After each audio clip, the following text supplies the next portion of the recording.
Universitas Negeri Padang, established in 1954 under the name PTPG Batu Sangkar. UNP's vision is to become a reputable, internationally recognized university. Assalamualaikum warahmatullahi wabarakatuh. I am Professor Ganefri, PhD, Director of Universitas Negeri Padang. Welcome to Universitas Negeri Padang.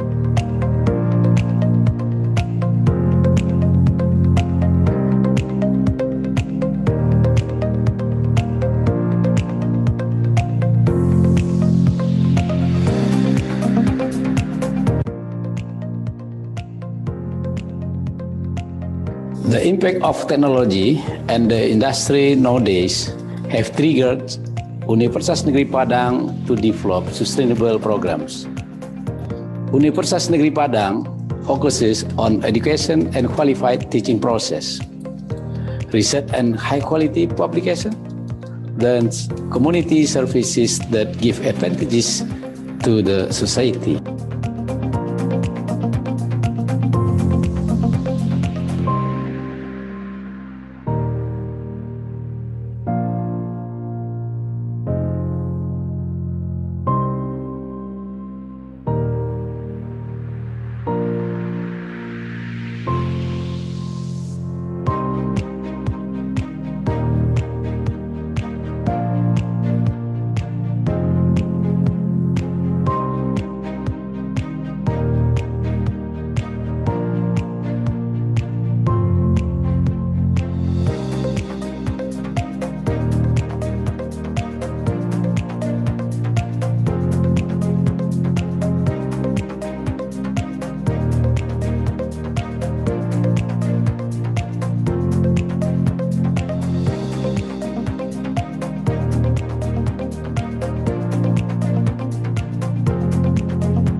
The campuses of Universitas Negeri Padang are spread across 7 areas in West Sumatra. Universitas Negeri Padang has equipped facilities and infrastructures, such as a main library with digital services, an auditorium with a capacity of more than 8,000 seats, swimming pools and sports fields of national and international standards, and laboratory schools from kindergarten to senior high school. Hello everyone, nama saya Maria Adeline Doroin. I'm from Capiz State University, Philippines. It's worth to remember and worth to share to the world. Mabuhay UNP! Other facilities include a medical clinic, international student dormitories, the UNP Ini hotel, aslinya merah banget nih guys. a mosque, a business center, and a teacher education center.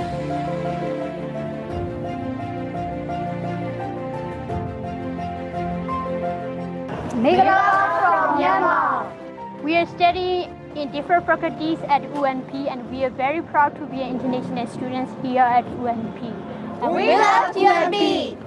In order to improve the quality of its graduates and be an international level university, UNP equips itself with laboratories supported by sophisticated equipment, a center for developing students' soft skills and creativity, as well as adequate practicum and training facilities.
Universitas Negeri Padang, established in 1954 under the name PTPG Batu Sangkar.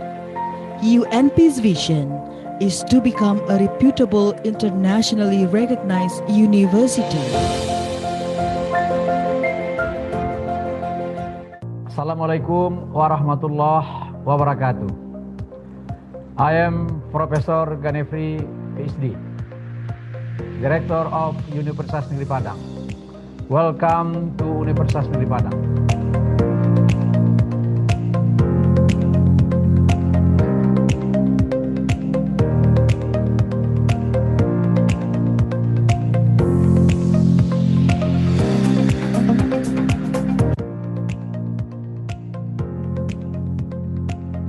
The impact of technology and the industry nowadays have triggered Universitas Negeri Padang to develop sustainable programs. Universitas Negeri Padang focuses on education and qualified teaching process, research and high-quality publication, then community services that give advantages to the society.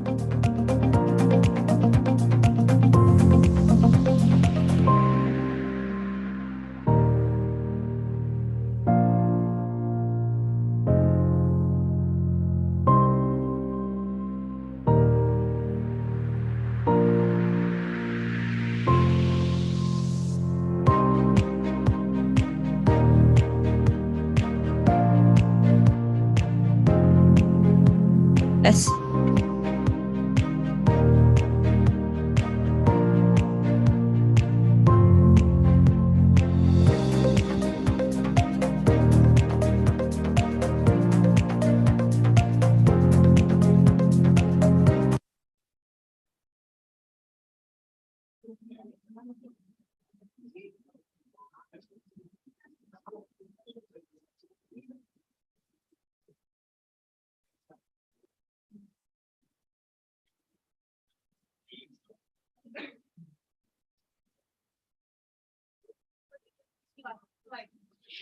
Good morning, ladies and gentlemen.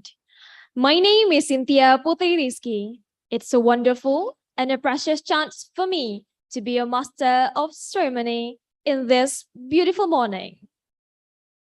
From Convention Center of Universitas Negeri Padang, we proudly present the opening ceremony of the 4 ICOBioSE 20 and 22. International Conference on Biology, Science and Education with theme Envisioning Tropical Biodiversity and Conservation Research and Education throughout COVID pandemic. Assalamualaikum warahmatullahi wabarakatuh. First, let's be grateful and thanks Allah Subhanahu wa Ta'ala, who has given us guidance, happiness, healthy, and mercy, so we could attend this conference without any fatal obstacles. Praise and salutation upon our Prophet Muhammad Sallallahu Alaihi Wasallam, who has guided us from the darkness to the lightness. The Honorable, the Dean of Faculty of Mathematics and Natural Science, Universitas Negeri Padang, represented by the Vice Dean of Faculty of Mathematics and Natural Science, Universitas Negeri Padang. Head of Biology Department, Faculty of Mathematics and Natural Science, Universitas Negeri Padang. The General Chair of the 4 ICOBioSE 20 and 22, and our distinguished guests, delegates, and participants.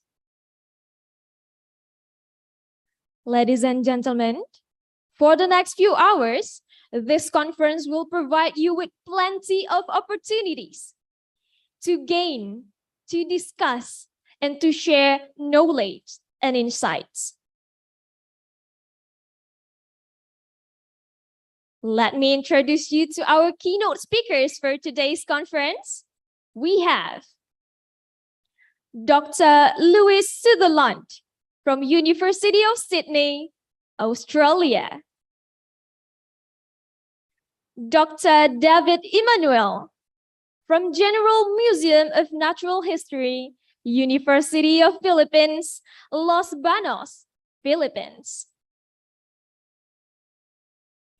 Dr. Muhyatul Fadilah, MPD, from Universitas Negeri Padang, Indonesia. Febri Doni, PhD, from Universitas Pajajaran, Indonesia. And we also have Dimitris Argerio from University of Copenhagen, Denmark. In the for ICOBioSE, we also invited our great speakers. We have Dr. Helendra MS from Universitas Negeri Padang. Dr. Ian Robiansah, MSc, from Research Center for Plant Conservation, Botanic Gardens and Forestry, BRIN, Indonesia. Dr. Moralita Chatri, MP, from Universitas Negeri Padang. Dr. Priyanti, MSI, from Universitas Islam Negeri Syarif Hidayatullah. Dr. Bantari Wisnu Kusuma Wardani, MBiomed, from Universitas Pertahanan. Last but not least, we have Dr. A.A. Juanda, MPD, from Universitas Muhammadiyah, Sukabumi.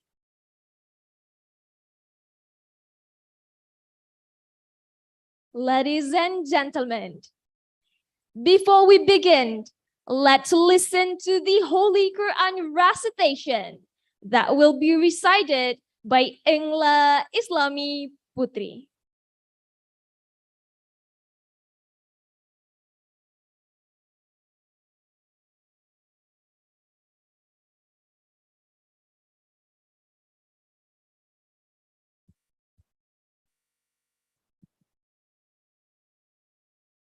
Assalamualaikum warahmatullahi wabarakatuh. Wow.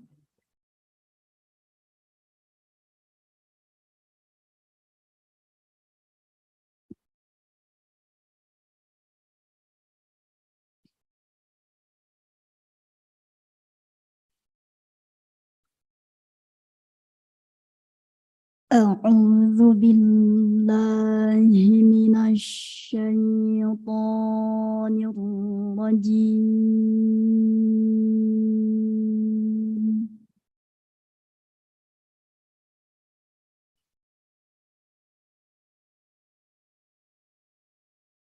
Bismillahirrahmanirrahim.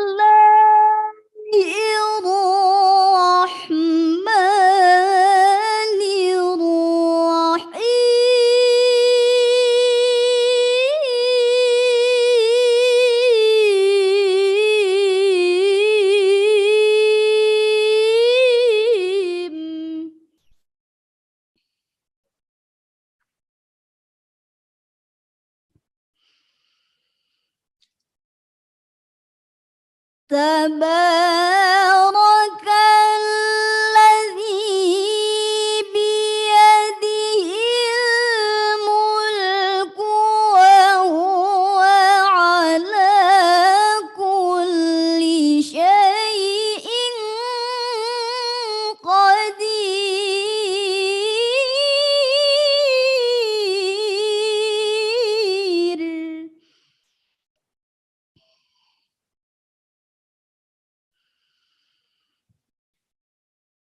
الذي خلق الموت والحياة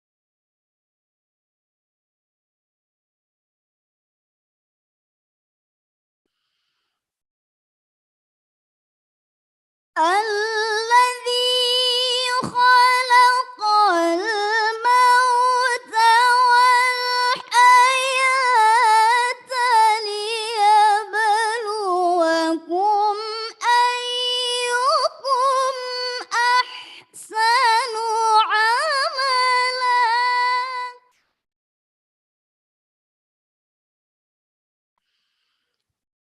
وهو العزيز الغفور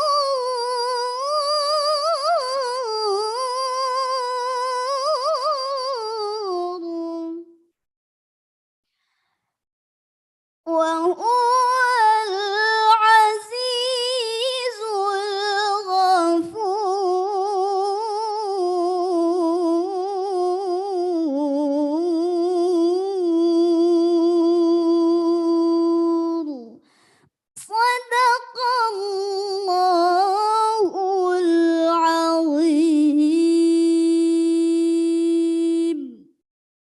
Assalamualaikum warahmatullahi wabarakatuh.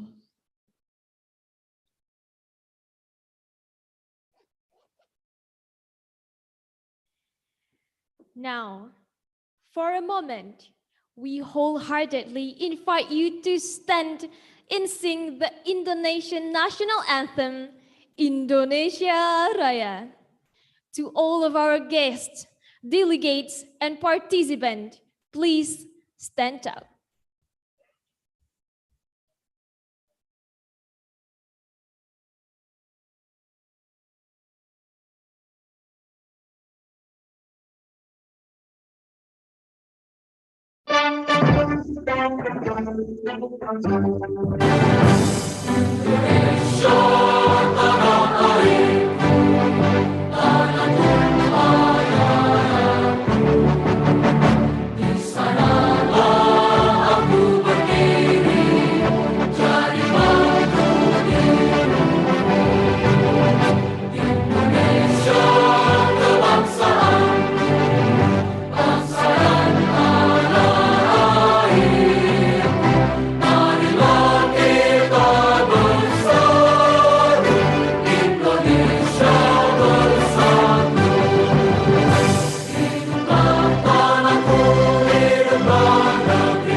All of our guests, delegates, and participants, please be seated.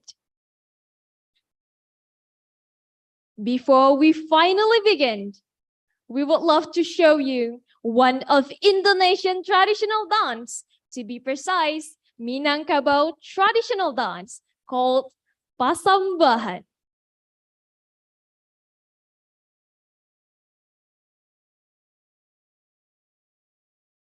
Sairiang balam jo baraba. Baraba lalu balam mandi. Pujua cimpago rang patahkan. Sairiang salam nanjo sambah. Sambah lalu salam kembali. Ampun jo rela kami mohonkan. Ladies and gentlemen, Tari Pasambahan.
Ladies and gentlemen, now we are going to listen the welcoming speech from the General Chair of the 4 ICOBioSE 20 and 22, Dr. Samsurizal M. Biomed.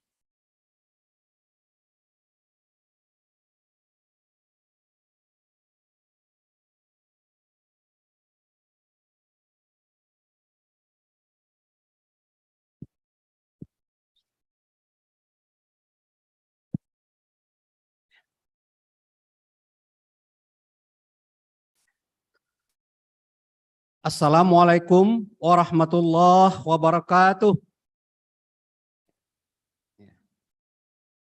Good morning, ladies and gentlemen. Welcome to Padang, a fascinating city.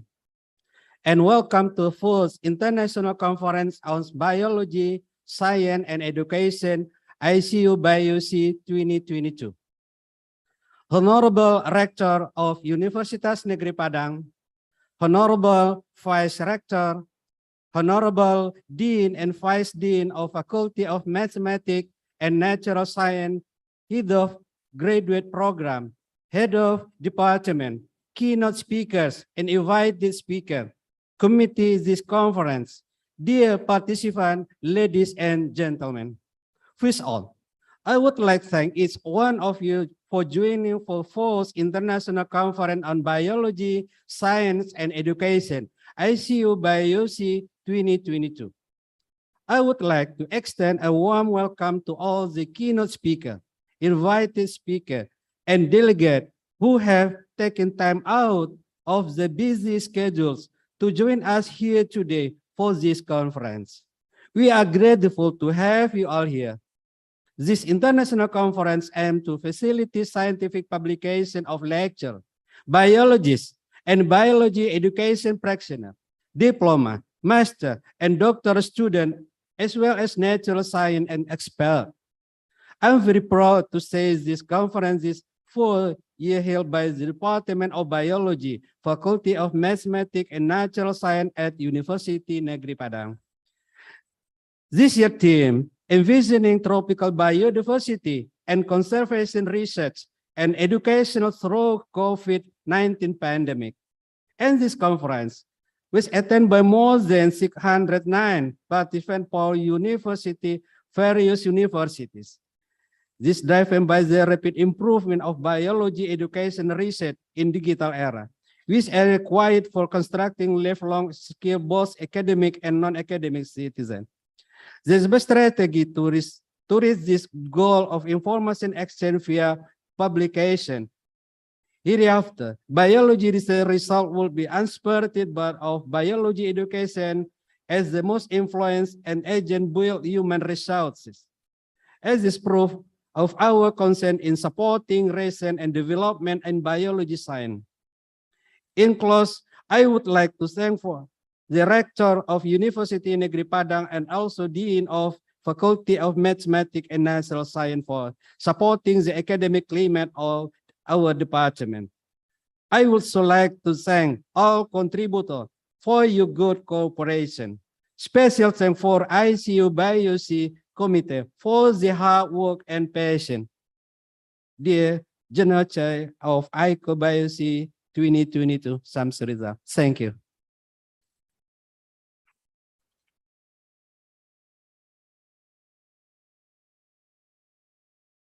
Next, welcoming speech from the Dean of Faculty of Mathematics and Natural Science, Universitas Negeri Padang, who will be represented by the first Vice Dean of Faculty of Mathematics and Natural Science, Universitas Negeri Padang, Fitri Amelia, PhD.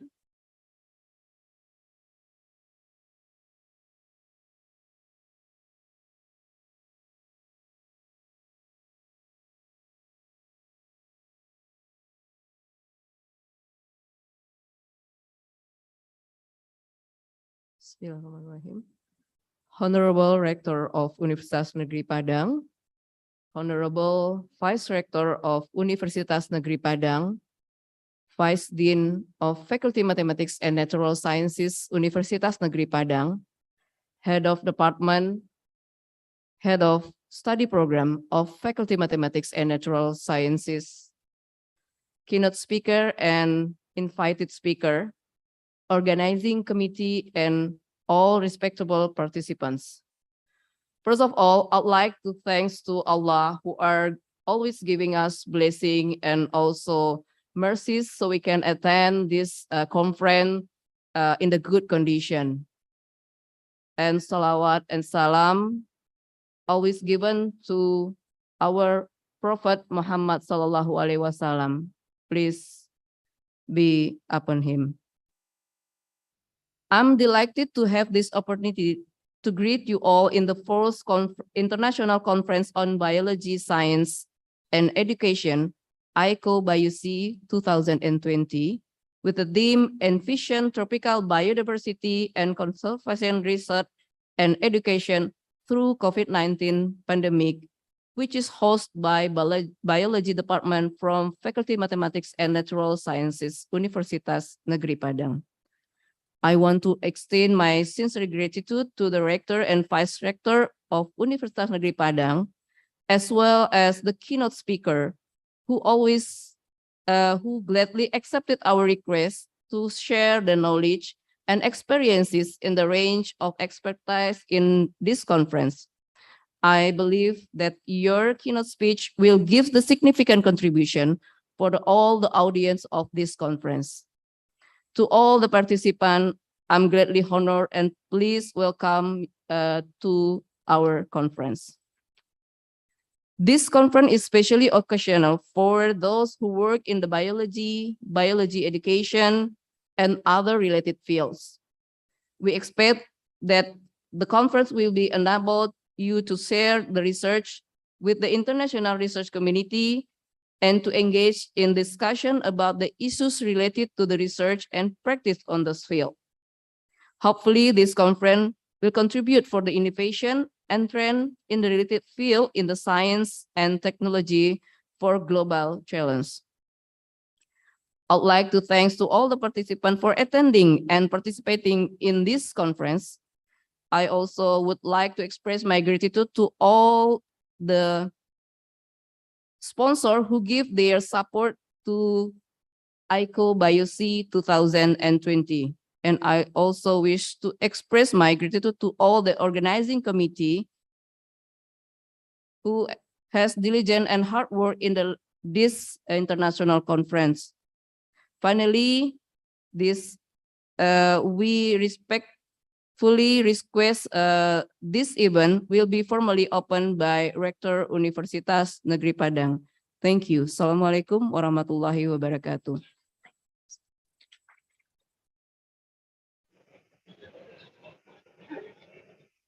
Next, the opening speech from the Vice Rector of Universitas Negeri Padang, Professor Refnaldi Emlit.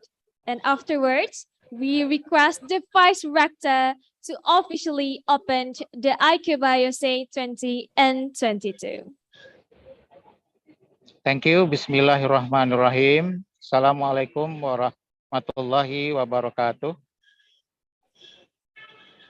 Alhamdulillahirabbil alamin. Wassalatu wassalamu ala asrofil anbiya wal mursalin wa ala alihi washabihi rasulillahi ajmain amma ba'd. The Honorable Deans of Faculties of Mathematics and Natural Sciences, the Honorable Vice Deans in the Faculties of Mathematics and Natural Sciences, Head of Department, Program Coordinators, invited speakers, distinguished guests, and participants of the 4th International Conference on Biology, Science, and Education 2022, with the theme Envisioning Tropical Biodiversity and Conservation Research and Education throughout COVID-19 pandemic.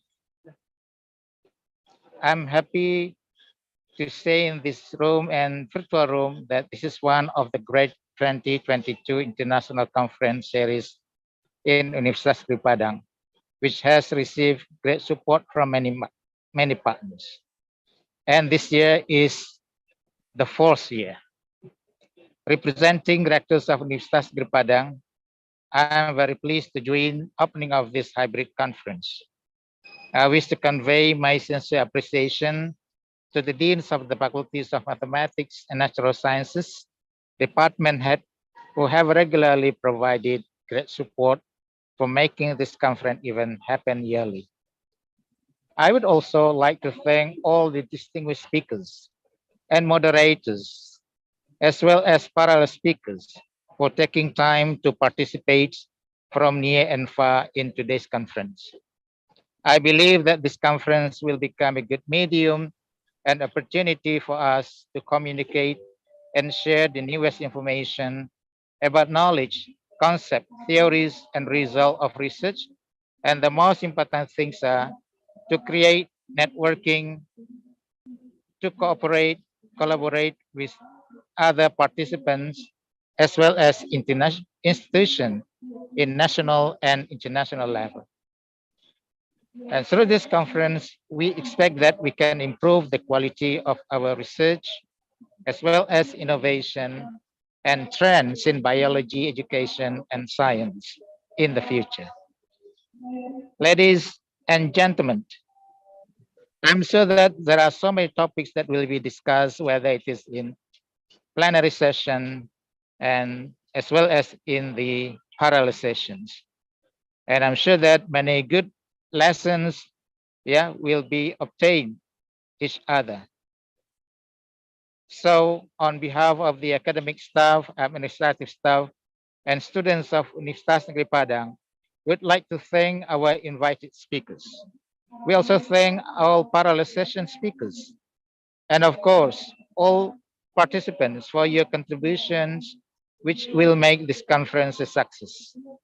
We could have imagined a better exchange than seeing the plenary speakers from several countries and representatives from many institutions here joining forces in the conference to share research finding, inspiring ideas, and the most important thing is having opportunities to renew our friendship and to make new acquaintances. We expect we will learn new ideas from each other, which we can adopt and adapt to further improve our work in this important area. I know that there will be many interesting and useful presentations, both in the plenary session and in the parallel session. I believe many good experiences will be shared and good lessons will be learned. Members of organizing committee have been working very hard I'd like to thank them for their dedication, time, and effort. I wish also thank our patrons, individual and organization partners, and volunteers. Without their generosity, we would not be able to create a total environment to support your full participation. Thank you all for your presence, and you are the very important part of the conference success. Please enjoy the conference. Ladies and gentlemen, by saying Bismillahirrahmanirrahim, the Fourth International Conference on Biology, Science, and Education 2022 is officially open. Thank you. Wabillahi taufiq wal hidayah. Assalamualaikum warahmatullahi wabarakatuh.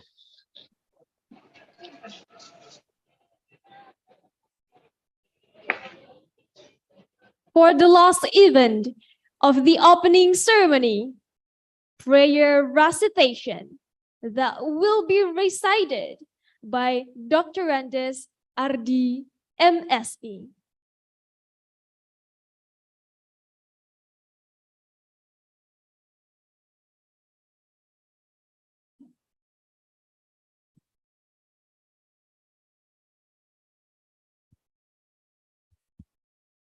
Assalamualaikum warahmatullahi wabarakatuh.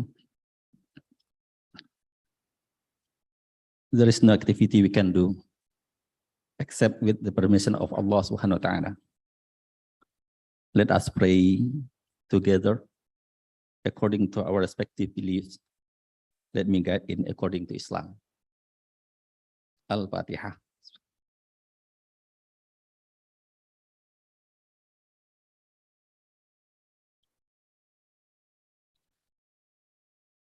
أعوذ بالله السميع العليم من الشيطان الرجيم بسم الله الرحمن الرحيم الحمد لله رب العالمين والعاقبة للمتقين والصلاة والسلام على أشرف الأنبياء والمرسلين وعلى آله وأصحابه ومن تبعه بإحسان إلى يوم الدين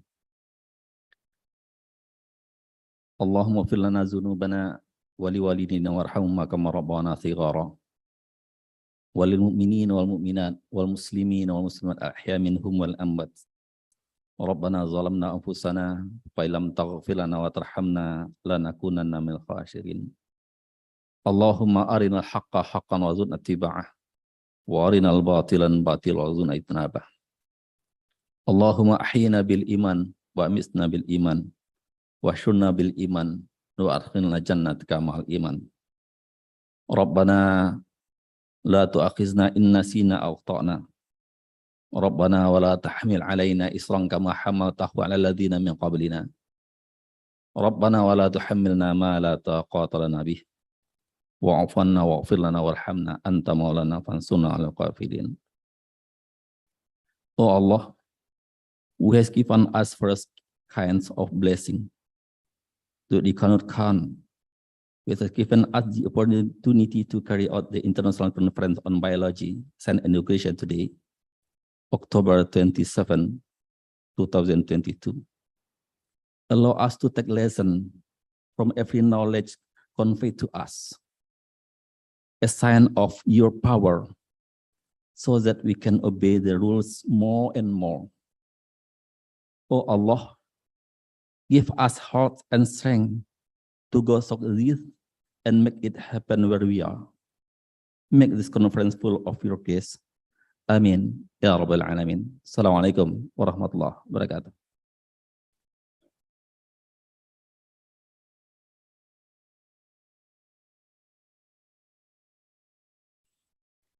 Alhamdulillahi Rabbil Alamin. The opening ceremony of the 4 ICOBioSE International Conference on Biology, Science and Education 2022 with theme Envisioning Tropical Biodiversity and Conservation Research and Education throughout COVID pandemic.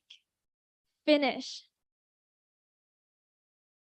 Ladies and gentlemen, I'll be back with you in our closing ceremony. But for the next session, you will be guided by my partner, Igmanisa Khairati. To Igmanisa, time is yours.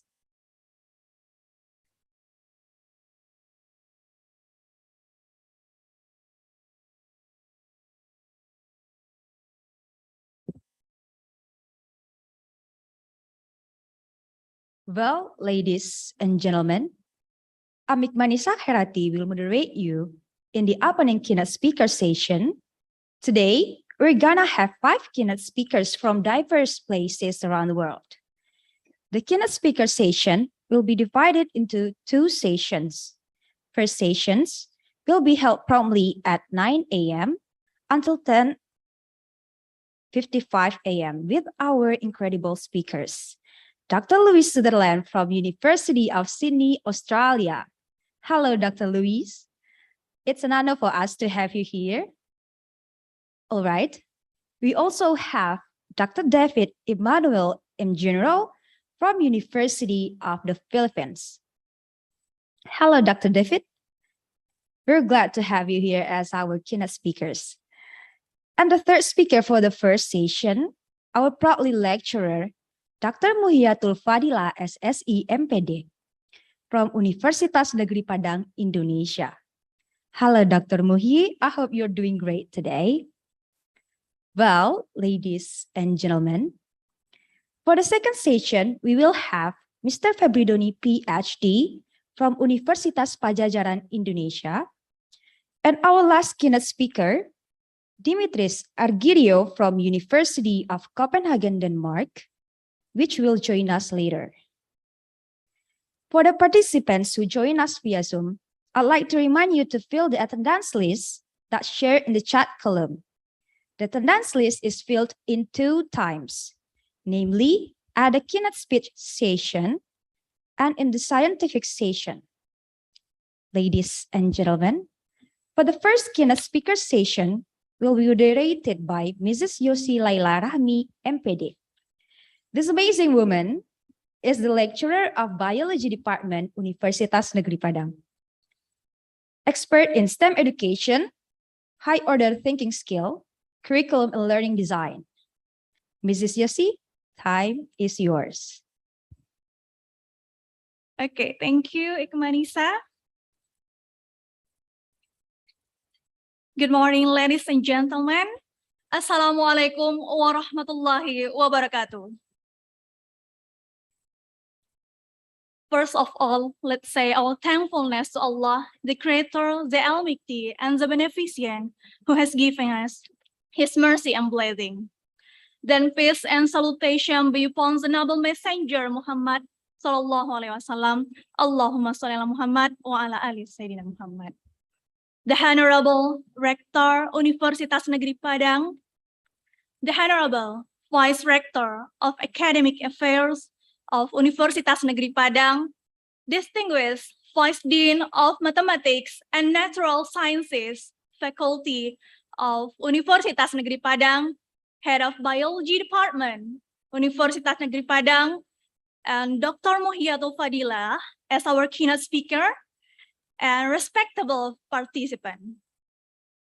Well, actually, ladies and gentlemen, in this occasion, allow me, Yosi Laila Rahmi, to guide the first keynote session with our 3 amazing keynote speakers.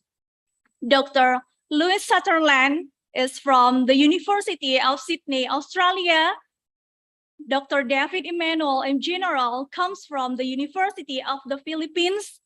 And Dr. Muhyiatul Fadila, SSI MPD, is from the Universitas Negeri Padang, Indonesia.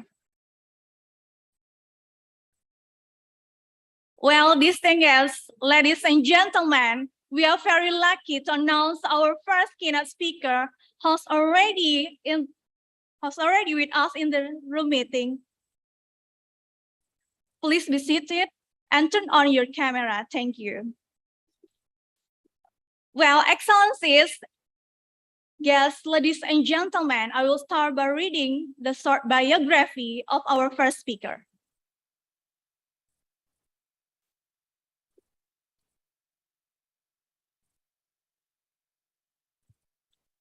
Yes, Dr. Louis Sutherland,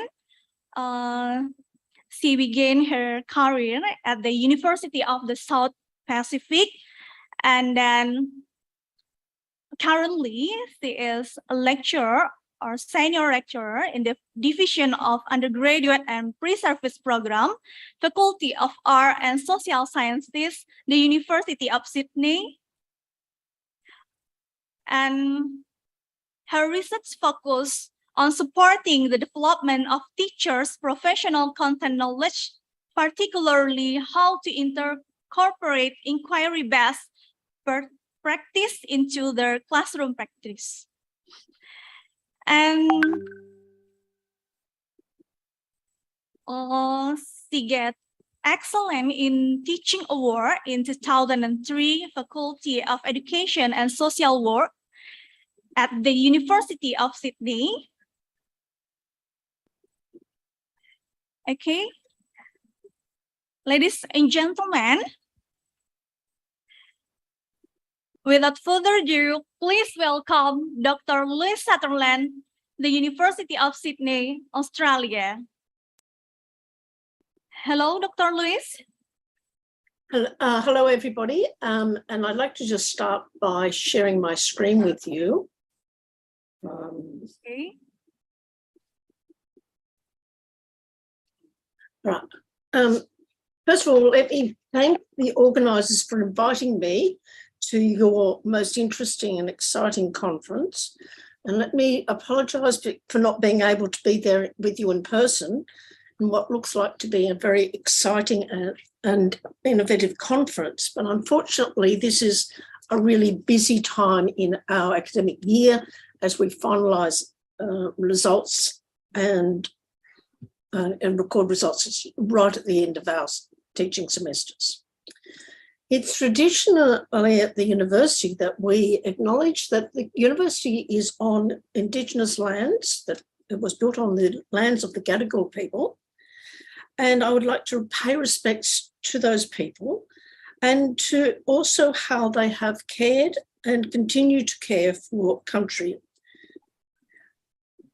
In this talk, I'd like to ask you to put your questions in the chat, but please excuse me if I don't get to them until the end.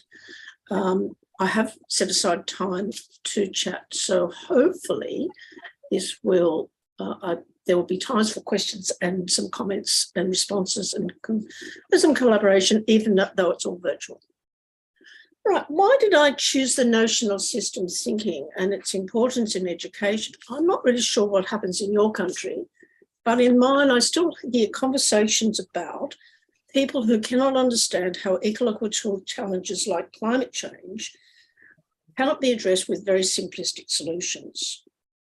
We know, as you know very well as biologists, and we know as educators, that there are complex mechanisms which underpin these phenomena.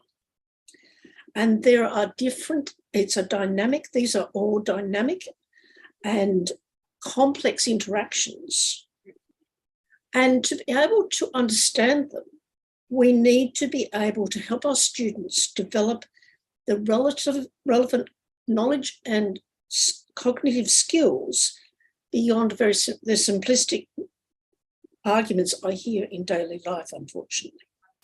I'm also aware that systems is a well-developed concept in science, but it's only in the last 20 years that there has been research in education about how do we actually help students develop system thinking. And it's some of that research I want to look at today. So my first question, a general question, is why? Why would we think about systems thinking? And I think I've tried to address this already, to understand the complex interactions that occur like in the world, like the pandemic, like climate change, like global warming, sorry, the same thing, like the extinction of species, all require students to be able to understand the systems that underpin the reactions and to be able to, when they develop that sort of thinking, they're applying their knowledge as well as different types of skills in being able to make informed decisions, hopefully for a better world for everybody. So what am I going to do in this talk? I mean, first of all, I'm going to talk about what I mean by systems thinking. And then I want to look at 3 important educational principles that are important in teaching systems thinking. And I don't want to suggest that we throw our current practices out, but what I do suggest is that we might need to modify our current practices to support the systems thinking.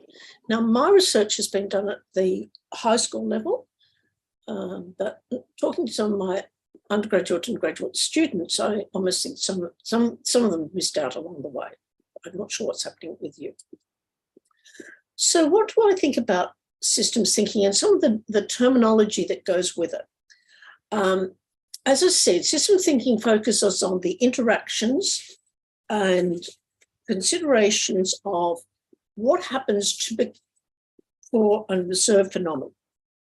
And the jargon for an observed phenomenon is called emergence. And what system thinking is trying to do, or challenging us to do, is to see how there are interactions, there are multiple components, they interact at different scales, and it's these interactions which lead to emergence, what we call emergence, the observed phenomena, extinction of a species, the climate change, the spread of the pandemic. But from an educational perspective, I want to think about these cognitive processes, how we need to adjust our teaching and to support students' learning so that they can understand these interactions. And so what I say is that systems thinking is a combination of conceptual understanding and specific cognitive processes which are unique rather than to understand systems. And so why is it necessary, if I haven't said already, that it's going to help the students develop their knowledge and understanding of key concepts in their discipline. And so these include misconceptions and threshold concepts are still important in developing students' understanding. We're probably doing those already very well. But what I'm not sure that we're doing very well is necessarily helping them to move from simple causal relationships to be able to consider the multiple interrelationships that contribute to an outcome, particularly as those interrelationships can occur at different levels of scale. And the research that covers that most clearly is Manbury's research. Her work and her team's work was in geography and also in human systems, but it's replicated in other things like Hemner Silver's work and some of the other people. I wanted to give you an example of what I mean just from thinking about an ecosystem.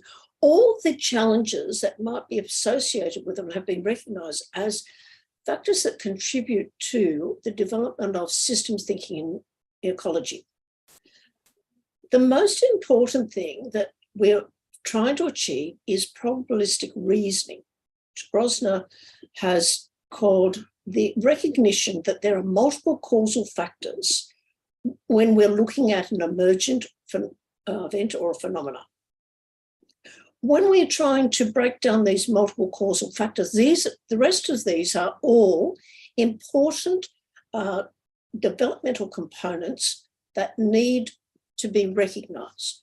So very early, Levy and Wilkinson recognised that scale and being able to identify the different levels of scale that could be applied in understanding processes in an ecosystem. So whether they're looking at the role of decomposers, the role at a cellular level, or they're looking at the macro level is important.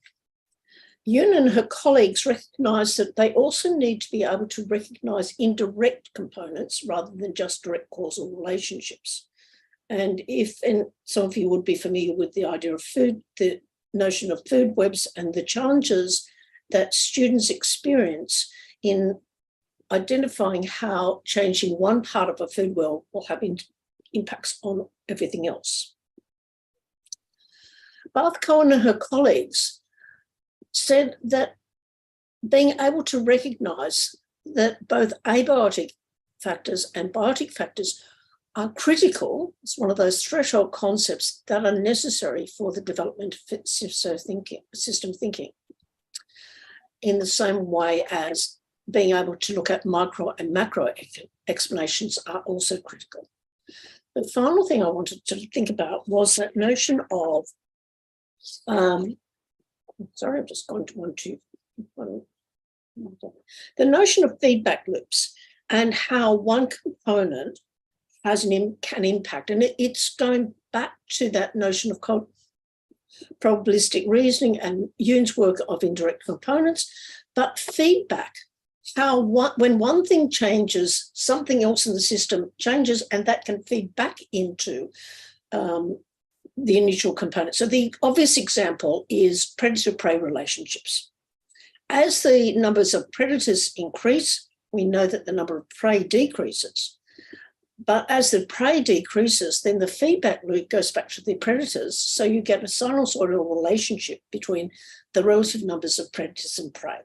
And that is a major developmental step for students. Hogan and Jin have both identified that as a factor. Okay, so I want to think about 3 generic strategies and educational theories that are important in supporting the development of systems thinking. And then I want to give you some particular examples from the work we collected from an ARC grant that we got a couple of years ago. I was a member of a team that looked at that work. So some educational theory without going into too much detail, I hope, or losing you, boring you with. Okay, so one of the really important things in developing system thinking is we need to think about learning as a transformational activity. The other way of thinking about it is in terms of conceptual change. And this graphic, I think, is a way of representing that. As teachers and researchers, we have an expert organisation of our knowledge, which we pass on to our students through our classes, our lectures, the learning experiences we develop for them. What the learners do is going to be really important, and we can make a difference at this level. We can help them. We want them to move from rote learning, simply repeating what they've been told, to more meaningful learning, so that they start to adopt some of our knowledge and organisation of ideas. And so what we do in this section, what we do when we're organising learning experiences and the types of learning experience we give and the sort of feedback we give will make a difference whether they go to rote learning or meaningful learning. And that's works come from Hayes and Kinchin and their colleagues. What seems to be very important in that is to focus on the difference from linear causality, and this is Hemlo Silva and her colleagues.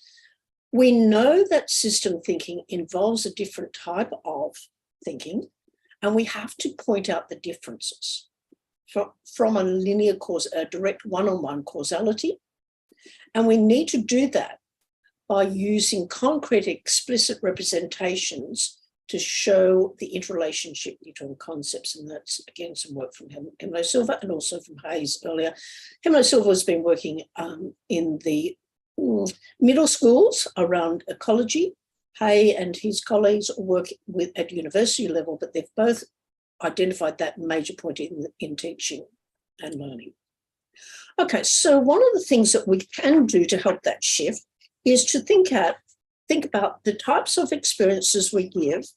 And I want to suggest one thing we can do is to create authentic and ill-defined problems.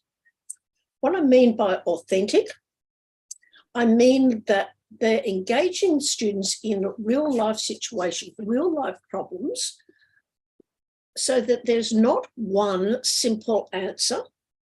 We know that authentic problem solving enhances student motivation and promotes their deep learning. And it also helps them to bridge the gap between the theory and practice, or the real life challenges in real life. Now, I realize that they're not going to be able to solve real life complexity, but we can produce problems in a certain way that will help students start to recognize the complexity of and find solutions for complex problems. The second thing I want to talk about is ill-defined. And what I mean by that is there's no certainty of answers. Students may need to consider alternative and conflicting information, and they need to justify their solutions from the available evidence. When I talk to my students about ill-defined problems, I keep saying there is not a way of finding the answer on Google. You've got to think, which is sometimes a challenge for some of my students, hopefully not yours. The second thing I want to think about is the notion of engaging students in science practices. This is very much, the engagement in science practices is very current in the States at the moment through the next generation of science standards. And I wanted to think about particularly the use of models and explanations, engaging in argument and communicating the information are critical processes in the development of system thinking and things that we need to think about as we develop our learning experiences. Finally, I want to talk about the notion of concept maps as a strategy or a mechanism that can be helpful in both supporting the development and monitoring the development of student system thinking. Concept maps have been around for a long, long time. Kinchin has done a lot of work in this area. As you see, I think they were first developed in the 1990s from Nova. So why would we do this? They provide a big picture perspective on an event. When we're trying to look at a system, we want that big picture to come in. We want them to be able to think about it in terms of meaningful learning. If we ask students to develop concept maps, they're more likely to be developing deep learning and engaging with ideas. And how we look at them, I think is important is that these connection terms, it's those links between the propositional statements, which are really important in helping students to organise and explain their knowledge or represent their current level of understanding. Okay, so we can use concept maps in two different ways to support students' learning, and those two different ways produce two different outcomes. A high structured map is something where we give them all the parts or the missing bits and pieces on the map. I've just chosen this as a random example. And what students have to do is to fill in the missing parts in and they could even be given terms to do it. The issue with that is,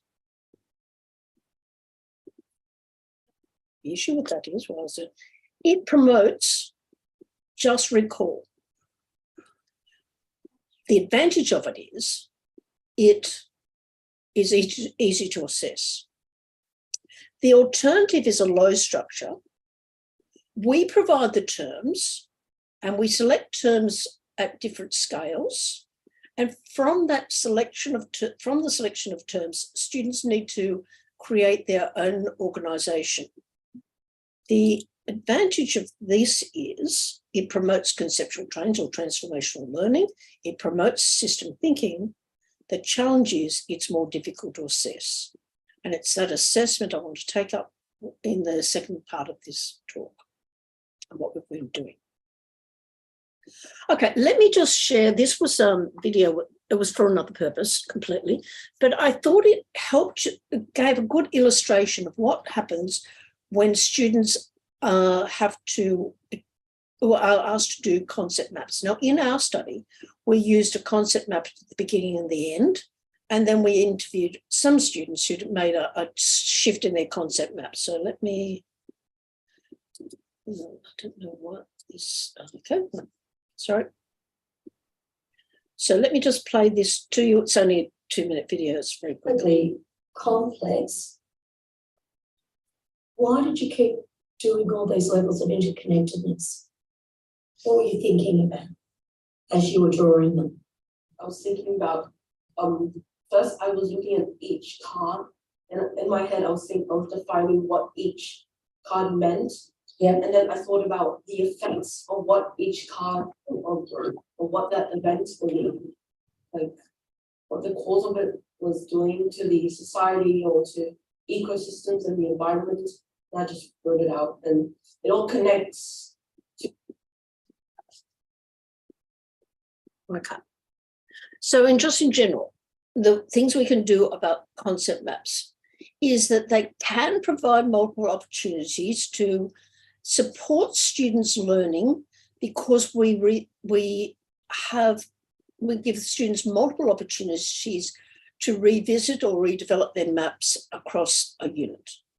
Second way we can use concept maps is that they can provide an expert model of the relationships that they're looking for, that what we want them to achieve, and that gives them a way of comparing and considering how their knowledge needs to develop or what's missing from their knowledge of things.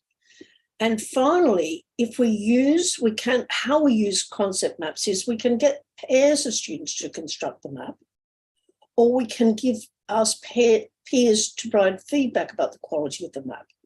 All these processes are more likely to move students away from rote learning towards meaningful learning, and the concept map just becomes a tool for that process.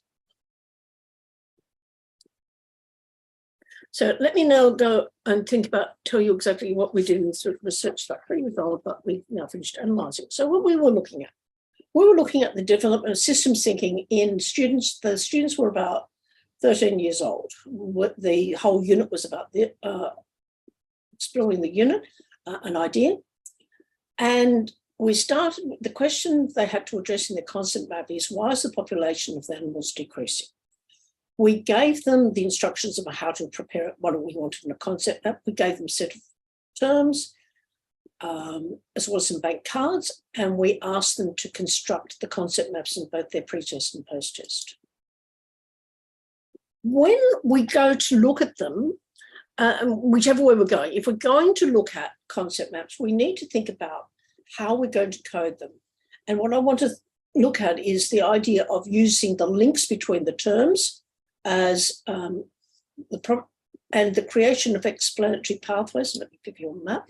So I'm going to say this is not a very good example, but at least it gave me some sense of.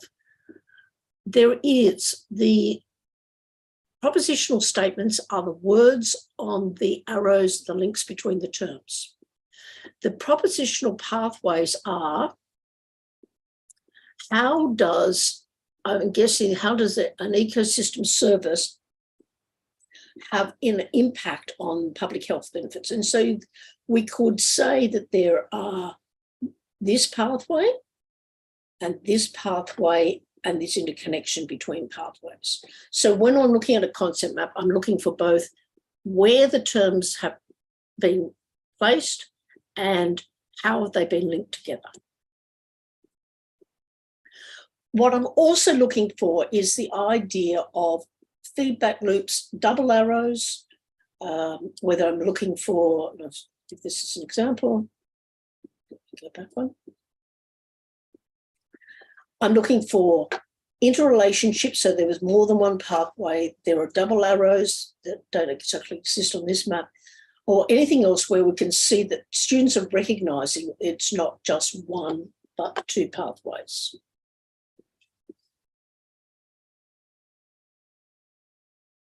Okay, sorry, I'll just put with the chat. Now, the other thing that was, see that? How we developed our coding system, because we were given, we ended up with a large number of complex maps, which were all very different. And I'll show you some examples in a minute. So we start by talking to our experts. We ask the experts to do exactly the same task as our students. And then we compared our expert maps. And from that, we identified what our experts were telling us as key ideas. And so going back to our question, why is population decreasing? All our experts as ecologists said it's all to do with the birth rate to death rate. They said between what has a direct impact that was habitat destruction.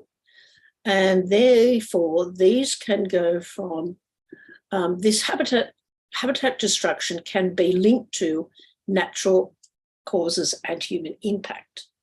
When we went to code the maps, we found it wasn't necessary to code habitat destruction. We could identify differences in levels of student thinking by just taking these two big areas, natural causes and human impact.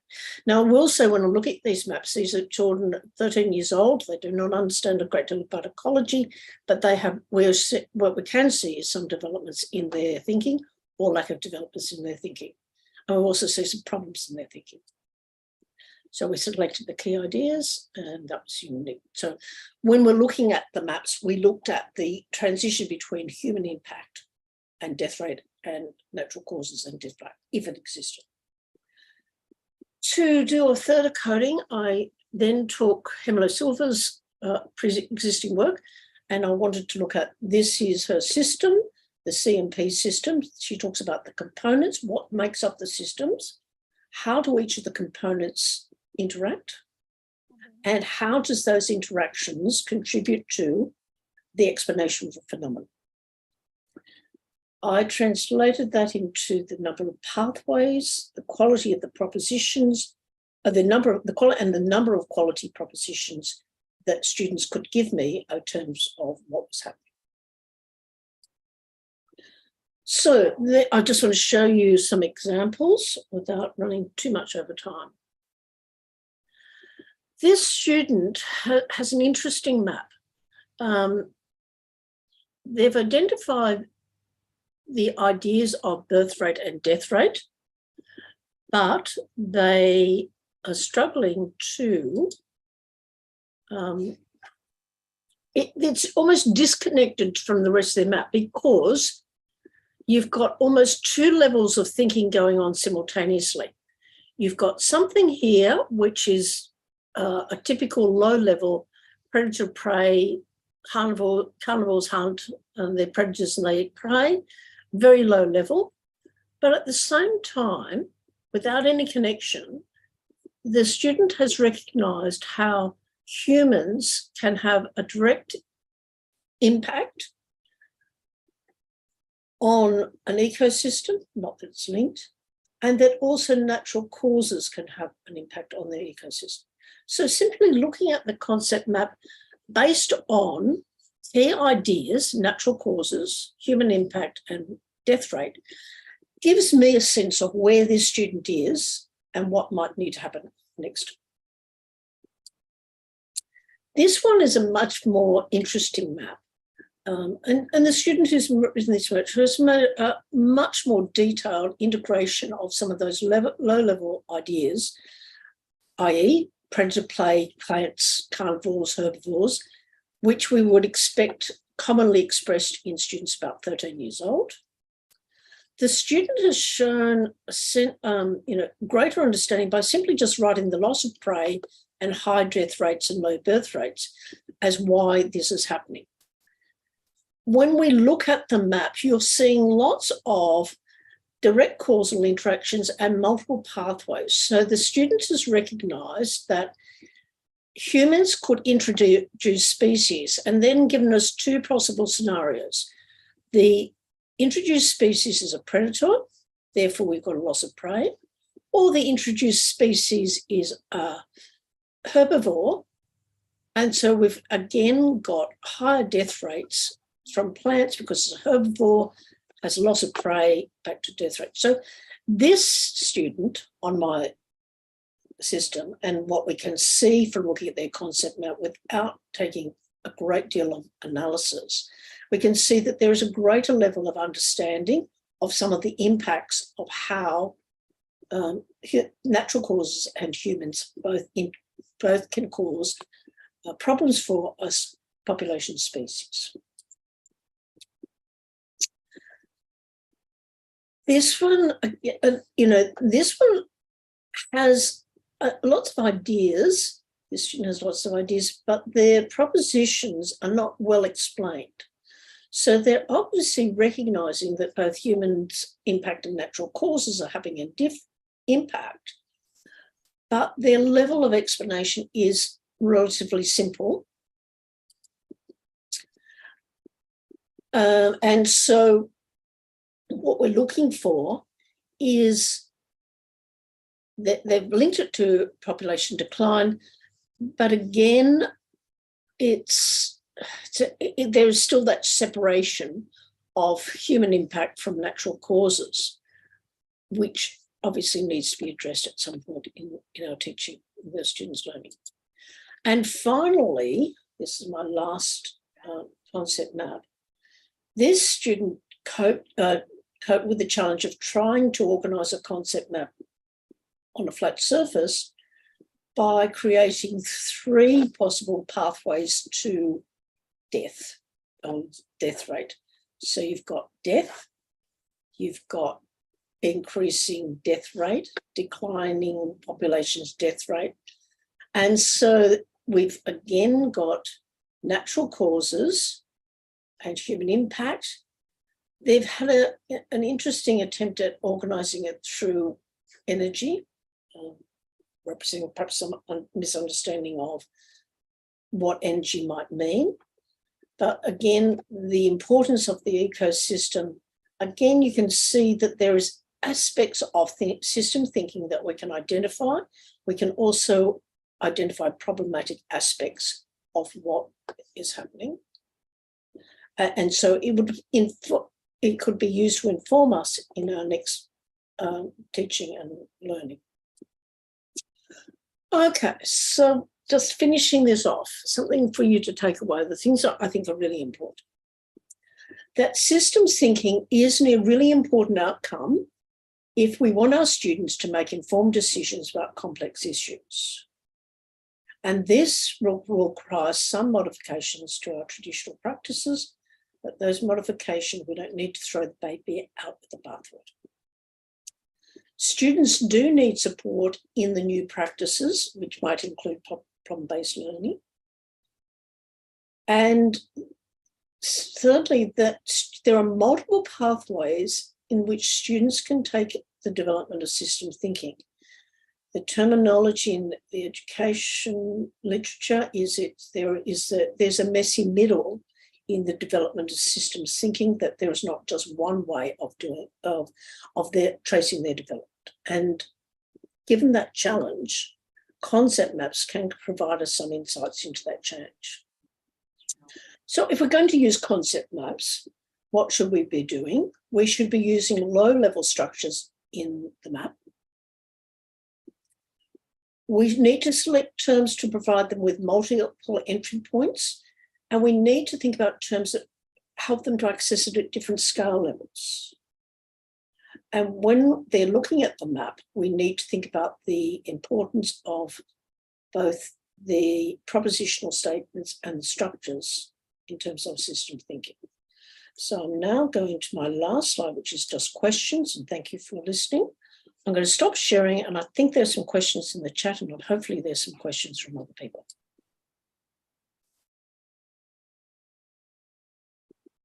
Okay, thank you, Dr. Louise. So could I ask if questions, and I'll ask the conference organisers if there are questions in the room. For the rest of you, if you would like to put your questions either in the chat or ask me or put your hand up, I'm sort of relatively flexible in how we move forward from this point. Okay, yes, Dr. Louise, a very interesting presentation related to insight about concept map as a tool to promote the development of system thinking. And now we would like to invite all of participants to ask questions to our first keynote speaker. You can use raise hand feature or turn on your camera, or you can type your question in the chat room. Okay, let's see. Miss Suci Fajrina raise hand. Okay. Please, Miss Suci Fajrina, you can give the question directly to Dr. Lewis. Okay, thank you, Miss Yossi. Hello, good morning, Dr. Lewis. My name is Suci Fajrina. Thank you for the presentation. And my questions is how to measure the development of system thinking from concept maps that have been made by students. Okay, so I'm just about finished writing the paper about this. So when I looked at them, there were stages in that development. Okay.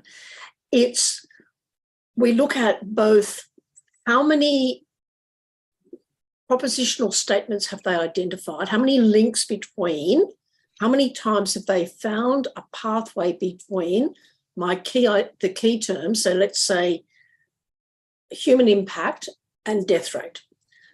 How many pathways? One, none, several. What is the quality of those pathways? How many are quality pathways? How many provide an explanation or provide some details?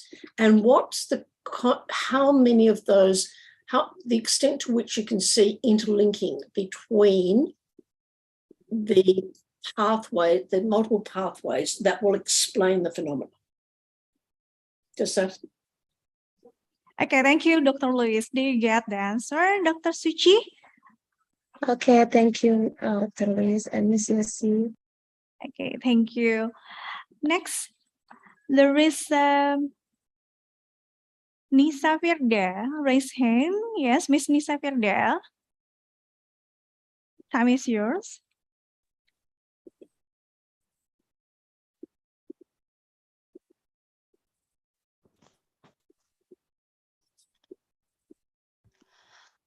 Okay, thank you, moderator. Okay, hello and good afternoon for Dr. Lewis. Let me introduce myself first. My name is Nisa Firda. I'm graduated from Biology Department Padang State University this year. So I'm very grateful for joining this ICOBioSE and listening your presentation, Doctor. It's really amazing and give me a lot of new knowledge about how to price system thinking for students. And I have some question for that. As we know, every student has different learning abilities. Is that can influence the application of system thinking on learning activities? And can the discussion method accelerate the development of system thinking for students? Thank you, Doctor. Certainly, we saw pairing students through the learning experiences and through their concept map to writing at the end was certainly beneficial. So that even in pairs, I mean, we still need a teacher. Teachers need to explicitly teach what we want the students to learn. But providing opportunities for students to make informed decisions and to talk about their experiences in the classroom could make a very big difference. So in our study, we gave the students 2 online resources that they could use, and they each had a computer screen. It was interesting to look at, students having different screens open at the same time and being able to compare the outcomes at different points. The conversations, the collaboration between students, which is why I'm saying all our traditional practices work. So traditionally, we know that student collaboration, student group work, student conversations is really important for their learning. The same thing applies now. It's just trying to focus that conversation into what do we want them to look for in terms of multiple causality, feedback, different scales. So it's trying to emphasize the principles. Okay, thank you, Dr. Luis. Do you get the answer from Dr. Luis? Miss Nisa, about difference learning ability with student collaboration and student work together is important to promote a system thinking of student.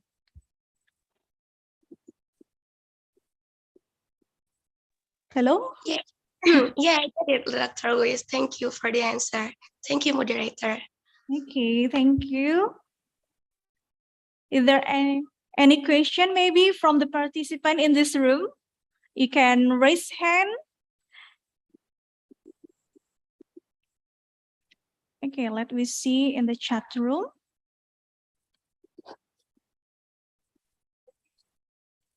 Okay. Ada Vira.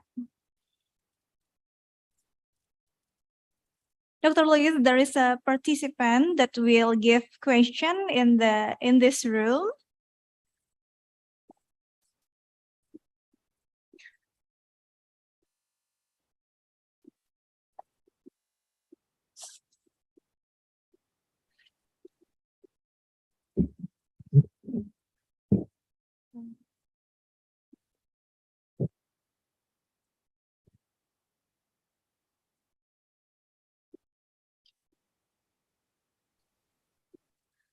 Okay, thank you, Mrs. Yosi. I'm Syafira Devni. I'm from Universitas Negeri Padang. I have one question for you, Dr. Luis. Can we apply concept map for measuring or building system thinking, ill problem, or ill structure topic? For example, studying about effort for reducing global warming. Okay, thank you. Look, thank you, and thank you for the question. Concept maps can be applied in just about every area. And particularly I think they're particularly useful because they externalize with an ill-defined problem. They provide an external representation or a framework or something that everyone can look at. We know that the more abstract the concepts are, the more difficult it is for us to capture what's happening inside students' brains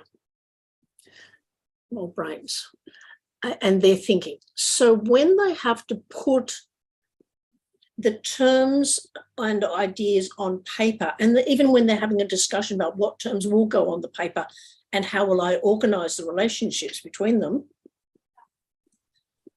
then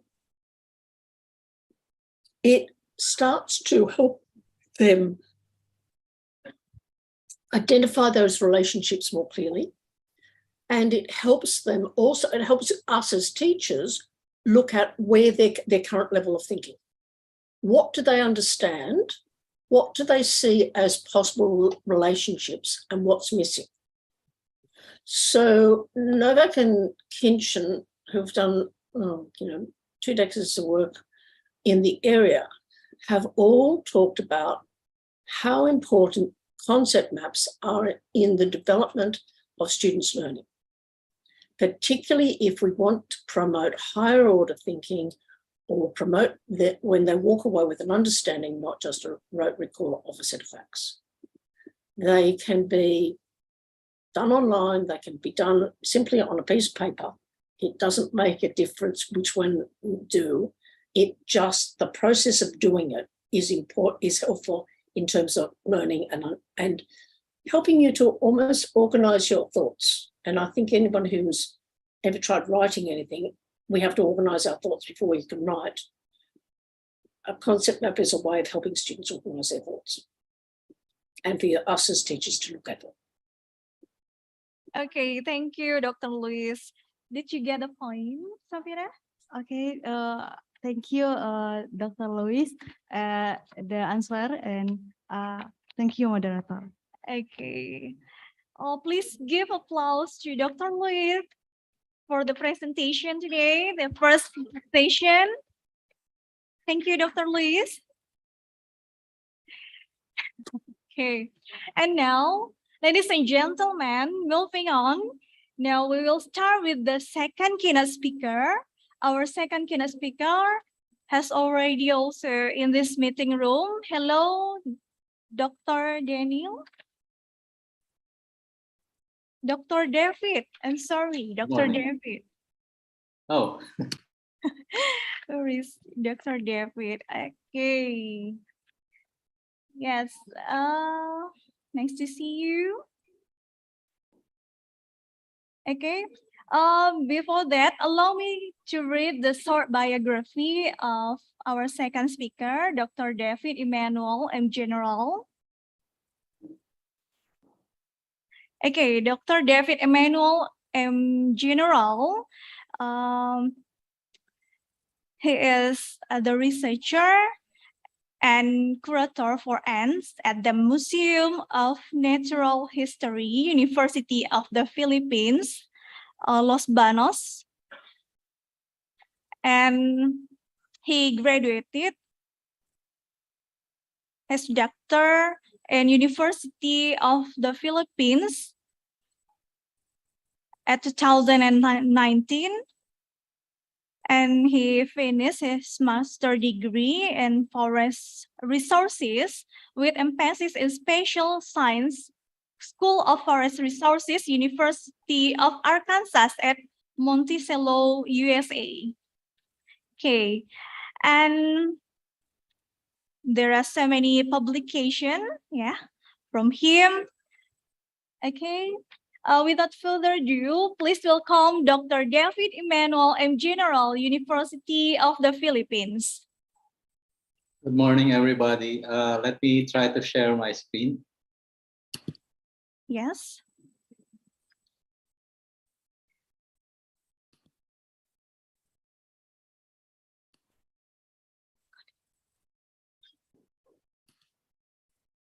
Do you see that? Yes. Okay. So this is my report on Philippine wildlife conservation, biodiversity research in the COVID era, challenges and triumphs. Oops. Why is it not coming down? There we go. Okay. So this is the outline of my talk. I will describe a little bit about the lockdowns that we experienced in the Philippines because of COVID, and then the effects of the lockdowns on several factors several activities that I will discuss on wildlife trafficking, on wildlife poaching, and on biodiversity research, and the triumphs that we have experienced or that I will report about, and also the conclusions to this report. Now, the lockdowns in the Philippines were rather severe. The national state of public health emergency was declared on the 9th of March 2020. And ever since then, all sorts of levels of restraint have been imposed until the end of 2021. Initially, travel was severely restricted. There were road checkpoints all over the place, and all flights and ship voyages were suspended. Schools and government offices were closed to the public and also to the employees. So it was really a very difficult situation for everybody, economically and even for research. Now let me show you what it looks like in the Philippines. It's an archipelago. So when you say that when ship voyages and airplane flights are suspended, then everybody has to stay in place. Everybody is on their own home island, or if they're on a different island, they are stuck until travel is allowed. That has happened to thousands of tourists. Even people who are traveling on official business got stuck. And that, of course, includes expenses and a lot of problems. So this is the island, this is the map of the Philippines. I will show this map again 2 more times later to illustrate the points which I will be talking about. Right now, I will be discussing something about Palawan, which is this island group here to the west of the Philippines. So the effect of lockdowns on illegal wildlife trafficking. According to Mr. Emerson C. of Traffic, which is an international organization that tracks wildlife trafficking. During this COVID pandemic era, trafficking has slowed down, which he refers to movement of illegal movement of wildlife from outside of the Philippines into the Philippines, and vice versa, from the Philippines outward, as well as illegal movement of wildlife between islands. He said that it has slowed down in these past 2 years. And this is based on some reports that he is creating, but are still unpublished. So he didn't want to share the numbers with me. By the way, I apologize for the construction noise that I'm hearing from outside my apartment. Okay, now on Palawan Island, the island that I showed you a while ago, or at least I highlighted, Sabine Shopi, Dr. Sabine Shopi of Katala Foundation, shared with me that there was no reduction of illegal wildlife trade and trafficking on Palawan Island. Palawan is the most biodiverse island in the Philippines. There are many endemic island birds and mammals, probably butterflies and insects as well on that island. So it's a very critical habitat for all sorts of wildlife. And Dr. Shopi has said that there was no reduction of illegal wildlife trade on Palawan Island due to COVID restrictions. But the movement out of Palawan was reduced. So that was also maybe because of the reduction or the restriction of travel and voyages. On wildlife poaching, according to Mr. C, bird poaching on Luzon Island increased. Luzon Island is that large island to the north. So bird poaching increased on Luzon Island. I don't know about other islands in the Philippines, but it might also be a similar situation. Hunting on Palawan increased, according to Dr. Shopi. And this is sad because the reason is poverty. A lot of people lost their jobs, lost their businesses. Some have lost their houses and cars. But general poverty has driven people to hunt for bushmeat to provide their families with protein sources that they would not be buying. And that has driven increased bushmeat consumption on Luzon, on Palawan, and probably on all other islands. Also, this poverty has increased increased illegal logging so that they could sell that illegal lumber for some income to support their families. And also slash and burn farming has increased, where lowlanders have gone up the hills and started to destroy forests to be able to plant one subsistent crop of corn or rice, whatever it is. So that is the sad part of the lockdowns, increase in poverty of the population. On biodiversity research, for 2020 to 2021, 2 years, field work was severely hampered because of travel restrictions, very strict travel restrictions. And also because of that, collecting permits expired.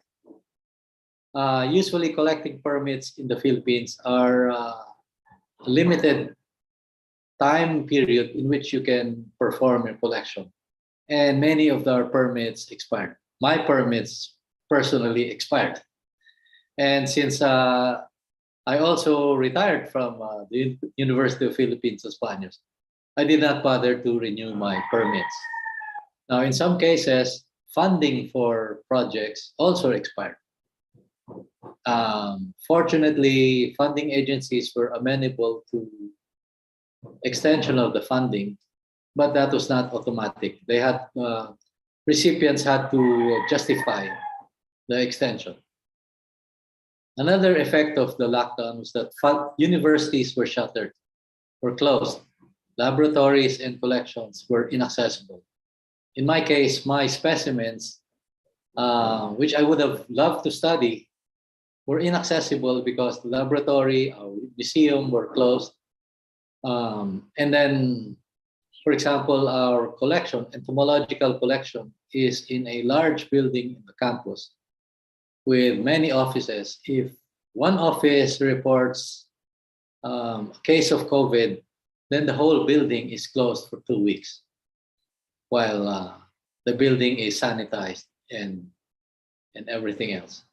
And then a few weeks later, it is again closed because of another case in another building or another part of the building. So this continued on and on for 2 years.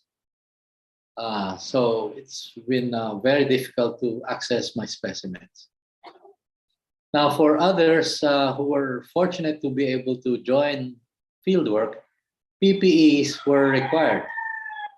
Personal protection equipment were required, especially on bat virus surveys.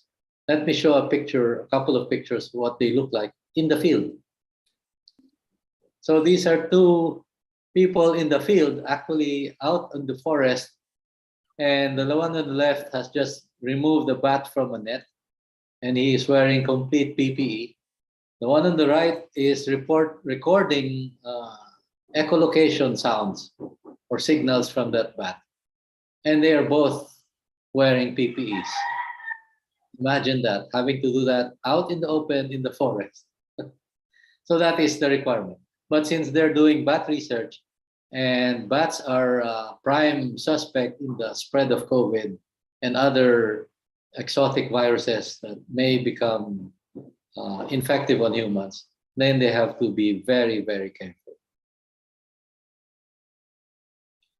Now, in 2022, traffic restrictions have been eased, although we are required to show proof of vaccination to be able to take our flight. If you are trying to get on a plane without vaccination, you will be refused. And then again, as usual, laboratories and collections are sometimes closed again. When a new case is reported, then the whole building and the collections are closed. Even with restrictions being eased, infection risk for researchers on travel have not abated. And I believe some of our researchers have actually gotten infected when they went to travel on the field. Now, for biodiversity research, let me show, before this, I will share with you two case studies of conservation of very critically endangered species in the Philippines.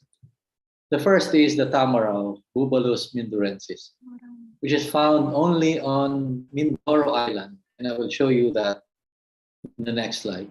This is the largest native land animal, or endemic land animal in the Philippines.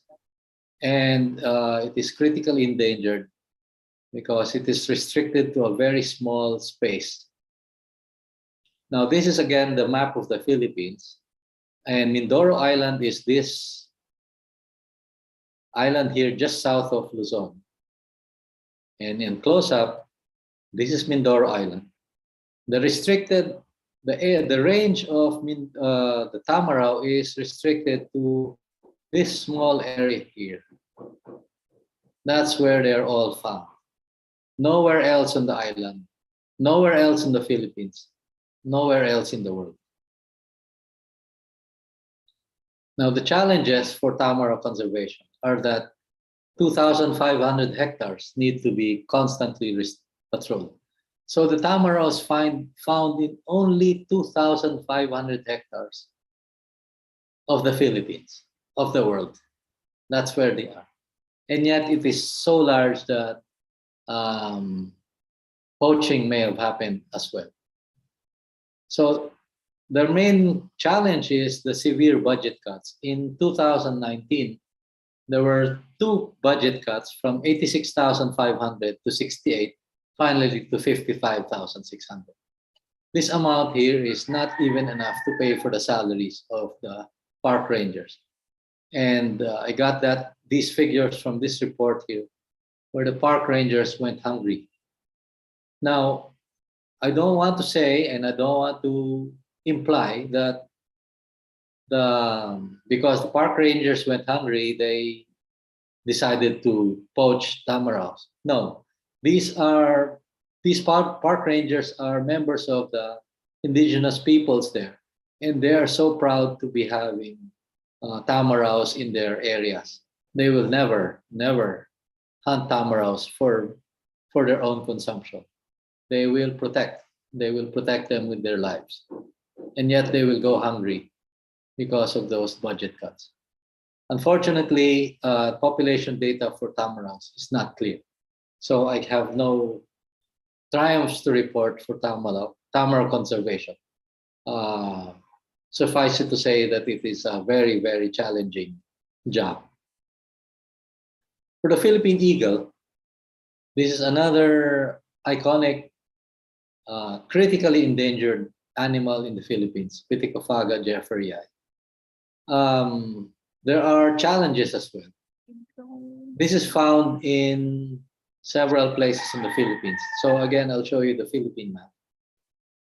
There are nests found here in Luzon Island, here between Samar and Leyte Islands, and also many nests here on Mindanao Island, over here. Okay. But nowhere in these other islands here. The challenges for Philippine eagle conservation is that there are huge gaps between conservation value and local attitudes. So a lot of people know that it is critically endangered and must be preserved and conserved.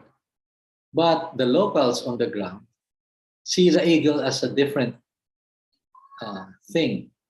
They have a different concept of the eagles. Some of them see them as a food resource. So they will hunt it for food. And these people need to be educated. Some people see the eagles as something to catch and sell. And in fact, one of the eagles rescued in 2020 was sold to a person who decided to keep it, but surrendered it to the DNR, to the Environment Agency. And some people consider the eagle as a livestock pest because they eat their livestock. Another challenge, and this is very difficult, continued deforestation and habitat destruction. The eagles require 2,000 to 4,000 hectares of home range. That's a very large area that they need because they need to hunt that area for food. And for the conservation organizations, there are funding concerns. So this is due probably to donor fatigue, and maybe also the donor organizations also are losing money or maybe are unable to meet their pledges. But there are triumphs. So the triumphs for the Philippine eagle conservation. In 2020, there were the largest number of eagle rescues. 7 were rescued and 6 survived. The 7th that did not survive was the one that was bought, and then it was surrendered when it was already in poor condition, dehydrated and very hungry, and eventually died. 6 eagles were released with GPS trackers, so 3 wild and 3 releases. 3 captured in the wild, and then I guess they were very healthy, so they were released, but they were installed with GPS trackers. And 3 that were rehabilitated and released. 4 pairs were found, 4 new pairs on Mindanao Island, and the total is now 39 pairs. So imagine that very large island with 39 breeding pairs. There may be some individuals as well, but they still have to be found. emergency support for 10 remote communities that provide conservation services. So mainly these are communities that have an eagle nest in their locality. So because of pride and of course they have now learned that having an eagle is a good thing for them. They have conducted tree planting and maybe prevented forest destruction. And emergency support for these communities was provided by the Philippine Eagle Foundation. In 2021, 4 eagles were rescued. Let me say at this point, by the way, that the eagle, when it hunts, it goes down to the ground and actually walks on the ground. That is why they are trapped by livestock traps that are designed for maybe wild pigs or whatever other animals. Eagles are trapped by those traps, are also caught by those traps. So it is important that these traps are removed, and these are what the eagle eagle people, conservators, whatever, are on the field are looking for. So 6 eagles with GPS also were tracked, were released. There was a successful crowdfunding for PEF activities. This may include tree planting and educational activities. A sanctioned logging operation. This means a logging operation was allowed by the government, and public outcry prevented that, and the sanction or the permit was removed. Almost 17,000 trees were planted on former grassland. And a pair of rescued wild eagles that were released later were able to bear chick 29. So that was also an important conservation triumph. Now for biodiversity research, these are the numbers of newly described taxa by year. This is a partial list because I only included plants, vertebrates, and arthropods, and from only a few institutions that I was able to get data from. So this is the table of newly described taxa 2019 to 2022. By the way, 2022 is not yet done, and there are many taxa being described that are probably in press or in production or in preparation. This is the graph of that. You can see that this dip here in 2021 was really caused by the lockdowns of 2020 and 2021.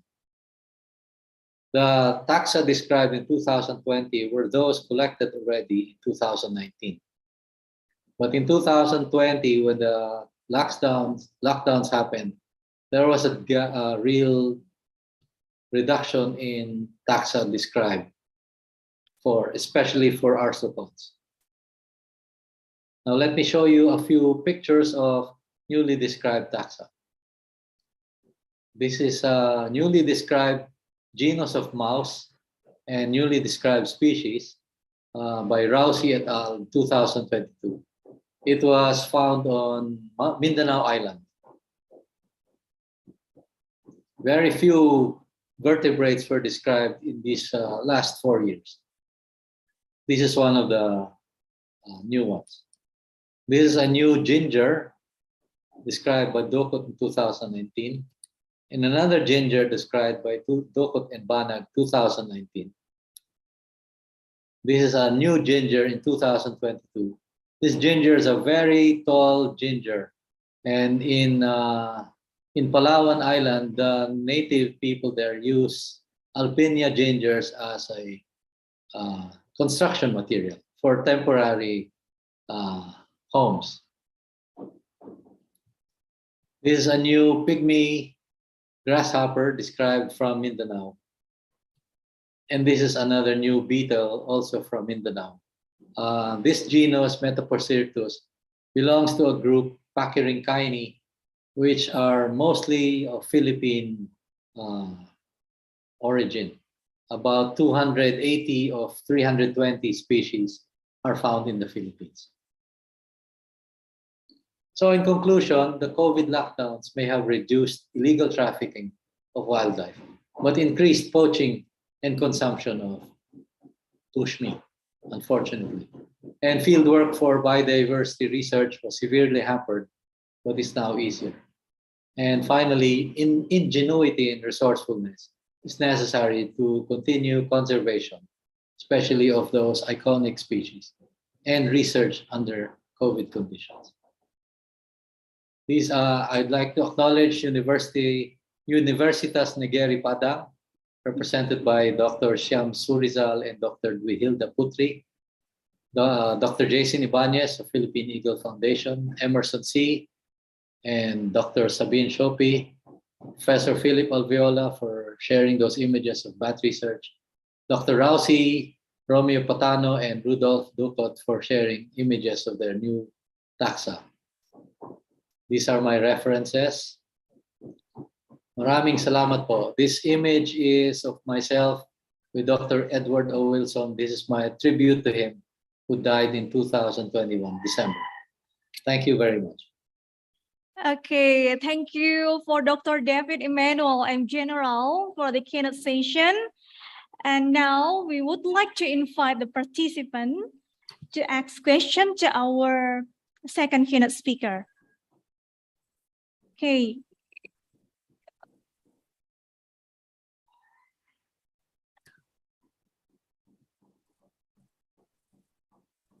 Okay, there is a question in the chat room. I will read for you. As we know, illegal hunting is highly discouraged because it can have a negative impact on the environment. But one thing that is contrary to that is tradition. For example, there are still several tribes in Indonesia who make illegal hunting a routine tradition. For example, walling in the Halmahera archipelago as a need for food and hunting for seals at a test of maturity and spiritual rituals.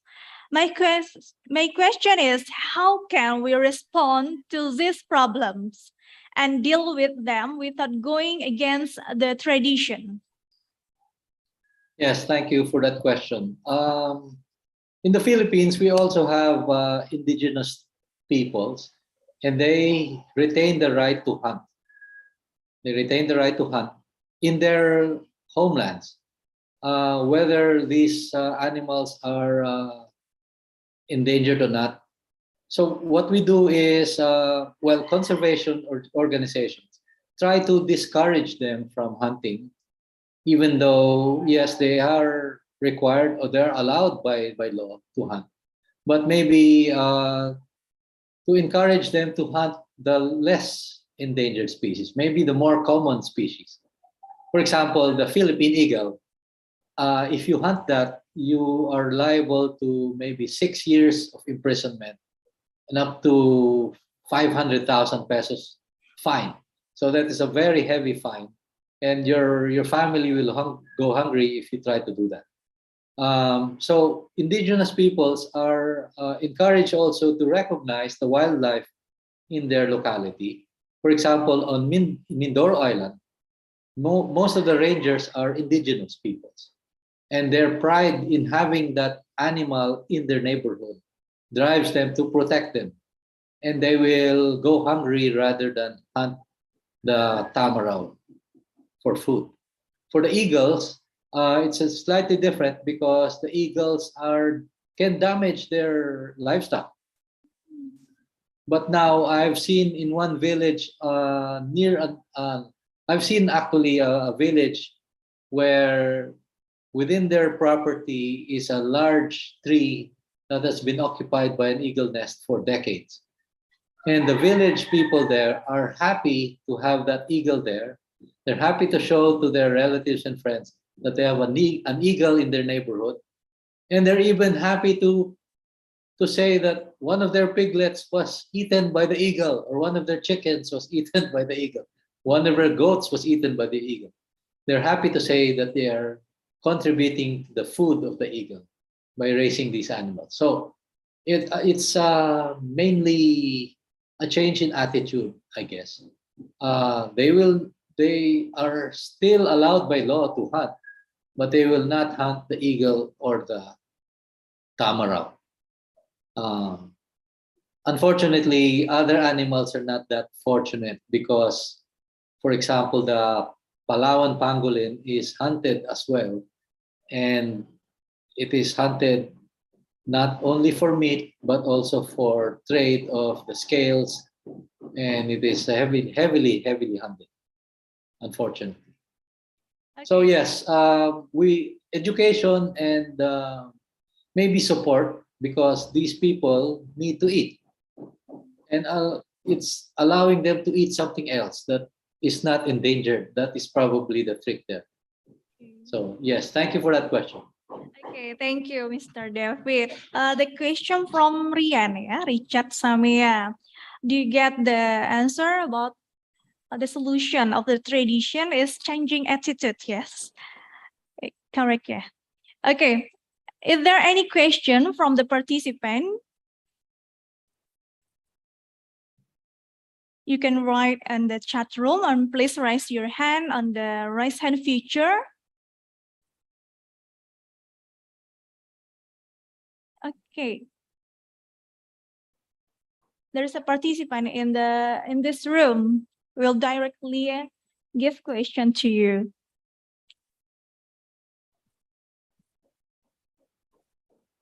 Check.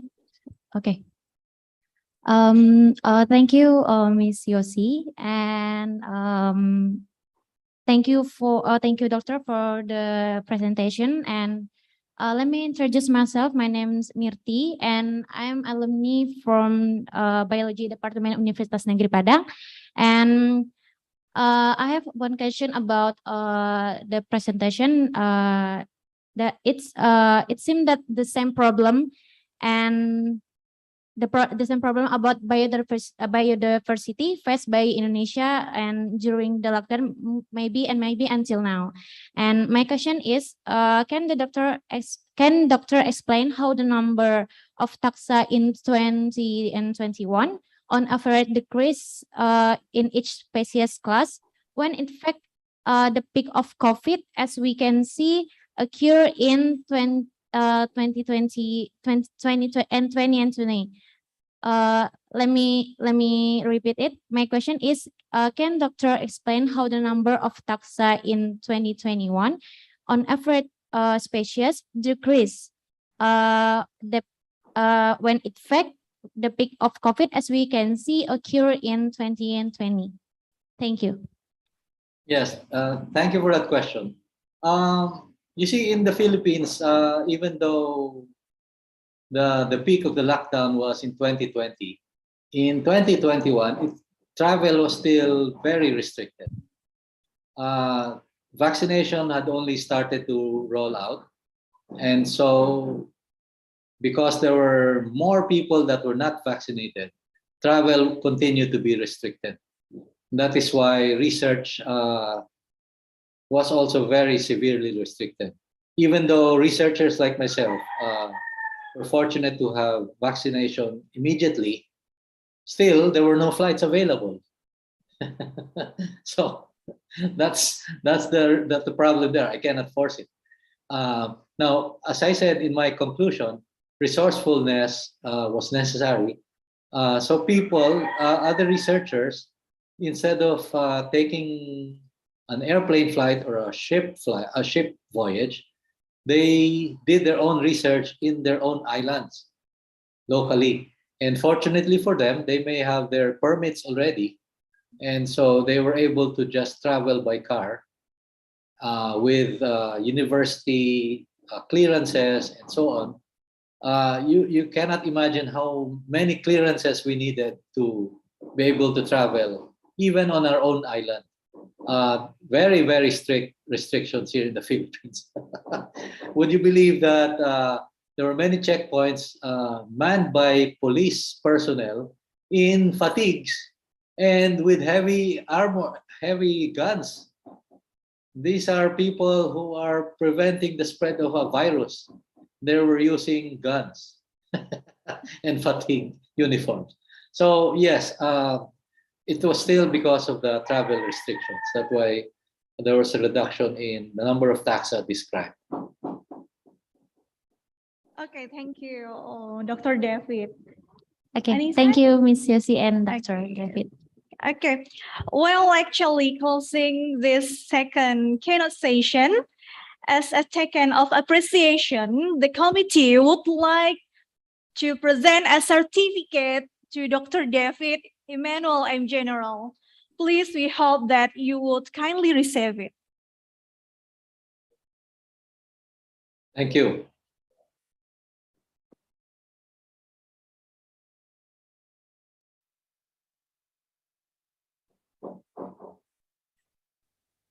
Okay, please give applause to Dr. David, Emmanuel, and General. Thank you very much. Thank you very much. Okay. Okay, ladies and gentlemen, we are very happy to inform you that our third keynote speaker has already joined us here at the Singgalang Room of Hotel UNP Hotel and Convention Center. Distinguished guests, ladies and gentlemen, I will start by reading the short biography of our third speaker.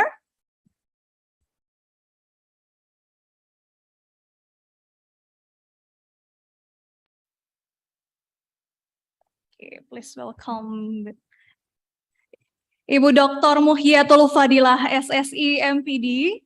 Current position, she is a senior lecturer at the biology department, especially in biology education study program, Faculty of Mathematics and Natural Sciences, Universitas Negeri Padang.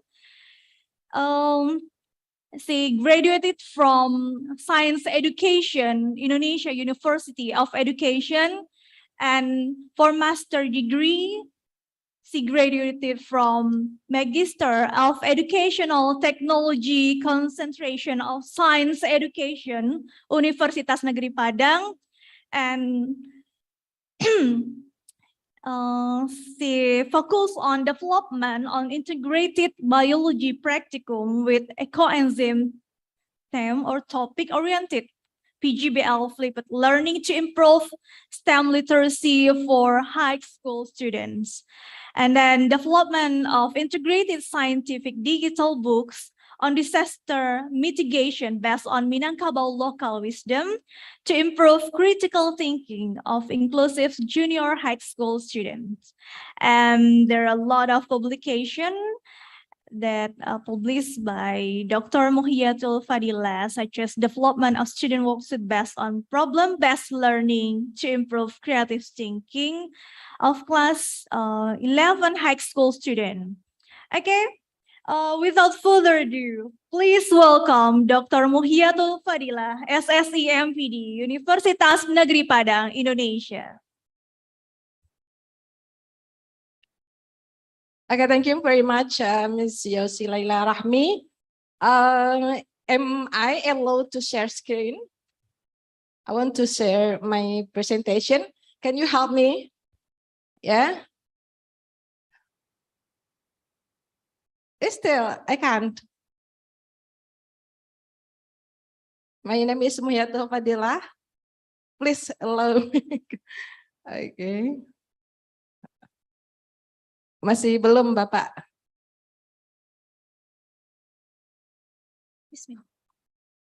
Yeah, I did.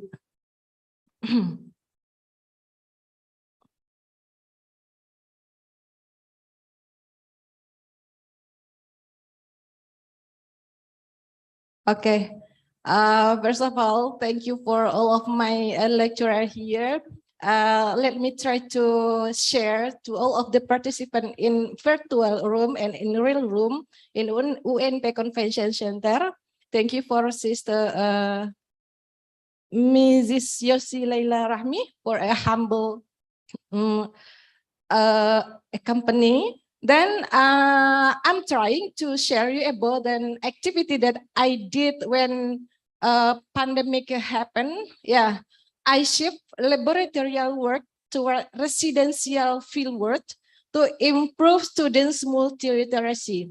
This is a kind of biodiversity lesson learned after pandemic. Yeah. I will not discuss further about how is Indonesian and global biodiversity level now. We agreed that we are in threat of biodiversity loss, even in Indonesia. For example, we are lost some rainforests due to fire or due to illegal logging. And in a global scale, we also face climate change, urbanization, and improving human population, also global economic growth. All of this condition has enhanced urban lifestyle and concurrent reduction in nature-based recreational activities. How could it would be happen?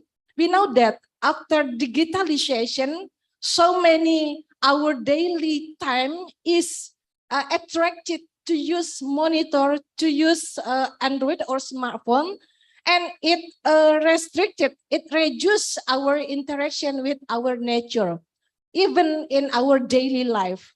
So this is the fact. We got warning from international WWF that mammals, birds, amphibians, reptiles, and fish have suffered 68% loss in their population until 2016. This is a great problem because it also creates significant implication for climate change mitigation and biodiversity conservation efforts. So, do all this fact influence students? What students and citizens always listen about biodiversity? Yeah, we frequently find this such reduction in almost text or information that Indonesia comprises 4 of the 25 global biodiversity hotspots. Means that information digitalization told us that we are still enriched in comparison. We like as Brazil, we have mega diverse countries, so nothing is a threat out in our country.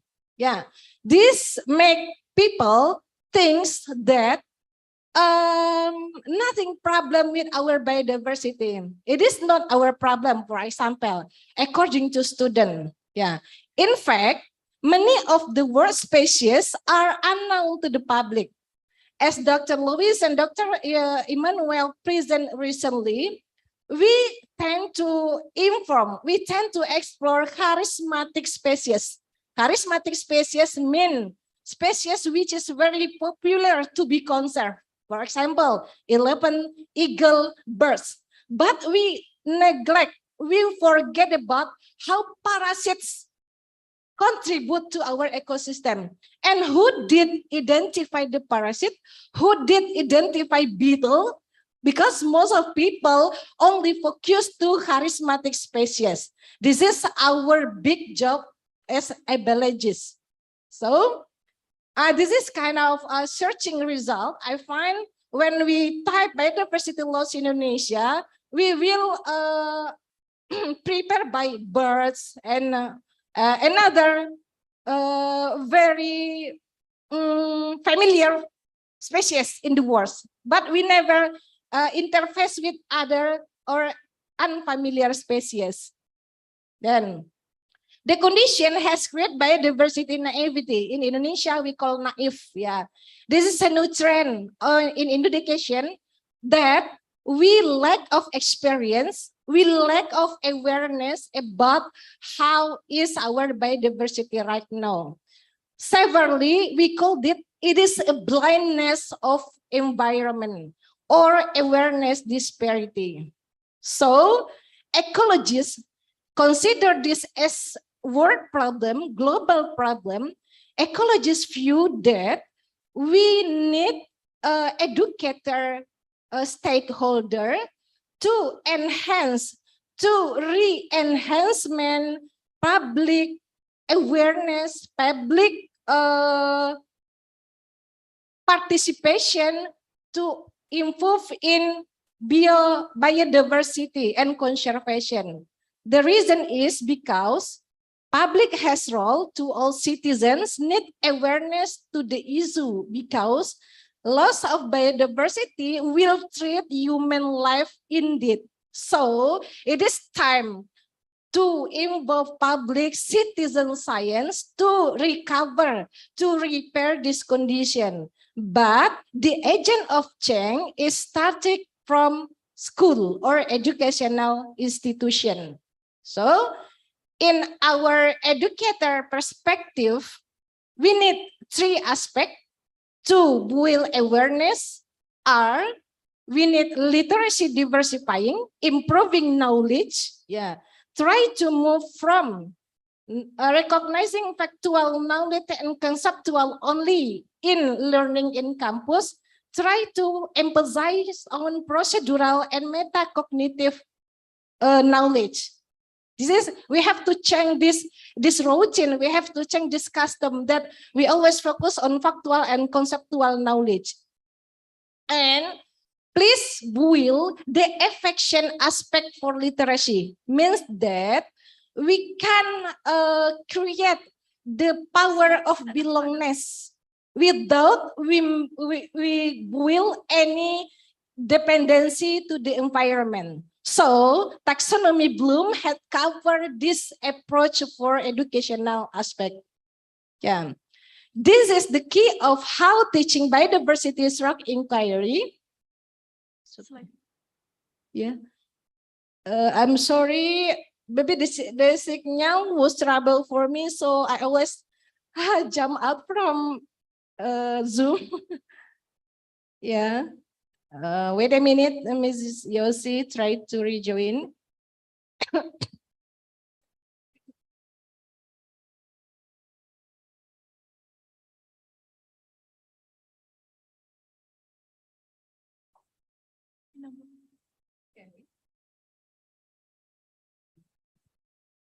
Yeah, this is I don't know, when we have a COVID pandemic, this is still problem, and also today. So we are drilled to be patient on this condition. Yeah, jump any time from the virtual room.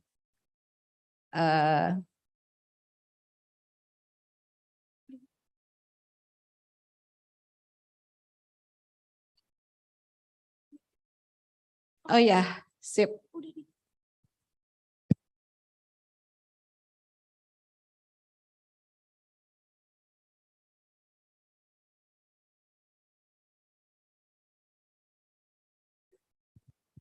I think it's work, Irian.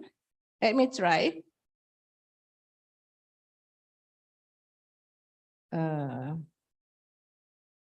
Yep. Yeah, can we see it clearly, Miss Yossi? Yes. Yes. Yeah. Yeah. Wait a minute. Wait, okay. So the clue is for biodiversity is improving back to inquiry. The challenge is how to hold inquiry. We know that inquiry often apply in laboratory, while when pandemic we interact each other with only monitor. We separate each other, so we don't have laboratory for teaching biodiversity. So this is the solution that even though we don't have a face-to-face interaction, we still have ability to make an inquiry learning atmosphere by doing some of this solution, by creating problem, by making case or researching scenarios, by experience or laboratory settings, and by doing an experiential learning. The problem is, I asked to Ms. Yossi, when pandemic, do you have a laboratory activity, Ms. Yossi? Not yet. No. And what did you do for your students? Oh, I have created a virtual lab. Virtual lab, yes, yeah. It is one effort, and we can make appreciate on it, but it is different skill that create by virtual lab and real lab. So I choose to at the time I made decision to make like this. We call that okay, let me see. I call that it fieldwork. And a specific term for this is there any problem? Yeah. Okay. And the specific clue for my fieldwork is residential fieldwork. Yeah, fieldwork is a common approach in biodiversity course, but in pandemic I put name residential fieldwork because all of my students are habit on their own residence. This is the disperse of my student when pandemic. In all Sumatra region from West Sumatra and also North Sumatra until Riau. So we have 26 students dispersed. We didn't meet each other, but we agreed on making residential fieldwork by doing this 4 phases. First is in virtual room, we make literature reviewing and analyzing. So students make a class presentation. After that, student orienting project and pra-residential work. What did they do? They make site analysis. Site analysis means recognize what are resources, what are biodiversity in their own habitat. Nah, in their own residence. After that, I instruct them to make a phenomena analysis and also need analysis. After half semester, we please students to present project fieldwork and class show their collaboration by supporting each other. And the final assignment of this phase is they present progress and final scientific rating. So I changed a routine assignment for laboratory work is report. Then I change into scientific writing based on residential research. This is their participation to mastery the concept. They keep in discussion learning material, and then they analyze the article. I prepare format. Yeah, so they work based on this template. It is free to choose what kind of topic, and the clue is material at the meeting. Okay, and I got some of result residential fieldwork. For example, this is in Indonesia, keberagaman ikan dalam budaya adat atau Hari Raya Idul Fitri. In English, they able to identify the diversity of fish that people use in their residence. For example, for a big day, what do you call it, big day? For sacral day of Muslim, Hari Raya Idul Fitri, and to get this information, they have to develop collaboration. They have to interview. They have to come to community, meeting with maybe some leader of culture or meeting with some leader in their community. So this is a kind of implementation of open inquiry. In this case, we mostly in laboratorial work, we reach inquiry level 0. Why? Because all of procedure, all of problem, and the result is provided by lecture. And it is limited student creation. That's why we throw them out a way to find what is their own problem and what is their own solution. So for this residential fieldwork, I feel that students can achieve authentic inquiry. Authentic means the real task resource come from their authentic habitat or their authentic residence. Yeah, this is another example of their report. Remind me if the time was over. 5 minutes. Yeah. They also identify about fish in Sungai Lubuk Larangan, conservated area, but this is full with local wisdom. Nobody can freely enter the room. And here, two students got the problem because they are forbidden to enter the site because the time is not correct. This is an opportunity for them to make negotiation, to try discussing, to make decision and change to another site. Yeah. So this is when we put them on their residential, they feel more comfort and want to try how to solve their obstacle in finishing the assignment. So I see this is their activity inside identification. So they don't have lab, but they have nature as laboratory. Yeah. Nah, that is also related to ecotourism. And the concept of ecotourism create from their well awareness about their area and their resident. And this is very fit to concept of sustainable development based economic. So ecotourism have to consider the biodiversity situation on their area. This is I try to compare when we have practical report, students know well about title, purpose, theoretical tool and material, data and analysis, submission. But when we have residential fieldwork, they design their own project title. They find their own background and determine their own purposes. Also, the most important finding, I think that they could modify tools. Yeah. For example, some tools were not available on their area. So they make it by their own. Yeah. Designing. And for success in data gathering, they have to develop social skill. Am I disappear? No.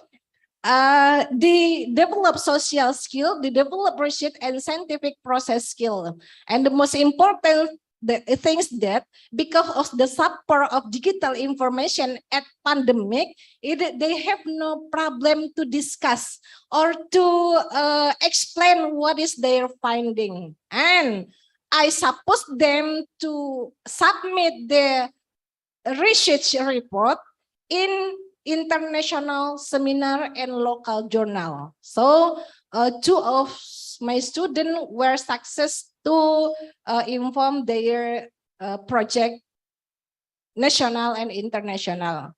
I mean in international conference. So this is a kind of picture. This is Mulyani. Mulyani observed what fish for Maelo Puke, yeah, Maelo Puke, a tradition. It is science in citizen, yeah. This according to traditional paradigm, and she find that some of fish that we never know before, and it is only founding in Maelo Puke activity. Okay.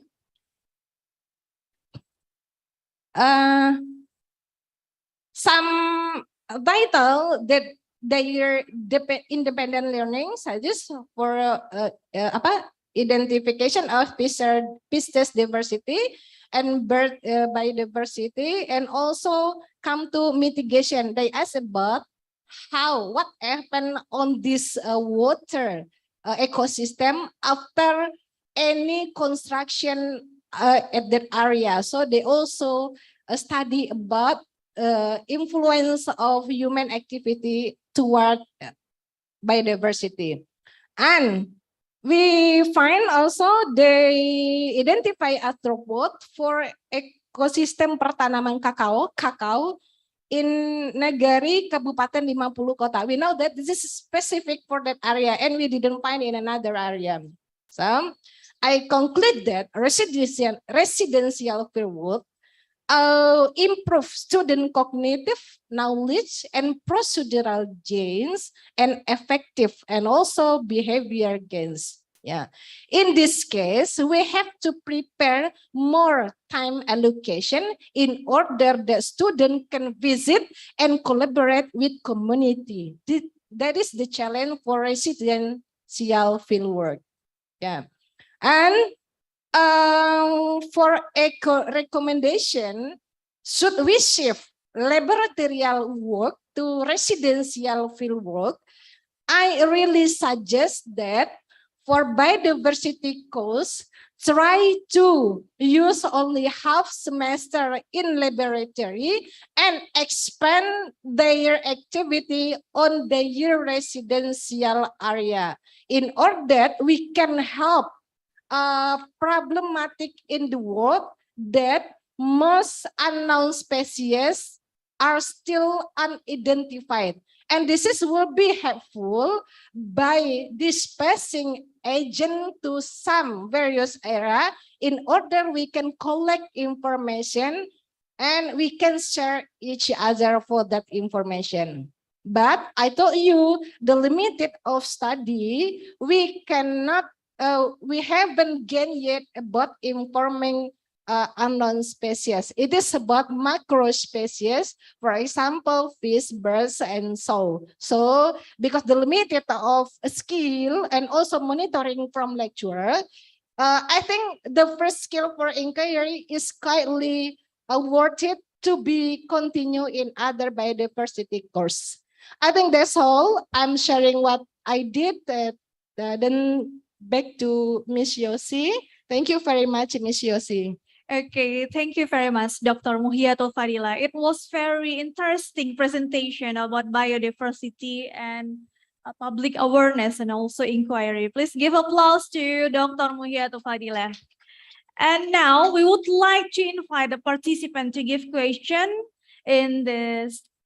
You can use raise hand feature or please write on your chat. In the chat room. Okay, Miss Helsa Rahmatika. Time is yours. Okay, thank you, moderator. Assalamualaikum warahmatullahi wabarakatuh. Waalaikumsalam. Good morning, Dr. Muhyiatul Fadila. Okay, I interest about residential field work. Okay, residential field work seems as a promise learning strategies during pandemic, and I think is still potential for post-pandemic era. And my question, how to organize this such approach for currently offline learning in the case student take many time in campus activity? Okay, that's all. Thank you. Thank you, moderator. Thank you, Miss Helsa. Directly answer. Yes. Yeah, thank you, Miss Helsa Rahmatika. Yes, me myself also appreciated with my trial and error, and this is run for 2 semesters. But at the time, time allocation is fully for students. Yeah, but we know after pandemic we have classical face-to-face interaction. So I think we need reform. We make agreement. We have to make an renewal agreement that please divide time to laboratorial work for only before semester. Yeah, and the focus on examination of mid examination is about how to improve their basic knowledge and their basic skill in identification, in classifying. And after midterm examination, let them start their project by coming home or coming back to a specific area that they would like to, that they're curious to. So let them know, let them define what reason they need to research or to investigate. I think that's so we have to shift only one half semester laboratorial and half semester residential fieldwork. And individual, it run well. I think it is my idea, Miss Elsa. Is it clear? Okay, Miss Elsa, it is clear for you about residential framework, yeah? Okay, thank you for the answer, Dr. Muhyiddin Fadila. Yeah.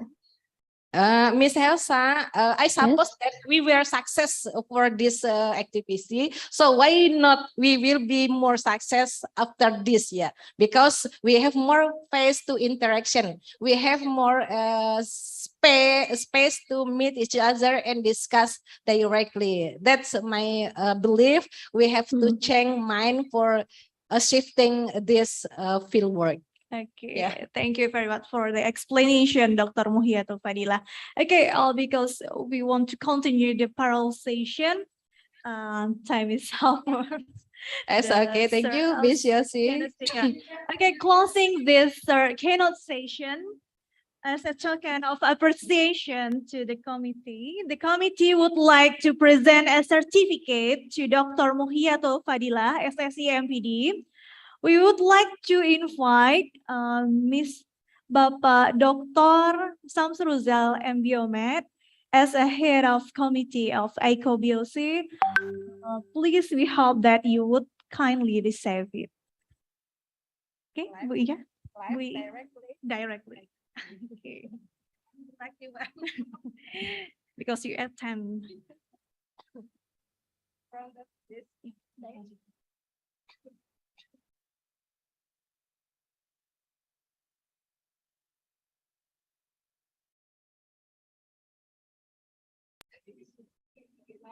Okay.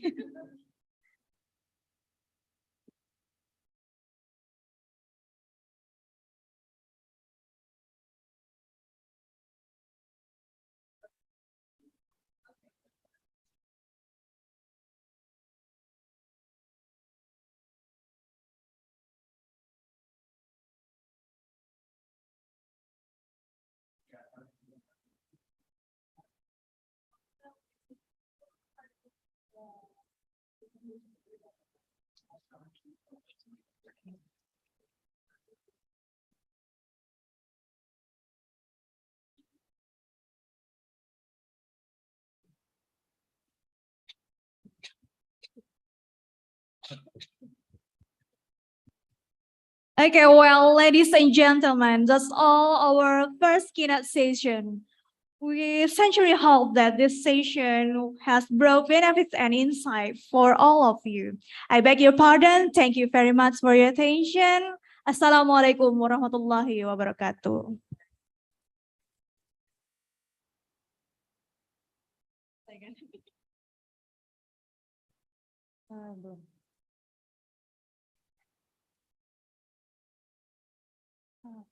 Well, thank you for our keynote speakers for the speech. And also, thank you, Mrs. Yossi, for moderating us. Well, ladies and gentlemen, we've already watched the excellent presentation from our keynote speakers in the first session. Now we're going to have a coffee break. Right after that, at 11 a.m., we'll have scientific session 1. Please join best on the predetermined room. We will have scientific session with our invited speakers, and several participants will present their paper. Amik Manisa Khairati, see you in scientific session 1 and please enjoy the meal. Bapak Ibu hadirin sekalian, sesi 1 keynote speech telah berakhir. Setelah ini kita akan beristirahat sejenak. Tepat pada pukul 11 siang, scientific session 1 akan dimulai yang dilaksanakan via Zoom meeting. Saya Manisa Khairati undur diri, sampai jumpa di scientific session 1.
Welcome to the Animal Physiology Laboratory.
Physiology Laboratory.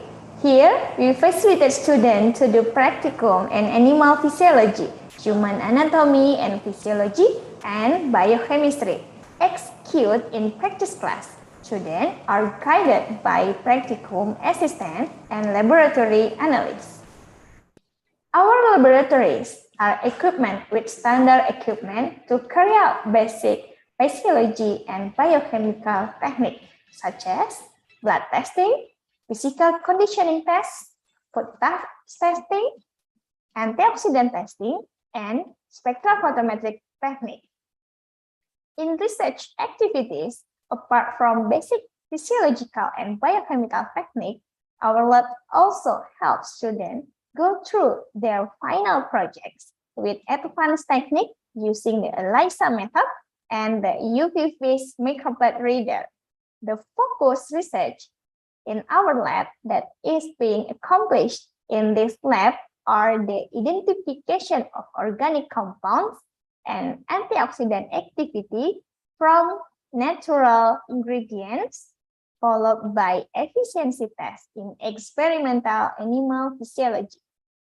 And then in immune response, we also measure that oxidative stress in hypoxic condition in athlete also we conducted. Analysis is fulfilling ranging from biochemistry until gene expression in animals and humans. In collaboration with another labs in biology department. Collaboration is also carried out with the sports science faculty through an analysis to the athlete's physiological condition. In addition, currently, our lab is also working with the environmental science sector through process organic waste to ecoenzyme. We are also conducting collaborative research through a grant research design involving the field of microbiology, plant physiology, and biomolecular to explore the ecoenzyme. The ecoenzyme team has also collaborated with UI Green Metric through the UIGWURN ecoenzyme team in terms of research, training, and community service. This team involved 11 universities in Indonesia and has carried out 4 training of trainer with resource person from our biology department. For community service, we give training for high school teachers to improve skills in physiology and biochemistry practicum. We also facilitate students from school in West Sumatra who will take part in the Science Olympiad to do practicum here. The last, we also check blood sugar, blood group, uric acid, and cholesterol every year through the Darling program in collaboration with the Student Association of our department.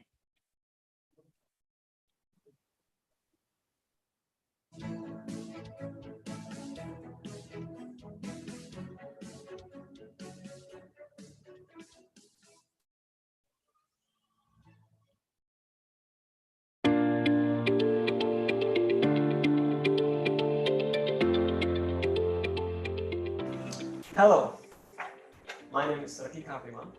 I'm a lecturer in this laboratory.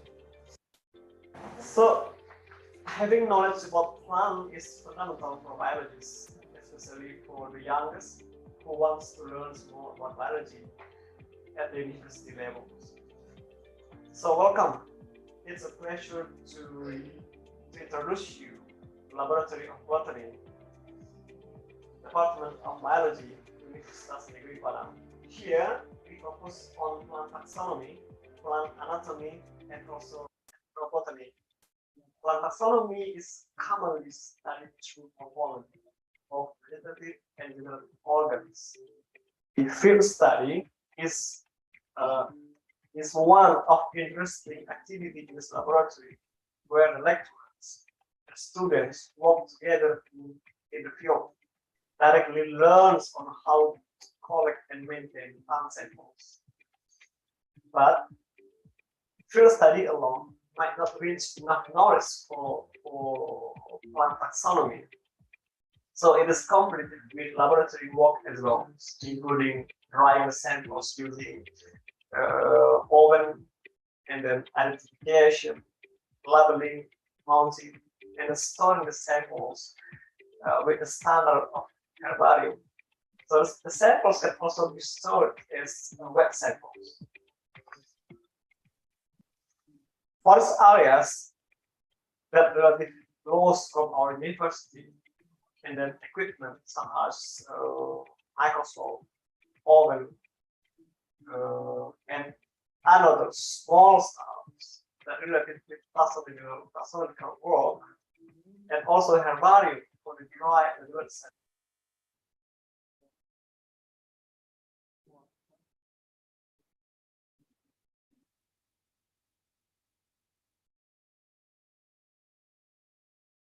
Baik Bapak Ibu hadirin sekalian, kita akan segera memulai scientific session. Kepada para presenter, mohon untuk merename akun Zoom sesuai dengan pembagian Zoom room yang telah sesuai dengan pembagian Zoom room yang telah diberikan. Dan kepada para partisipan yang ingin menyimak presentasi dari invited speaker, silahkan merename akun Zoom berdasarkan room Zoom yang diinginkan. Terima kasih.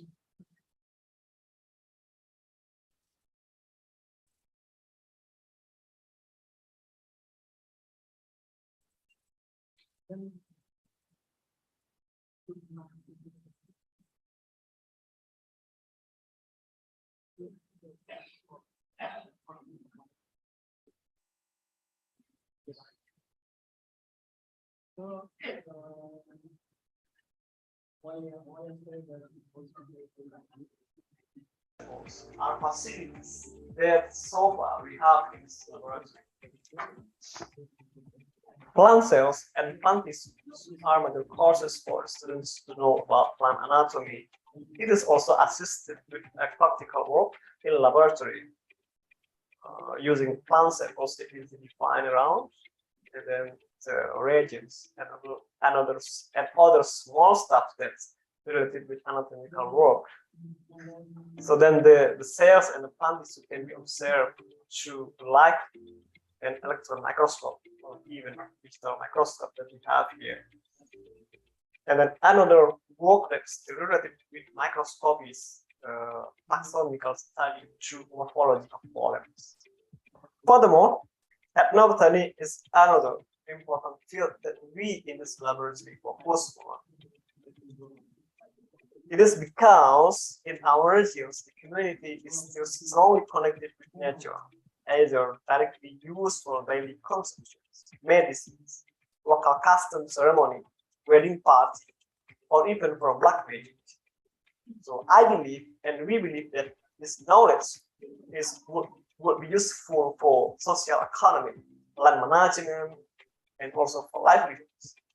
And also as heritage culture heritage that we should keep floating for generations.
Welcome to the Laboratory of Ecology. This lab is used to support the activities of the practical work and research by the students and the lecturers related to the ecological courses. To support these activities, this lab has several devices that can be used to measure several abiotic parameters. For example, we have sling psychrometer to measure the air temperature and the relative humidity. We also have sound level meter to measure the level of the sound that might be affected some population of animals in an area. And then we have anemometer and also have refractometer to measure the wind speed, and also have salinity meter to measure the acidity level of the soil and water.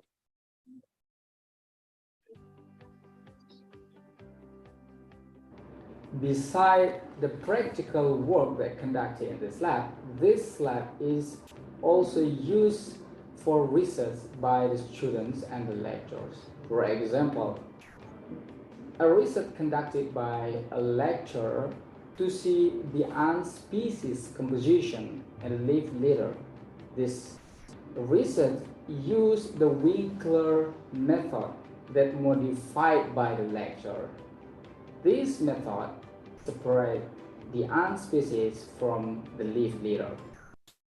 Another research that conducted by the lecturer and the student is to see the frog or toad species composition near the waterfall and relate them to the unique abiotic parameters like sound, noise level, and humidity. Although most of the activities for this lab is completed or conducted outside of the lab, some activities can also be completed in this lab. like measuring the quality of the water, measuring the dissolved oxygen, measuring the biological oxygen demand, chemical oxygen demand, and also toxicology. The research of plant ecology, including the vegetation analysis, plant community structure, composition, and change. And recently, the plant ecology study focused to conduct research in mangrove ecosystem. And our department has collaborated with the city government of Pariaman in managing mangrove ecosystem of Mangguang as a pilot project for sustainable tourism area management. We also have an international collaboration research with National Taiwan Normal University, Taiwan. And in this year, our lab, funded by international research grant from Nagao Environmental Foundation, Japan, in the project of taxonomic and distribution of the endemic Agam bowfinger gecko and its phylogenetic position within Sumatra. And in this lab, our lab member also have a weekly seminar which is discussed about the current issues in ecology.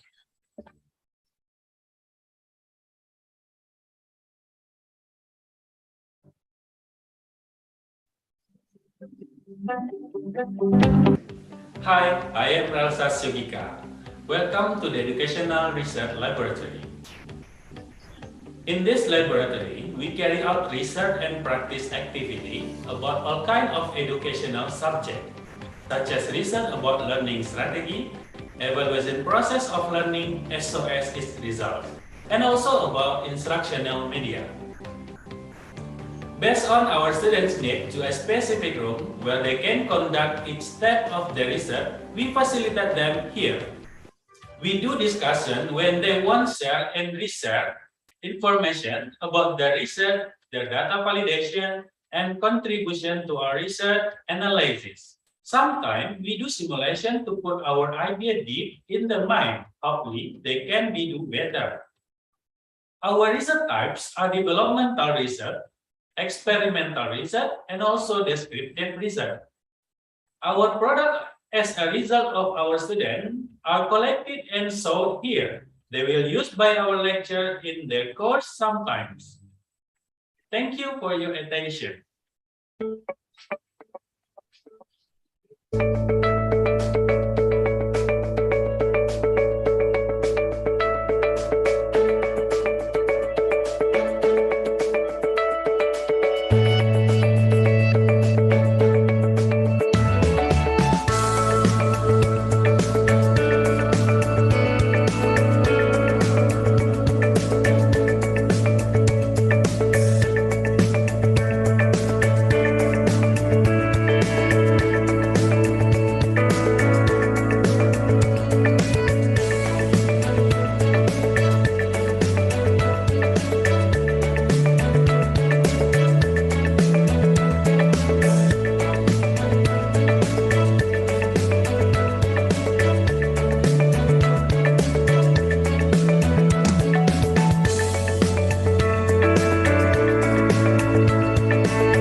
Hi, I am Elsa Sugika. Welcome to the Educational Research Laboratory. In this laboratory, we carry out research and practice activity about all kinds of educational subjects, such as research about learning strategy, evaluation process of learning as well as its results, and also about instructional media.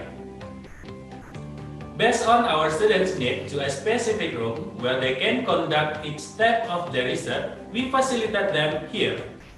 We do discussion when they want to share and reshare information about the research, their data validation, and contribution to our research analysis. Sometimes we do simulation to put our idea deep in the mind. Hopefully, they can be do better.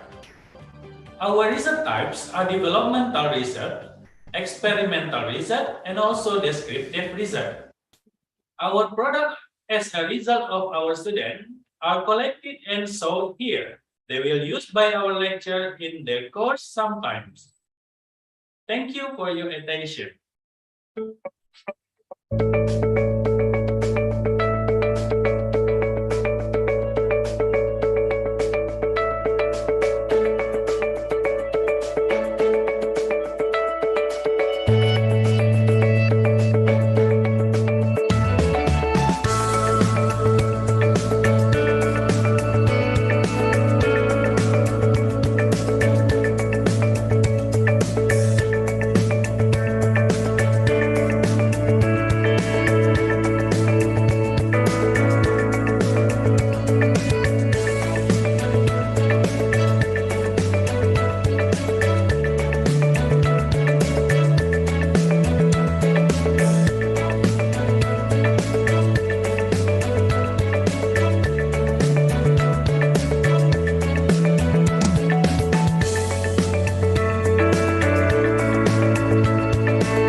Hi, my name is Alifatul Ahyan. I'm one of the lecturers of Biology Study Program of University Negeri Padang. Welcome to the Genetics and Biotechnology Laboratory. Here in this laboratory, we facilitate students to do practicums in genetics and biotechnology subjects. In conducting practicums, students are guided by student assistants and laboratory technicians. Practicum activities to support genetic process are classified into two approaches, including simulation to support understanding of Mendel genetics theory, and basic technique of molecular genetics. Our laboratory are facilitated with standard equipment to carry out the basic techniques of molecular genetics, such as DNA or RNA extraction, PCR, and electrophoresis. In research activities, besides the basic technique of molecular genetics, our lab also supports the students to do their final projects with advanced technique of molecular genetics using real-time PCR thermocycler. The focus and ongoing research in this lab are detection and identification of microorganisms using DNA barcoding, plants genetic diversity, analysis of gene expression in animal model, and also molecular detection of non-halal content in food products. In addition, our lab also supporting other labs in biology department to do species identification using molecular approach in taxonomy studies. Besides that, we also do the collaboration research with LIPI, Indonesian Institute of Science, especially in plant genetic diversity. For community services, we recently held training for high school teachers to improve their skill in genetic fields. We also facilitated students from schools in West Sumatra who will take part in science competitions to do practicum here because mostly of laboratory school doesn't have those equipments. We also participate in holding workshops for academics, researchers, and students at the Biology Annual International Seminar called ICOBioSE by inviting experts in their fields.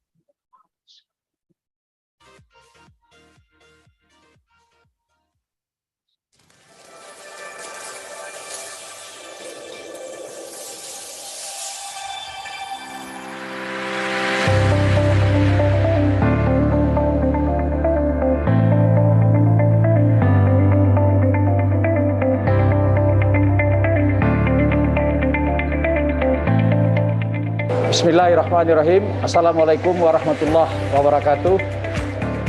Salam sejahtera bagi kita semua. Sebelumnya mari kita panjatkan puji syukur kehadirat Allah yang Maha Kuasa. Hari ini kita kembali bisa hadir bersama-sama walaupun secara virtual dan mudah-mudahan tidak mengurangi makna daripada kegiatan kita pada hari ini. Bapak Ibu pimpinan Universitas Negeri Padang, Wakil Rektor, Dekan, dan seluruh jajaran, pemerhati lingkungan dan praktisi-praktisi lingkungan yang berkesempatan hadir pada hari ini, kami atas nama pimpinan Universitas Negeri Padang menyampaikan selamat dan apresiasi kepada UI Green Metric yang secara rutin setiap tahun melaksanakan penilaian dalam rangka terus berjuang untuk melestarikan lingkungan, baik di tingkat nasional maupun di tingkat internasional. Dan kita melihat bagaimana UI Green Metric semakin mendapat percayaan dari seluruh universitas yang ada di dunia. Dan Universitas Negeri Padang, alhamdulillah terus ikut berpartisipasi dan kami merasakan manfaatnya terhadap keberadaan UI Green Metric ini, sehingga hari ini kita melihat terjadi perubahan-perubahan yang signifikan dan mendasar terhadap kondisi lingkungan yang ada di Universitas Negeri Padang, sehingga Sivitas Akademika UNP dapat melaksanakan aktivitas yang menyenangkan, nyaman, sehat, dan alhamdulillah semua dapat mengikuti dan menikmati daripada dampak kegiatan daripada UI Green Metric ini. Selamat kepada UI Green Metric dan selamat memperingati Hari Lingkungan Hidup Sedunia. Mudah-mudahan memperingati Hari Lingkungan Hidup ini juga menjadikan kita untuk terus melakukan introspeksi diri sejauh mana kita bisa berkontribusi dalam menjaga kelestarian lingkungan hidup. Terima kasih. Wassalamualaikum warahmatullahi wabarakatuh.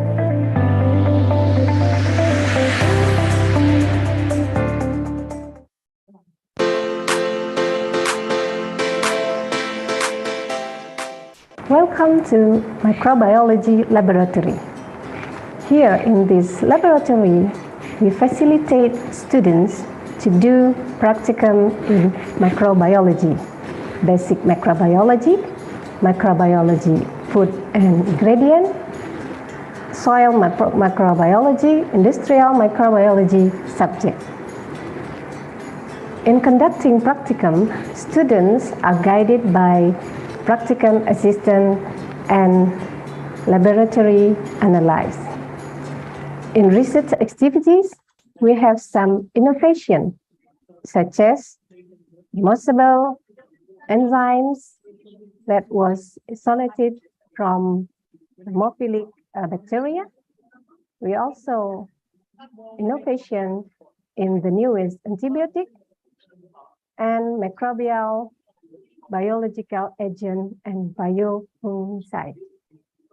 Besides that, our laboratory also producing fermented food, nata de coco, kombucha tea, and virgin coconut oil. This is some equipment of our laboratory. This is a spectrophotometer. This is shaker incubator to grow bacteria. And this is some kind of incubator with different temperature. Incubator, we use incubator to grow and maintain microbial culture. This is food production microbiology room. That's it.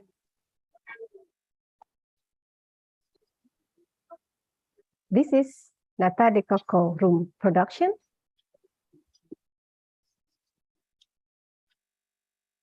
And this is nata de coco ready for sale.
Hello, I'm Fitri Arsi. I'm lecturer in microbiology.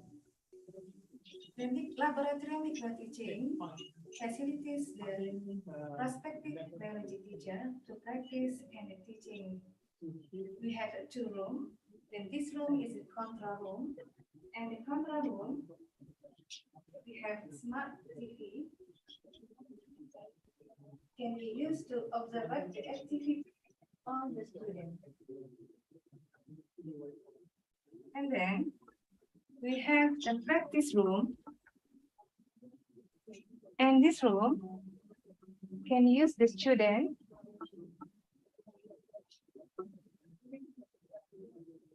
the all process how about the teacher we can do in this room. And the facilities we use the computer. All the student can use the computer. Computer can use the media in the learning. And we have smart TV. Smart TV can be used to explain how about the content in biology.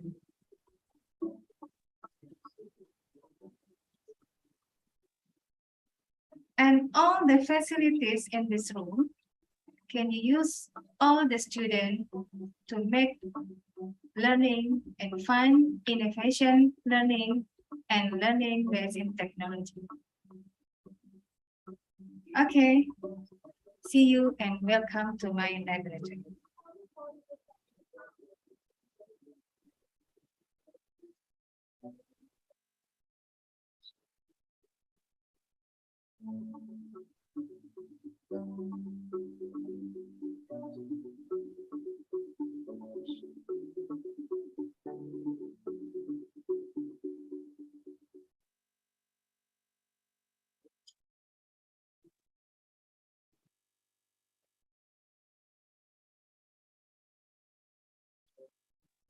I'm going to show you the research area. This is the polymerase chain reaction room. So come forward. This is the preparation room. We have micropipettes for DNA and RNA extraction. And this one, refrigerated mini centrifuge for extraction. And also we have thermosaver and nanofluorometer for quantify the concentration and quality of DNA or RNA sample. So we can continue to the next room.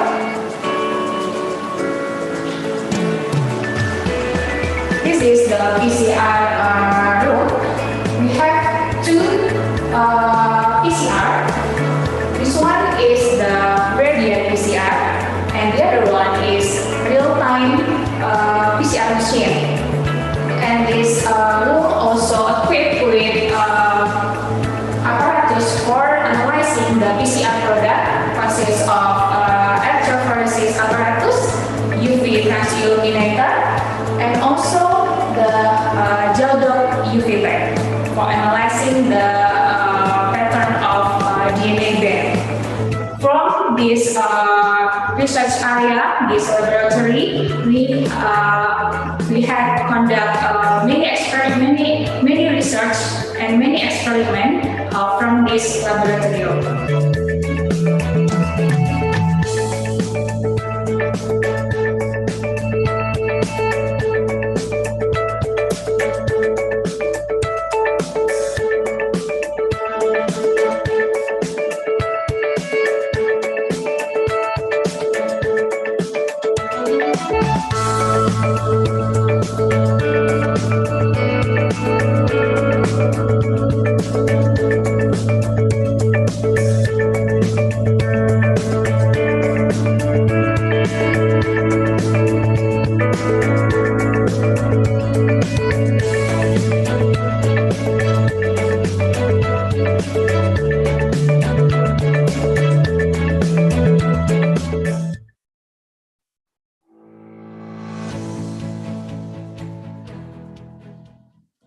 Welcome to the Plant Physiology Lab. My name is Irma Lemani. I am the lecturer here. This lab supported more activities such as practice class, lecturer class, and many research collaboration between students and lecturers. This lab supported many courses such as plant physiology, plant phytohormone, plant ecophysiology, tissue culture, and hydroponics. Some of this research used in this lab are supported by more equipment such as incubator to measure biomass. And now I will show you our plant tissue culture room. Come on, follow me. In this plant tissue culture room, we store some materials such as products, mineral nutrition, and of course, plant nutrition for medium.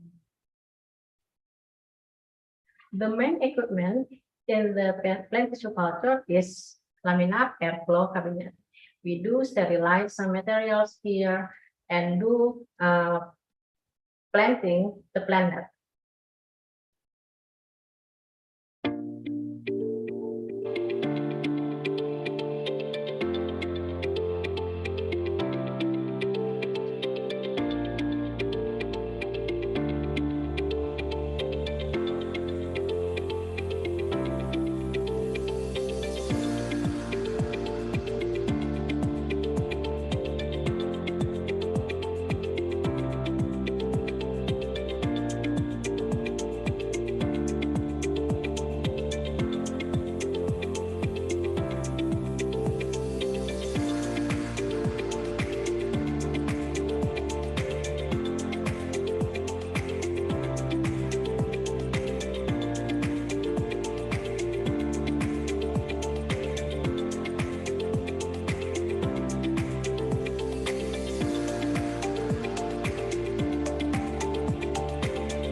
In this greenhouse, we produce ecoenzyme to application for increased growth and yield of some various tropical horticultural crops. One of the applied of plant physiology is hydroponics. This is there. And also we research about the effect of many various nutrition about the growth of the plant.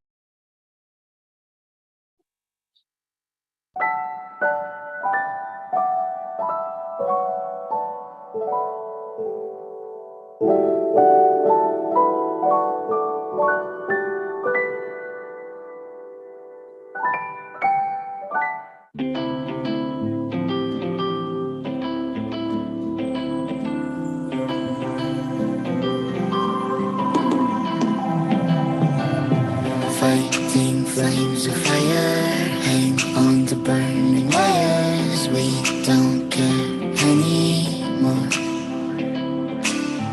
Are we fading lovers? We keep wasting colors. Maybe we should let this go. We're falling apart, still we hold together. We passed the end, still we chase forever. Guess this is all we know.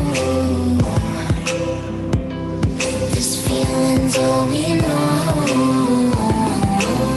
I'll ride my bike up to the road, down the streets, right through the city. I'll go everywhere you go, from Chicago to the coast. You tell me hit this and let's go. Blow the smoke right through the window, 'cause this is all we know.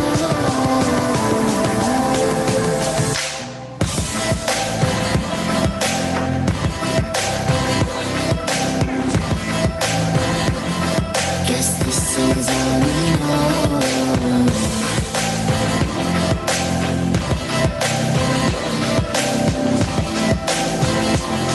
Guess this is all we know.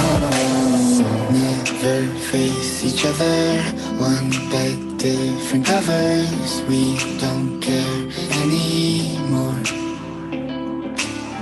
Two hearts still beating on with different rhythms. Maybe we should let this go.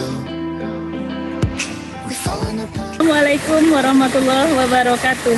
Saya Nyonya Diah Irfan Fiktono, Ketua Tim Penggerak PKK Nagari Tanjung Bali. Kami mengucapkan ribuan terima kasih kepada Departemen Biologi Universitas Negeri Padang yang telah memilih kami sebagai nagari binaan dalam program pengabdian masyarakat. Dengan berdirinya bank sampah yang diprakarsai oleh Universitas Negeri Padang, maka persoalan sampah di nagari kami mulai teratasi. Terima kasih kami ucapkan. Assalamualaikum warahmatullahi wabarakatuh.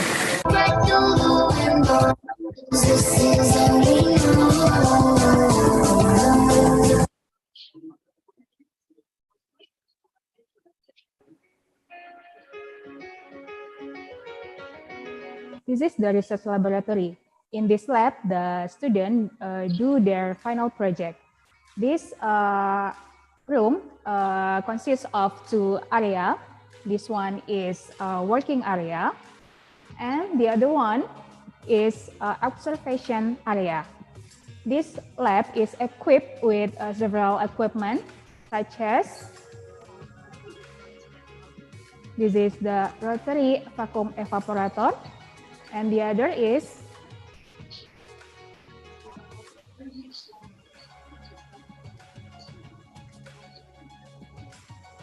this is the incubator for growing the bacteria. This is the hot plate for making the growing medium. This is the centrifuge and several microscope for observation the growth of bacteria. We also have high-speed refrigerated microcentrifuge. The centrifuges have several size of rotor. Beside the main room, this laboratory consists of 3 special rooms. This is the isolation and preservation microbe room. This is the cell culture room. This room equipped with several equipment. The first one is a deep freezer for storage the culture and the reagent. We have biological safety cabinet for culturing the cell. And also, we have carbon dioxide incubator for growing the cell.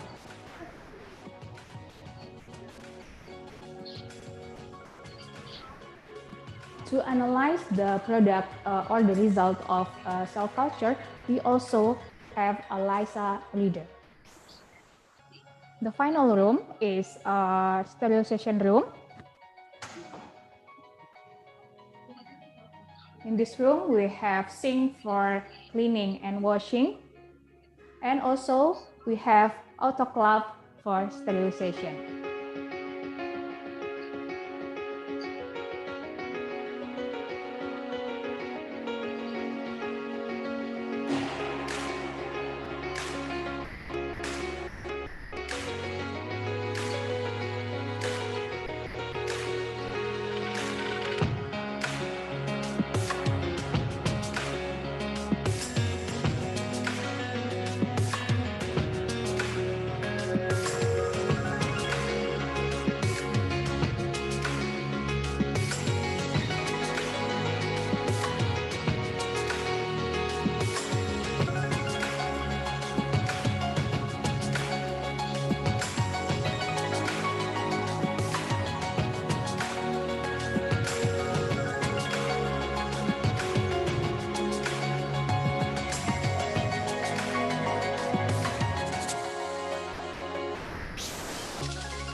This is the research laboratory. In this lab, the students do their final project. This room consists of 2 areas. This one is a working area, and the other one is observation area. This lab is equipped with several equipment, such as this is the rotary vacuum evaporator, and the other is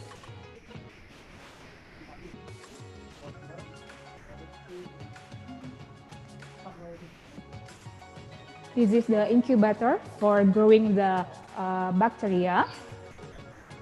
This is the hot plate for making the growing medium. This is the centrifuge and several microscope for observation the growth of bacteria. We also have high-speed refrigerated microcentrifuge. The centrifuges have several size of rotor.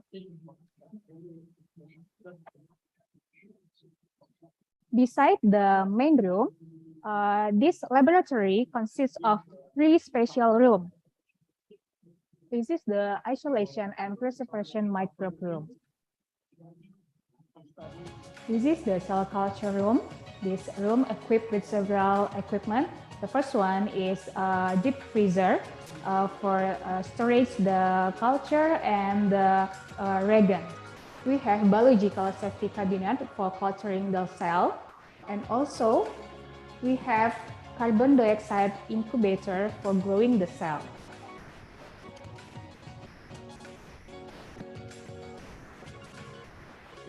To To analyze the product or the result of cell culture, we also have a LISA reader. The final room is a sterilization room. In this room, we have sink for cleaning and washing. And also, we have autoclave for sterilization.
Hello, welcome to the Zoology Laboratory.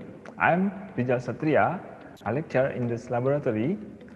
Here in this laboratory, we focus to study the animal diversity of Sumatra.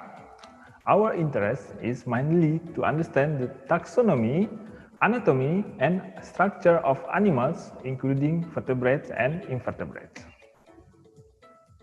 In this lab, we conducted research and practicum activities.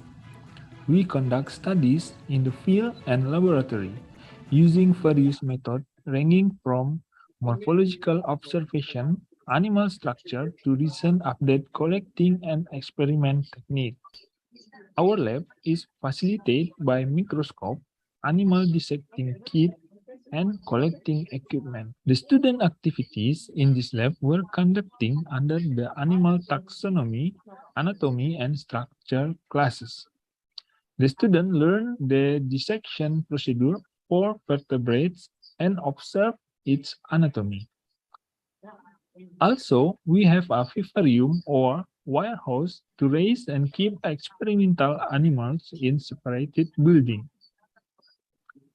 Our lab activities also conducting the study in the field, such as the biodiversity of big mammals in West Sumatra by using the camera trap.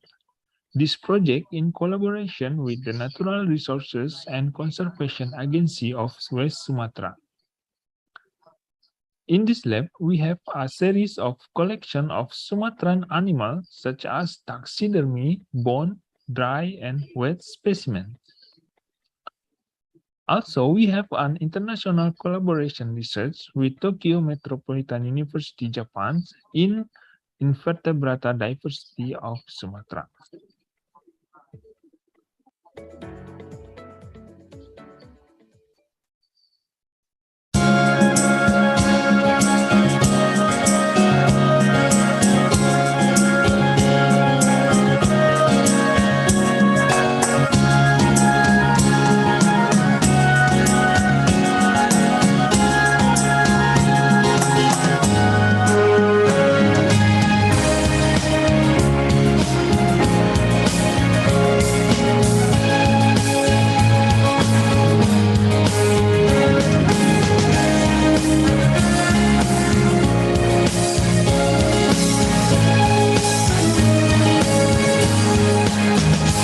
Indonesia adalah harga hidup kita, tak boleh terbelah, tak akan berubah. Merah putih harus berkibar selamanya, Garuda terpahat dalam dada.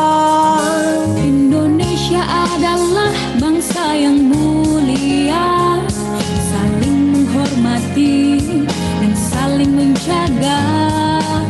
Adabnya yang luhur dan penuh toleransi, merawat perbedaan di dalam harmoni. Satria Indonesia menjaga budaya setiap pada akarnya, tangguh dan perkasa. Pada tanah air ini kami berjanji tegak berdiri di atas bukit pertiwi. Satria Indonesia menjaga negara setiap pada sejarah, berani bersumpah. Pada tanah air ini kami berbakti, Indonesia dan Pancasila sampai mati. Indonesia adalah harga hidup kita, tak boleh terbelah, tak akan berubah. Merah putih harus berkibar selamanya, Garuda terpahat dalam dada. Indonesia adalah bangsa yang mulia, saling menghormati dan saling menjaga. Adabnya yang luhur dan penuh toleransi, merawat perbedaan di dalam harmoni. Satria Indonesia menjaga budaya setiap pada akarnya, tangguh dan perkasa. Pada tanah air ini kami berjanji tegak berdiri di atas bukit pertiwi. Satria Indonesia menjaga negara setiap pada sejarah, berani bersumpah. Pada tanah air ini kami berbakti, Indonesia dan Pancasila sampai mati.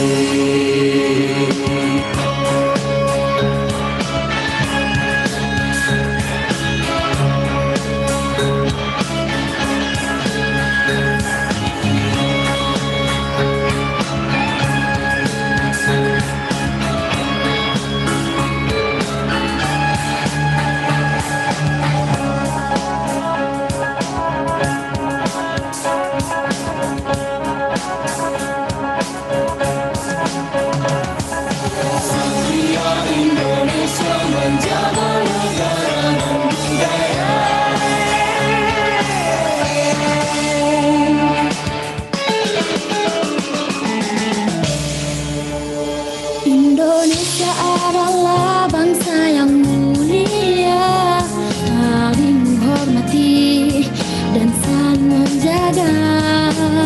Adabnya yang luhur dan penuh toleransi, merawat perbedaan di dalam harmoni. Satria Indonesia menjaga budaya setiap pada akarnya, tangguh dan perkasa. Pada tanah air ini kami berjanji tegak berdiri di atas bukit pertiwi. Satria Indonesia menjaga negara setiap pada sejarah, berani bersumpah. Pada tanah air ini kami berbakti, Indonesia dan Pancasila sampai mati. Sampai mati.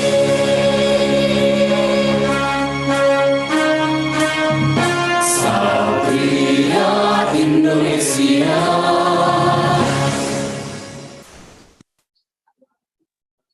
Satria Indonesia menjaga budaya setiap pada akarnya, tangguh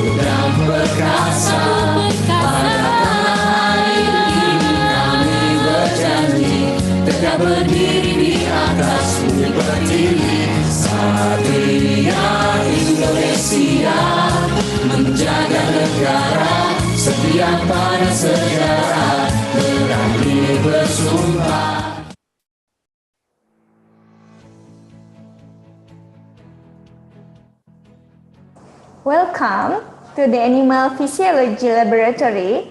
Here, we facilitate students to do practicum in animal physiology, human anatomy and physiology, and biochemistry. Execute in practice class. Students are guided by practicum assistant and laboratory analysts.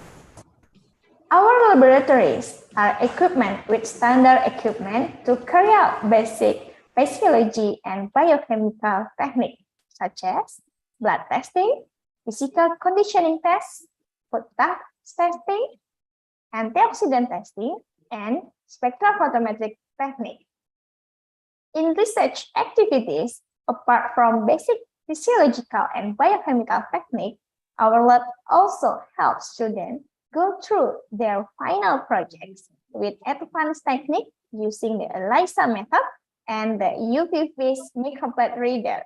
The focused research in our lab that is being accomplished in this lab are the identification of organic compounds and antioxidant activity from natural ingredients, followed by efficiency tests in experimental animal physiology. And then in immune response, we also measure that oxidative stress in hypoxic condition in athletes also we conducted. Analysis is involving ranging from biochemistry until gene expression in animals and humans, in collaboration with another labs in biology department. Collaboration is also carried out with the sports science faculty through an analysis to the athlete's physiological condition. In addition, currently, our lab is also working with the environmental science sector through process organic waste to ecoenzyme. We are also conducting collaborative research through a grant research design involving the field of microbiology, plant physiology, and biomolecular to explore the ecoenzyme. The ecoenzyme team has also collaborated with UI Green Metric through the UIGWURN ecoenzyme team in terms of research, training, and community service. This team involved 11 universities in Indonesia and has carried out for training of trainer with resource person from our biology department. For community service, we give training for high school teachers to improve skills in physiology and biochemistry practicum. We also facilitate students from school in West Sumatra who will take part in the Science Olympiad to do practicum here. The last, we also check blood sugar, blood group, uric acid, and cholesterol every year through the Darling program in collaboration with the Student Association of our department.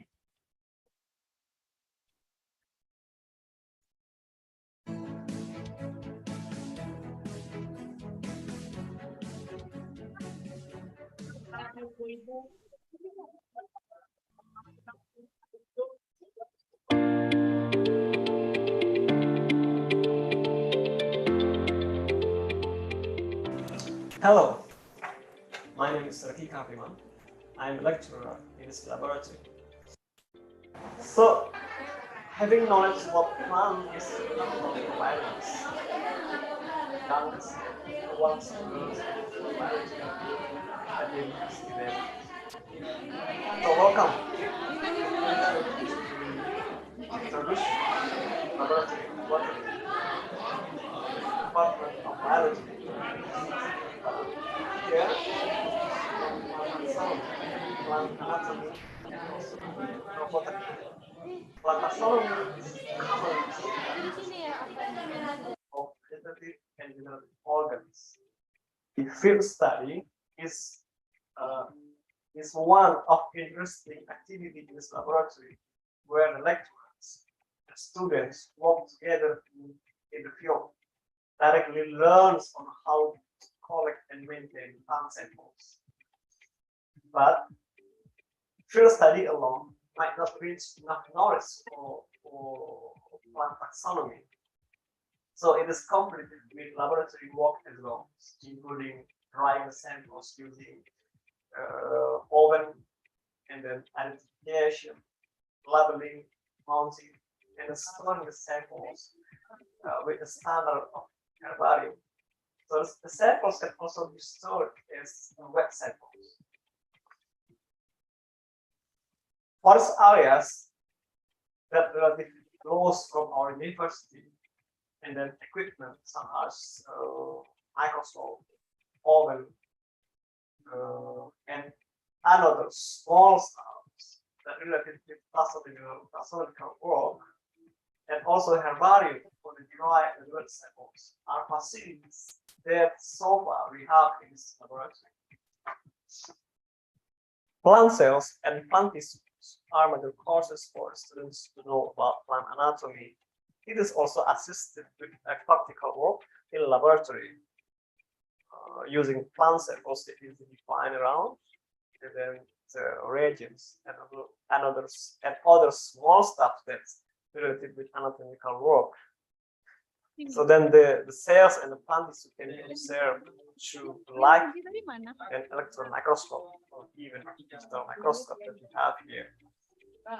And then another work that's related with microscope is taxonomical study through morphology of pollens. Furthermore, ethnobotany is another important field that we in this laboratory focus on. It is because in our regions, the community is still strongly connected with nature, either directly used for daily consumption, medicines, local custom ceremony, wedding party, or even for black magic. So I believe, and we believe, that this knowledge would be useful for social economy, land management, and also for livelihoods. And also as heritage, cultural heritage that we should keep floating for generations.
Welcome to the Laboratory of Ecology.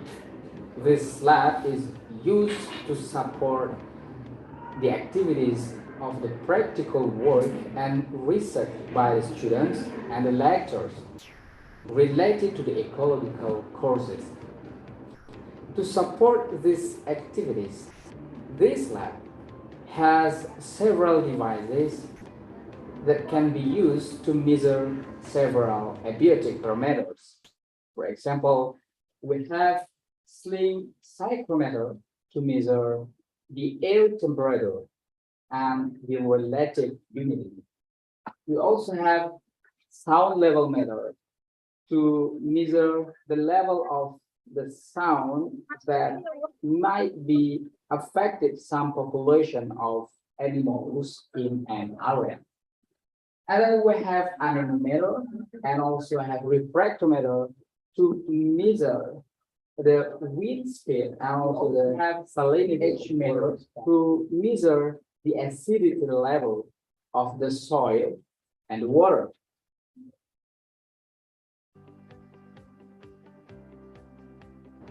Beside the practical work that conducted in this lab is also used for research by the students and the lecturers. For example, a research conducted by a lecturer to see the ant species composition and leaf litter. This research used the Winkler method that modified by the lecturer. This method separates the ant species from the leaf litter. Another research that conducted by the lecturer and the student is to see the frog or toad species composition near the waterfall and relate them to the unique abiotic parameters like sound, noise level, and humidity. Although most of the activities for this lab is completed or conducted outside of the lab, some activities can also be completed in this lab, like measuring the quality of the water, measuring the dissolved oxygen, measuring the biological oxygen demand, chemical oxygen demand, and also toxicology. The research of plant ecology, including the vegetation analysis, plant community structure, composition, and change. And recently, the plant ecology study focused to conduct research in mangrove ecosystem. And our department has collaborated with the city government of Pariaman in managing mangrove ecosystem of Mangguang as a pilot project for sustainable tourism area management. We also have an international collaboration research with National Taiwan Normal University, Taiwan. And in this year, our lab, funded by International Research Grant from Nagao Environmental Foundation, Japan, in the project of taxonomic and distribution of the endemic Agam Bowfinger gecko and its phylogenetic position within Sumatra. And in this lab, our lab member also have a weekly seminar which is discuss about the current issues in ecology.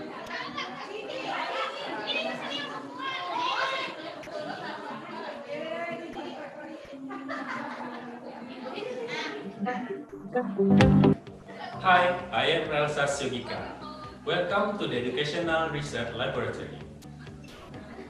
In this laboratory, we carry out research and practice activity about all kinds of educational subjects, such as research about learning strategy, evaluation process of learning as well as its results, and also about instructional media.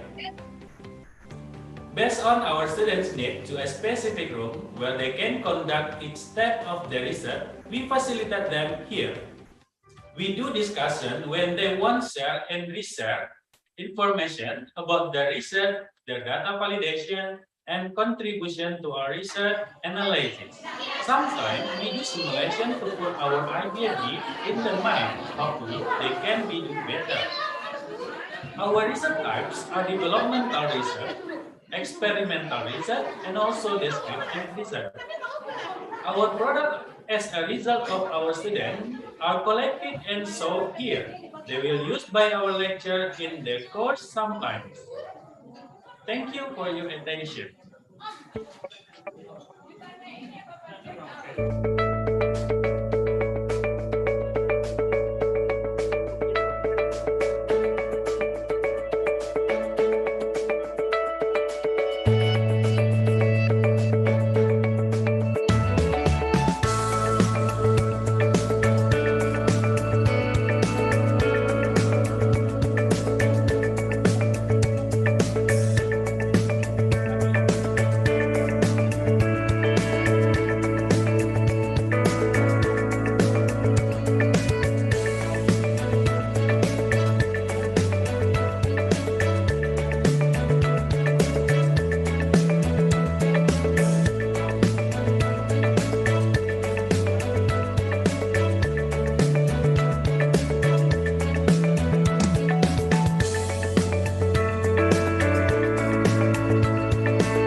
Mas Yogika.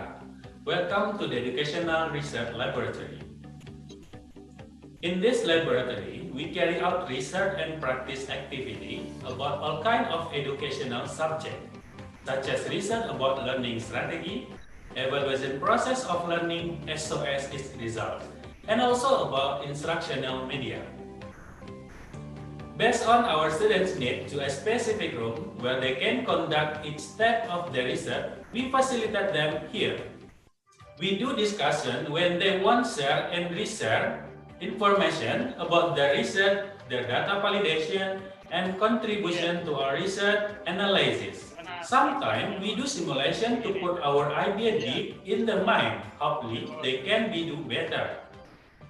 Our research types are developmental research, experimental research, and also descriptive research. Our products, as a result of our students, are collected and sold here. They will used by our lecturer in their course sometimes. Thank you for your attention.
Hi, my name is Alifatul Akhir. I'm one of the lecturers of Biology Study Program of University Negeri Padang. Welcome to the Genetics and Biotechnology Laboratory. Here in this laboratory, we facilitate students to do practicums in genetics and biotechnology subjects. In conducting practicums, students are guided by student assistants and laboratory technicians. Practicum activities to support genetic process are classified into two approaches, including simulation to support understanding of Mendel genetics theory and basic techniques of molecular genetics. Our laboratory are facilitated with standard equipment to carry out the basic techniques of molecular genetics, such as DNA or RNA extraction, PCR, and electrophoresis. In research activities, besides the basic technique of molecular genetics, our lab also supports the students to do their final projects with advanced technique of molecular genetics using real-time PCR thermocycler. The focus and ongoing research in this lab are detection and identification of microorganisms using DNA barcoding, plants genetic diversity, analysis of gene expression in animal model, and also molecular detection of non-halal content in food products. In addition, our lab also supporting other labs in biology department to do species identification using molecular approach in taxonomy studies. Besides that, we also do the collaboration research with LIPI, Indonesian Institute of Science, especially in plant genetic diversity. For community services, we recently held training for high school teachers to improve their skill in genetic fields. We also facilitated students from schools in West Sumatra who will take part in science competition. Studio practicum here because mostly of laboratory school doesn't have those equipments. We also participate in holding workshops for academics, researchers, and students at the Biology Annual International Seminar called ICOBioSE by inviting experts in their field.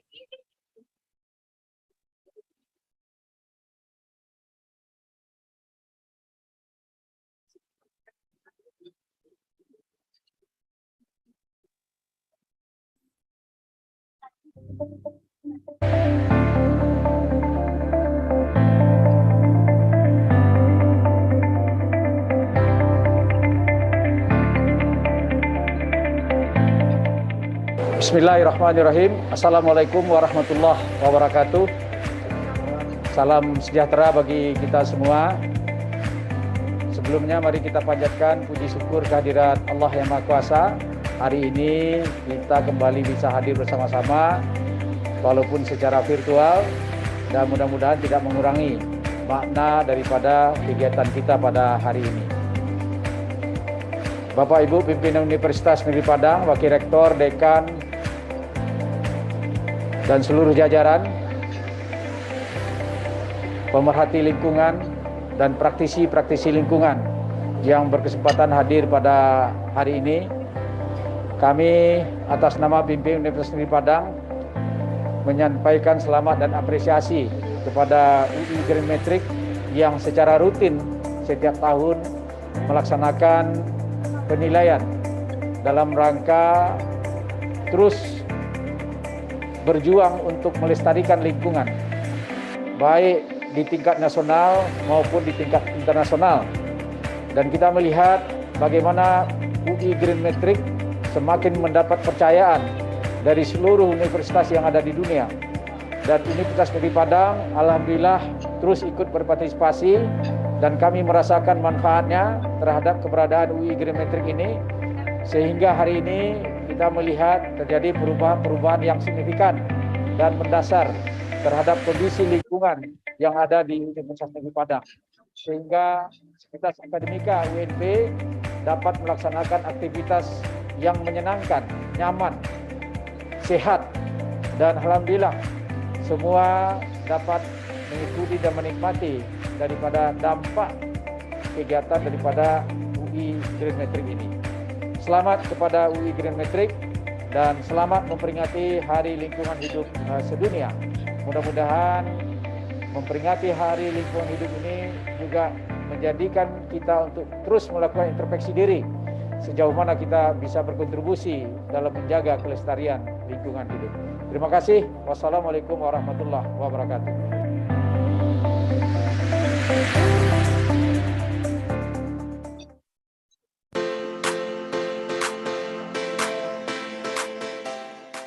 Welcome to Microbiology Laboratory.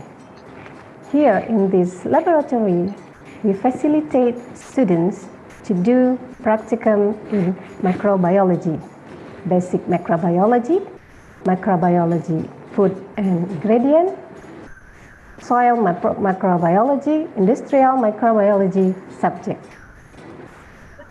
In conducting practicum, students are guided by practicum assistant and laboratory analyst.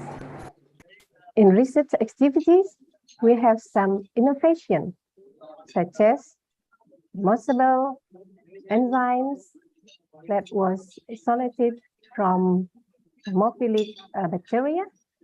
We also innovation in the newest antibiotic and microbial biological agent and biofungicide. Besides that, our laboratory also producing fermented food, nata de coco, kombucha tea, and virgin coconut oil. This is some equipment of our laboratory. This is a spectrophotometer. This is shaker incubator to grow bacteria. And this is some kind of incubator with different temperature. Incubator, we use incubator to grow and maintain microbial culture. This is food production microbiology room. That's it.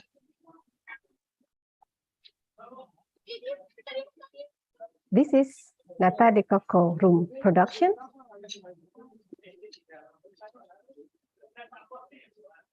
And this is nata de coco ready for sale.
Hello, I'm Fitri I'm lecturer in microbiology.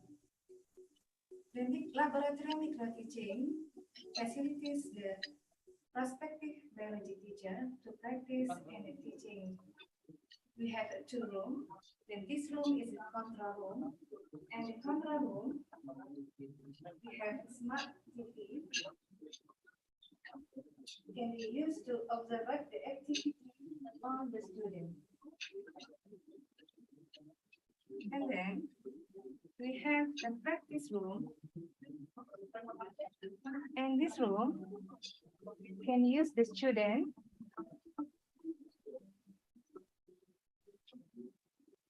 the all process how about the teacher we can do in this room. And the facilities we use the computer. All the student can use the computer. Computer can use the media in the learning. And we have smart TV. Smart TV can be used to explain how about the content in biology.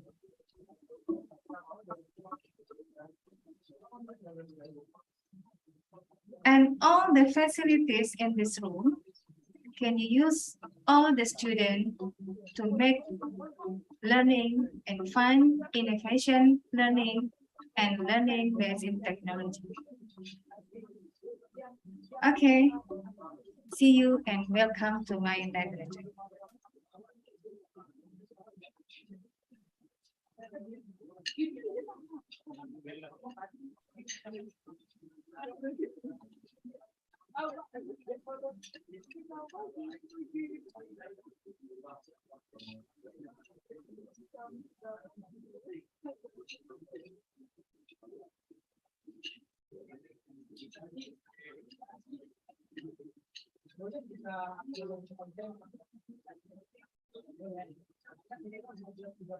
Show you the research area. This is the polymerase chain reaction group. So come forward. This is the preparation room. We have micropipettes for the mRNA extraction, and this one refrigerated mini centrifuge for extraction, and also we have thermosaver and nanofractometer for quantify the concentration and quality of DNA or RNA sample. So we can continue to the next room. This is the PCR room. We have two PCR. This one is the gradient PCR, and the other one is real-time PCR machine. And this room also equipped with apparatus for analyzing the PCR product, consists of electrophoresis apparatus, UV transilluminator, and also the gel dot UV bag for analyzing the pattern of DNA band. From this research area, this laboratory, we have conduct many research and many experiments from this laboratory.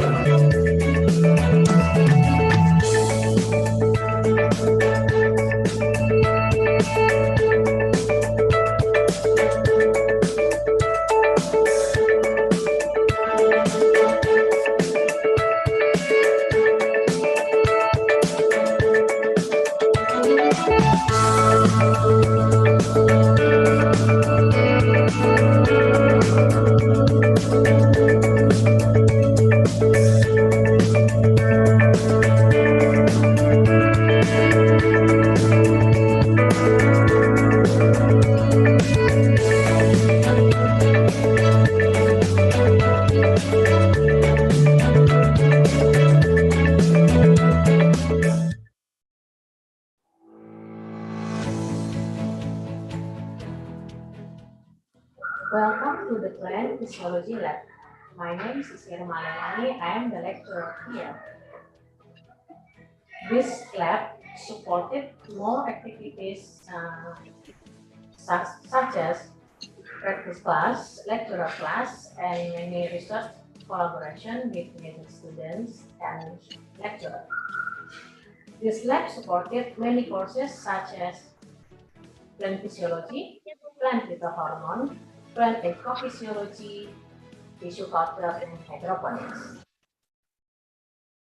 Some of these research used in this lab are supported by more equipment such as incubator to measure biomass. And now I will show you our plant tissue culture room. Come on, follow me. In this plant tissue culture room, we store some materials such as mineral nutrition, and of course, plant nutrition for medium. The main equipment in the plant tissue culture is laminar airflow cabinet. We do sterilize some materials here and do planting the plant.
In this greenhouse, we product ecoenzyme to application for increased growth and yield of some various tropical horticultural crops.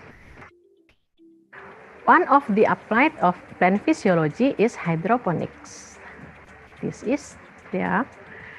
And also we research about the effect of many various nutrition about the growth of the plant.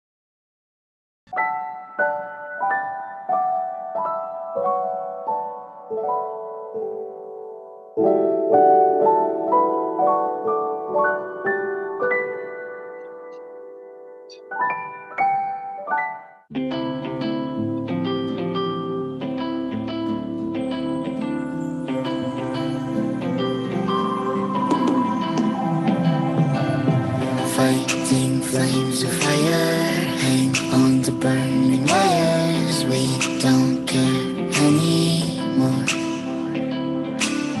Are we fading lovers? We keep wasting colors. Maybe we should let this go.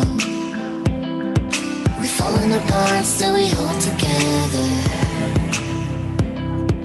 We passed the end, still we chase forever. Guess this is all we know. This feeling's all we know. I'll ride my bike up to the road, down the streets, right through the city. I'll go everywhere you go, from Chicago to the coast. You tell me hit this and let's go.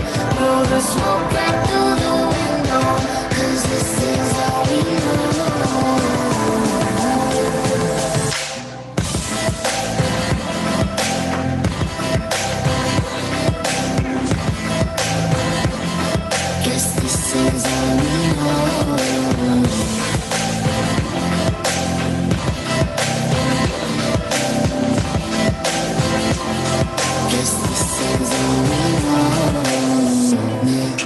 Face each other, one bed, different covers. We don't care anymore. Two hearts still beating on with different rhythms. Maybe we should let this go. We've fallen apart. Assalamualaikum warahmatullahi wabarakatuh. Saya Nyonya Diah Irfan Piktono, Ketua Tim Penggerak PKK Nagari Tanjung Bali. Kami mengucapkan ribuan terima kasih kepada Departemen Biologi Universitas Negeri Padang yang telah memilih kami sebagai nagari binaan dalam program pengabdian masyarakat.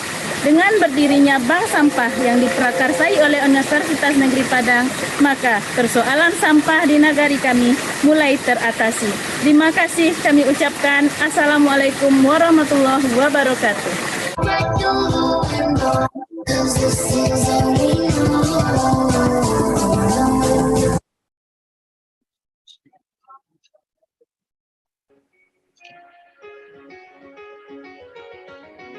This is the research laboratory.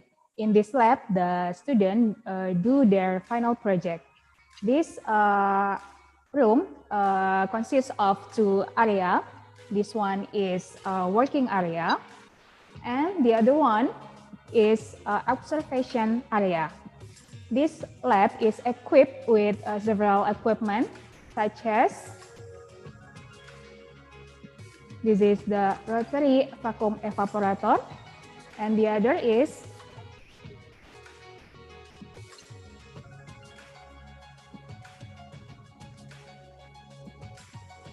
this is the incubator for growing the bacteria.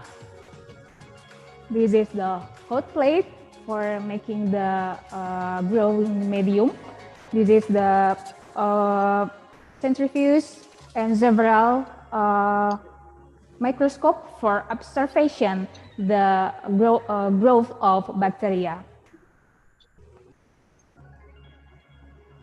We also have high-speed refrigerated microcentrifuge. The centrifuges have several sizes of rotor. Beside the main room, this laboratory consists of 3 special rooms. This is the isolation and preservation microbe room. This is the cell culture room. This room equipped with several equipment. The first one is a deep freezer for storage the culture and the reagent. We have biological safety cabinet for culturing the cell, and also we have carbon dioxide incubator for growing the cell.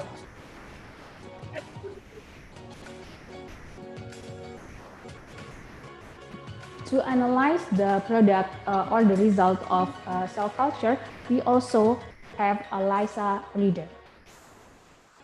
The final room is a sterilization room. In this room, we have sink for cleaning and washing, and also we have autoclave for sterilization.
This is the research laboratory. In this lab, the students do their final project. This room consists of 2 areas. This one is a working area, and the other one is observation area. This lab is equipped with several equipment, such as this is the rotary vacuum evaporator, and the other is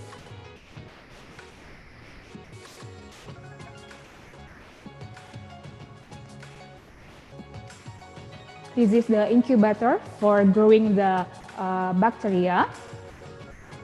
This is the hot plate for making the growing medium. This is the centrifuge and several microscope for observation the growth of bacteria. We also have high-speed refrigerated microcentrifuge. The centrifuge have several sizes of rotor. Beside the main room, this laboratory consists of 3 special rooms. This is the isolation and preservation microbe room. This is the cell culture room. This room equipped with several equipment. The first one is a deep freezer for storage the culture and the reagent. We have biological safety cabinet for culturing the cell, and also we have carbon dioxide incubator for growing the cell.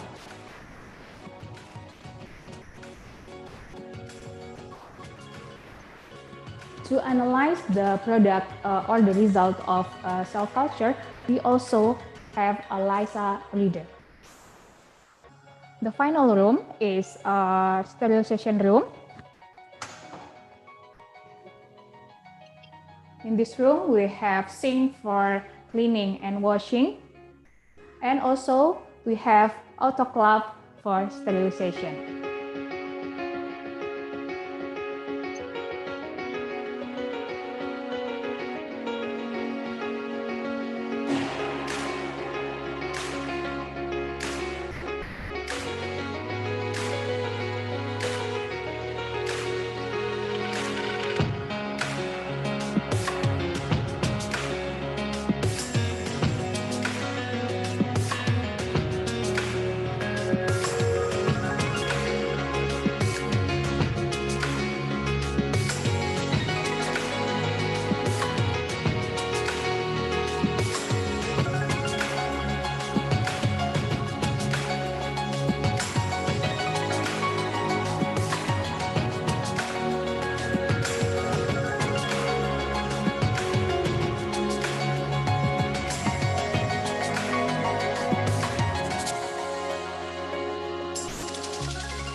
Hello, welcome to the Zoology Laboratory. I'm Rijal Satria, a lecturer in this laboratory. Here in this laboratory, we focus to study the animal diversity of Sumatra. Our interest is mainly to understand the taxonomy, anatomy, and structure of animals, including vertebrates and invertebrates. In this lab, we conducted research and practicum activities. We conduct studies in the field and laboratory using various methods ranging from morphological observation, animal structure to recent update collecting and experiment technique. Our lab is facilitated by microscope, animal dissecting kit, and collecting equipment. The student activities in this lab were conducting under the animal taxonomy, anatomy, and structure classes. The student learned the dissection procedure for vertebrates and observe its anatomy. Also, we have a vivarium or warehouse to raise and keep experimental animals in separated buildings. Our lab activities also conducting the study in the field, such as the biodiversity of big mammals in Sumatra by using the camera trap. This project in collaboration with the Natural Resources and Conservation Agency of West Sumatra. In this lab, we have a series of collection of Sumatran animals such as taxidermy, bone, dry, and wet specimens. Also, we have an international collaboration research with Tokyo Metropolitan University, Japan in invertebrata diversity of Sumatra.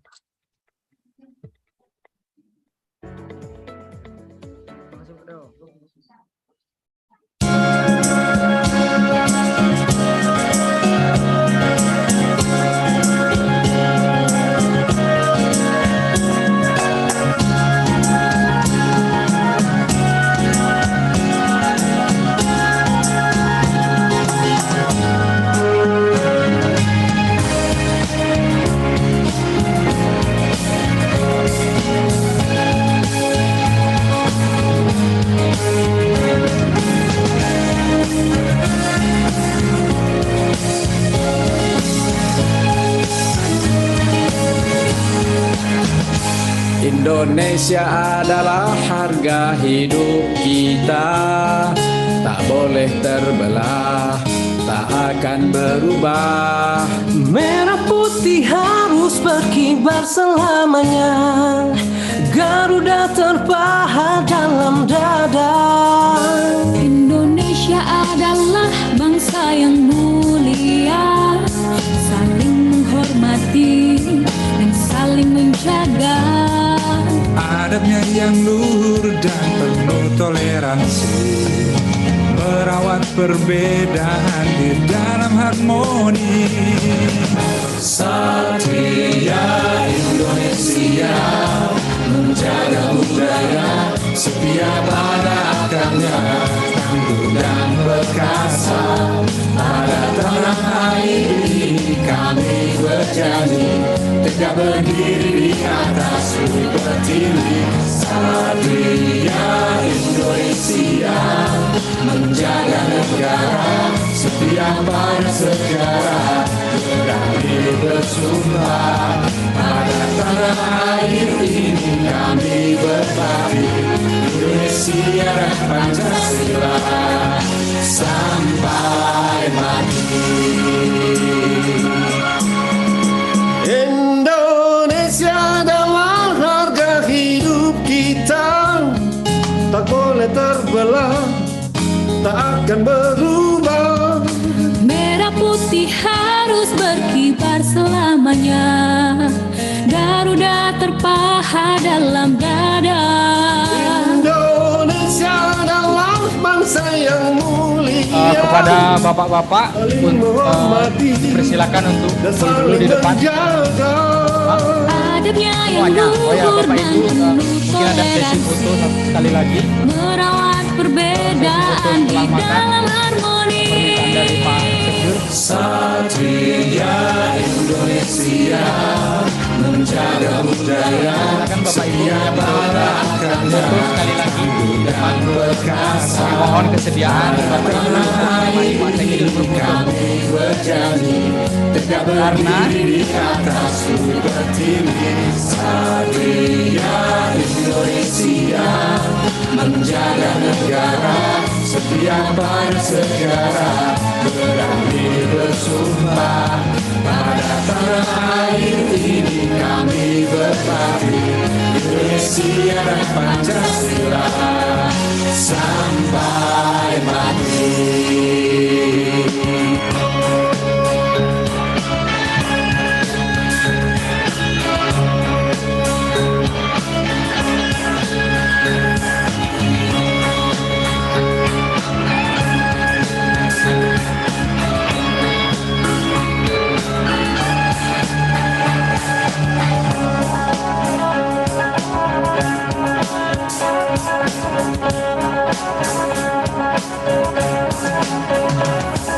Satria Indonesia, menjaga negara dan budaya.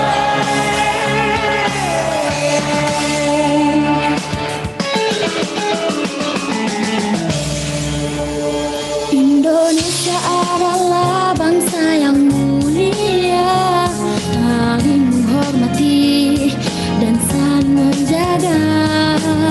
Adabnya yang luhur dan penuh toleransi, merawat perbedaan di dalam harmoni. Satria Indonesia, menjaga budaya, setia pada akarnya, tangguh dan perkasa. Pada tanah air ini kami berjanji, tegak berdiri di atas bumi pertiwi. Satria Indonesia, menjaga negara, setia pada sejarah, berani bersumpah. Pada tanah air ini kami berbakti, Indonesia dan Pancasila sampai mati. Sampai mati.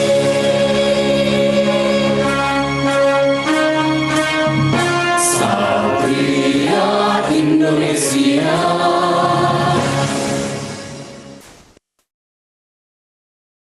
Satria Indonesia, menjaga budaya, setia pada akarnya, tangguh dan perkasa.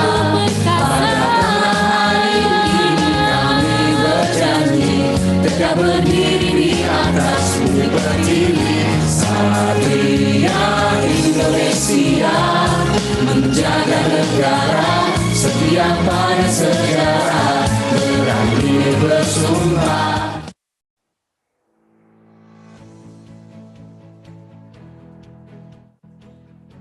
Welcome to the Animal Physiology Laboratory. Here, we facilitate students to do practicum in animal physiology, human anatomy and physiology, and biochemistry. Execute in practice class. Students are guided by practicum assistant and laboratory analysts. Our laboratories are equipped with standard equipment to carry out basic physiology and biochemical techniques such as blood testing, physical conditioning tests, food testing, antioxidant testing, and spectrophotometric technique. In research activities, apart from basic physiological and biochemical technique, our lab also helps students go through their final projects with advanced technique using the ELISA method and the UV phase microplate reader. The focus research in our lab that is being accomplished in this lab are the identification of organic compounds and antioxidant activity from natural ingredients, followed by efficiency tests in experimental animal physiology. And then in immune response, we also measure that oxidative stress in hypoxic condition in athletes also we conducted. Analysis is fulfilling ranging from biochemistry until gene expression in animals and humans, in collaboration with another labs in biology department. Collaboration is also carried out with the sports science faculty through an analysis to the athlete's physiological condition.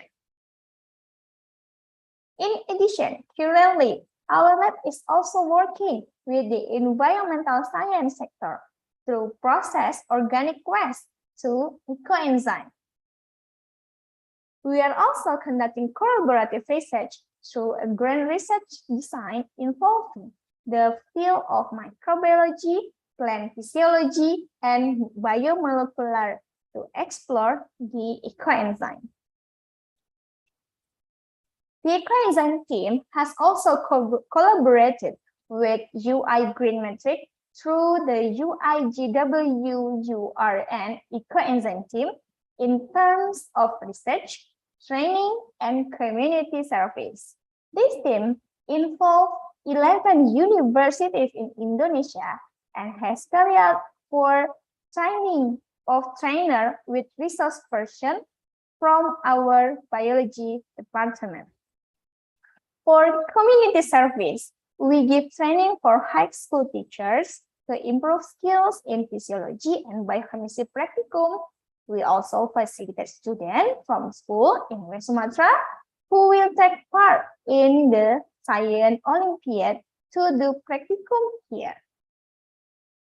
The last, we also check blood sugar, blood group, uric acid, and cholesterol every year through the Darling program in collaboration with the Student Association of our department.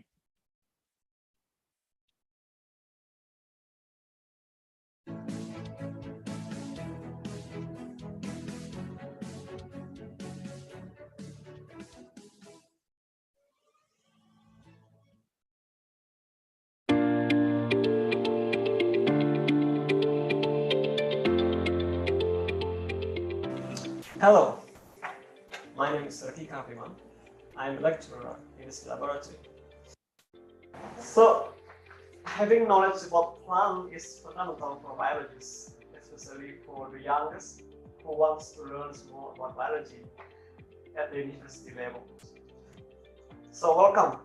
It's a pleasure to introduce you to Laboratory of Botany, Department of Biology, Universitas Negeri Padang. Here, we focus on plant taxonomy, plant anatomy, and also botany. Plant taxonomy is commonly studied through components of vegetative and genetic organs. The field study is one of interesting activity in this laboratory, where the lecturers and students work together in the field, directly learns on how to collect and maintain plant samples. But field study alone might not reach enough knowledge for plant taxonomy. So it is completed with laboratory work as well, including drying the samples using oven, and then identification, labeling, mounting, and storing the samples.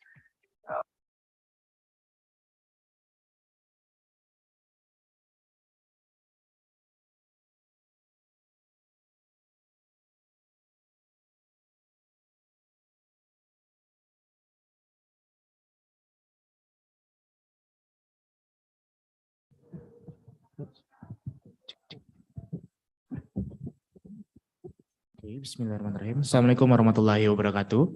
Waalaikumsalam. Okay, so ladies and gentlemen, I am Afmirani Maltika. I'd like to remind you that we're going to continue our keynote speaker session. Please sign out to our Zoom meeting room because our second keynote speaker session will start out promptly at 5:30 p.m. And this session, we will moderate by Mr. Fitra Arya Dwi Nugraha, MSI. Mr. Fitra, this amazing man, lecturer of Biology Department, Universitas Negeri Padang. Mr. Fitra is an expert hepatology and did you know, and Mr. Fitra is also an UNP lecturer who received at the 2022 Ministry of Education and Culture Indonesian Doctoral Scholarship Awardee at State University in the United Kingdom. And hello, Mr. Fitra. Yep, hello. Okay, so without further delay, to Mr. Fitra, time is yours. Thank you, Mr. Randy. Dear participants and Honorable Dean of Faculty of Mathematics and Natural Sciences of Universitas Negeri Padang, and Honorable Head of Department of Biology, Universitas Negeri Padang, Honorable all member of committee who managed this international conference very well, and my beloved all participants who can join virtually and non-virtually at Hotel UNP, Universitas Negeri Padang. In this session, we will have two keynote speakers. The first one is Febridoni, and the second one is Dimitris Agririo. And for the first one, I would like to say hello to Mr. Febridoni. Hello. Hello. Can you hear me? Yes, of course, very clear. Okay. Yeah, thank you for coming to our international conference. And before the presentation, I would like to introduce your profile to all participants. Dear all participants, Dr. Febridoni graduated from our department at Universitas Negeri Padang. Then he continued his master degree to the National University of Malaysia. Also, his PhD study in the same university with the thesis title Trichoderma asperellum FL2 for improving growth, gene expression, physiological traits, yield and disease resistance of rice plants under system of rice intensification management system. Now he works at Universitas Pajajaran as assistant professor, and previously he held a position of postdoctoral research fellow at University of Malaya and the executive secretary at Malaysian Agroecology Society. He has several grants that fund his valuable research. The funding body who give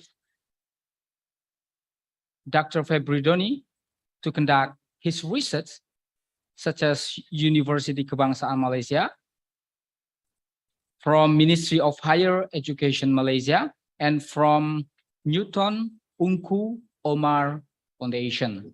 And if you are interested in reading of his publication, you can find them in Google Scholar.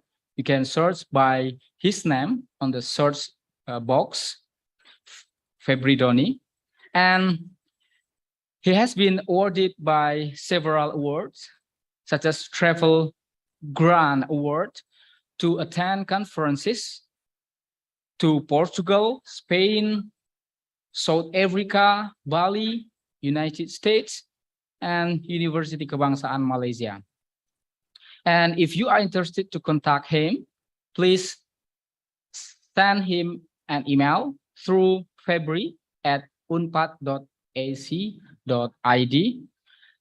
And now I will give time to Mr. Febridoni to give the presentation.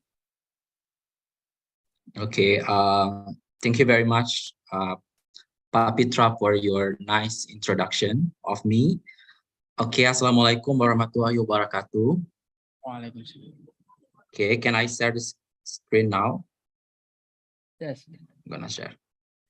Okay, firstly, I would like to thank to the organizing committee for inviting me to speak at this very important conference. Actually, I want to flashback a few years. I think 15 years ago. Yeah, I came to UNP as a student, and in 2007. Yeah. So right now I'm coming to UNP as a keynote speaker. I think it's really make me humble, and I'm very happy for that. And I really want to thank you to all the organizing committee for inviting me. And I can see my teachers here. Yeah, I can see Bu Helen tadi. Yeah. Then everyone, yeah, my teachers at biology, and I'm very happy to be invited to speak at this very important conference. Okay, yeah, okay. Today I'm going to be discussing about how microbes interact with rice plant, and what is the impact of the interaction, the positive interaction of the microbial and rice plants. And I'm going to share the historical perspective as well as the current perspective on how the omics approaches can be used to really furthering our research on the plant's microbial interaction, especially on rice.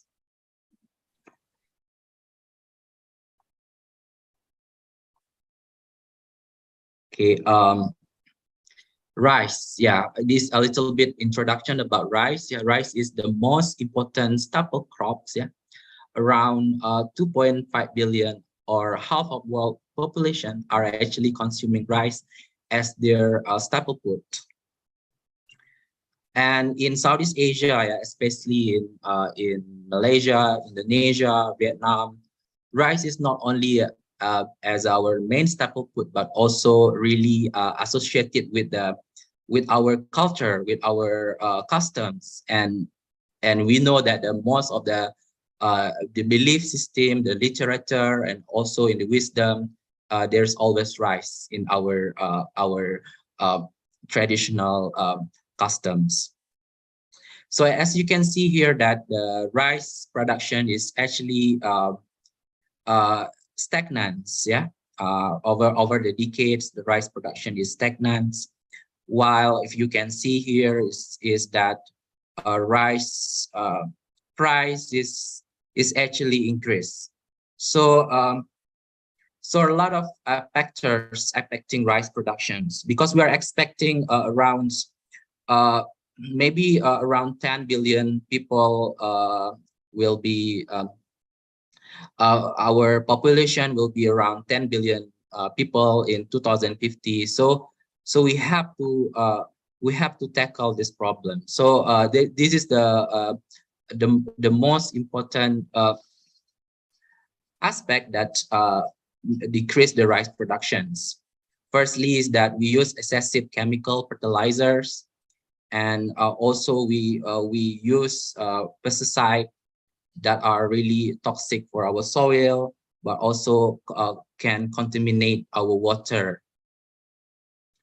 Currently, we have a problem too with the climate. Yeah, we know that now is the climate is really changing very fast. We don't really have enough. Sometimes we don't really have enough rainfall. At the same time, that the drought is really prolonged. This also very important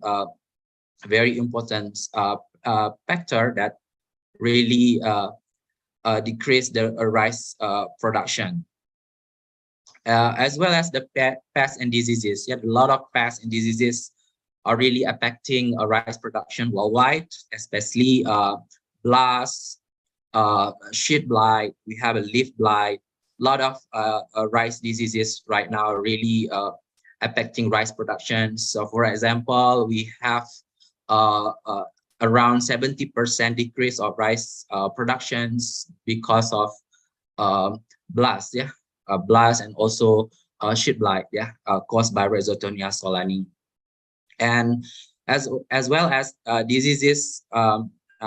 In addition to the diseases, we also being affected by the pests, because we are actually employing a lot of chemical pesticide, which is very toxic for our environments, and also can kill the beneficial insects.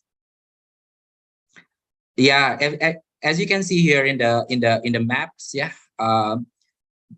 there is a really problems, because of the undernourishment due to the industrial agriculture. We actually produce less food that can feed the world, can feed the world.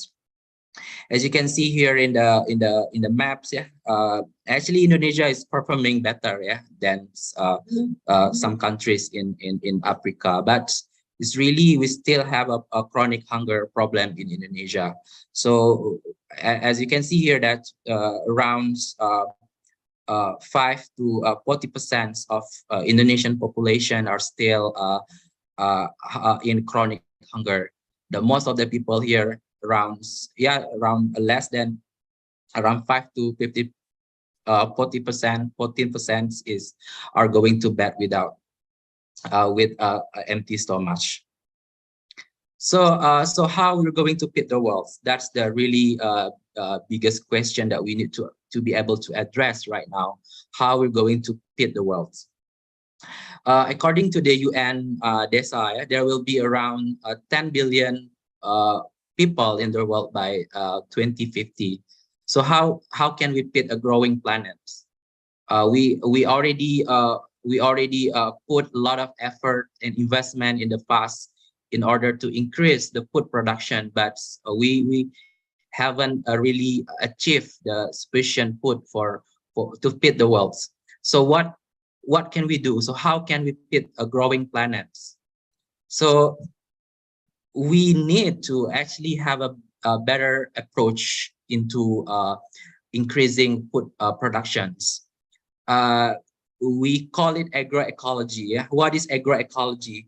Agroecology is the application of ecological principles in designing and in managing the agricultural system. So agroecology will be covering the whole supply chains in managing the food productions, and also in designing the best crop system to be used for increasing food productions. What is the benefit of the agroecology? Because we are biology, we really have to manage the crop system based on the ecological principles. So what is agroecology? Agroecology is really beneficial for the environment, not only for for the environment, but also can be used to really increase the food production. Yeah. First, that agroecology is can increase the ecological resilience. Yeah.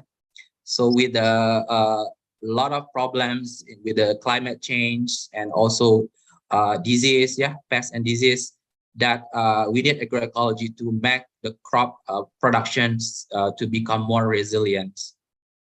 Agroecology also can improve health and nutrition, yeah, through more diverse and nutritious food systems. Also, the agroecology can conserve biodiversity and natural resources, of course, because in agroecology we use ecological principles. We don't use chemical toxic pesticides to control the pests. So there's a lot of benefit from agroecology. And also the agroecology can improve the economic stability, because with more diverse income source, spread of labor and needs, production over time, and also the agroecology can reduce vulnerability to the commodity price swings. And the most important thing that agroecology can do is that can mitigate the effect of climate change. There are a lot of agroecological principles that we can employ, but one of them is that applying microorganism, through bioinoculant, biofertilizer, biopesticide. Now, the microorganism is actually very crucial, in the agroecosystem, and in the managing the health. Soil health, the microorganism is very important. The microorganism involved in a lot of processes, not only can enhance the plant's production, but also play a critical role in the nutrient cycling. There are a lot of roles of microbe in crop production. So I've just briefly introduced to you all that microorganism can produce plant growth promoting compounds, and such as enzyme, and also phytohormones, as well as microorganism can control the plant pathogen through increasing plant resistance to the disease, and also can compete with the phytopathogens in the real environments, because most of the microorganism is actually very competitive in nature, and they can kill and diminish other phytopathogens in the environments. As well as the microorganism can also do a lot of things in solubilizing the phosphates and facilitating the nutrient to be uptaken by the plants. So most of the microorganism can produce enzymes that can degrade the cellulose, for example, and then to facilitate the plants to really be able to uptake more nutrients. And some of the beneficial microorganisms are also involved in the biological nitrogen fixation. So so these are the things that today that I'm going to be discussing, and I'm going to be talking about how we can increase the rice productions by microorganism. If we're looking back to the 1970s, this is the first ever paper on how we use microorganism to increase the rice production. It is a paper from I think from IRIR, IRI in the Philippines, how these researchers employ the microorganism, especially nitrogen fixing bacteria to enhance the rice growth. As you can see here, actually it is indicated here that microorganism is actually increase the rice growth, and also you can see that the microorganism, nitrogen fixing bacteria can colonize the rice root. In 1970s, 1990s, 1990-an, you can see here that there are researchers from Egypt who use the rhizobium to increase rice production. The rhizobium is really widely used in Egypt, in the Mediterranean countries, in 1990s. A lot of studies and also a lot of effort have been made to increase the rice production there in semi-arid condition, in the Egypt and also in the West Africa, to increase the rice production by using beneficial microorganisms. And then in 2006, this is the first ever study who employed the genomic. The researchers in China, Peng Qi is actually a friend of mine, who used the green fluorescent protein to detect, to monitor the rice, the colonization of microorganisms. These researchers used the rhizobia species to increase the rice growth, but these researchers use the green fluorescent protein to monitor how is actually the microorganism. This microorganism can colonize the rice root. As you can see here in the green picture, the green one is actually microorganism. And then the microorganism is not only colonizing the roots. That is the most interesting aspect of this paper, because the researchers show that the microorganism actually migrated upwards to the plant's organs, to the rice organs. So it's not only colonizing the roots, but also colonizing the whole plant's organs, such as stems, leaves. This is a picture showing another experiment to increase rice production with microorganism. Is from US, I think, from a group led by Professor Rusty Rodriguez. Now you can see that in the panel, in the right panel, is the rice inoculated with microorganism, and the rice grows bigger and the root is really more robust compared to the untreated rice seedling. So I want to go back in 2010, I think.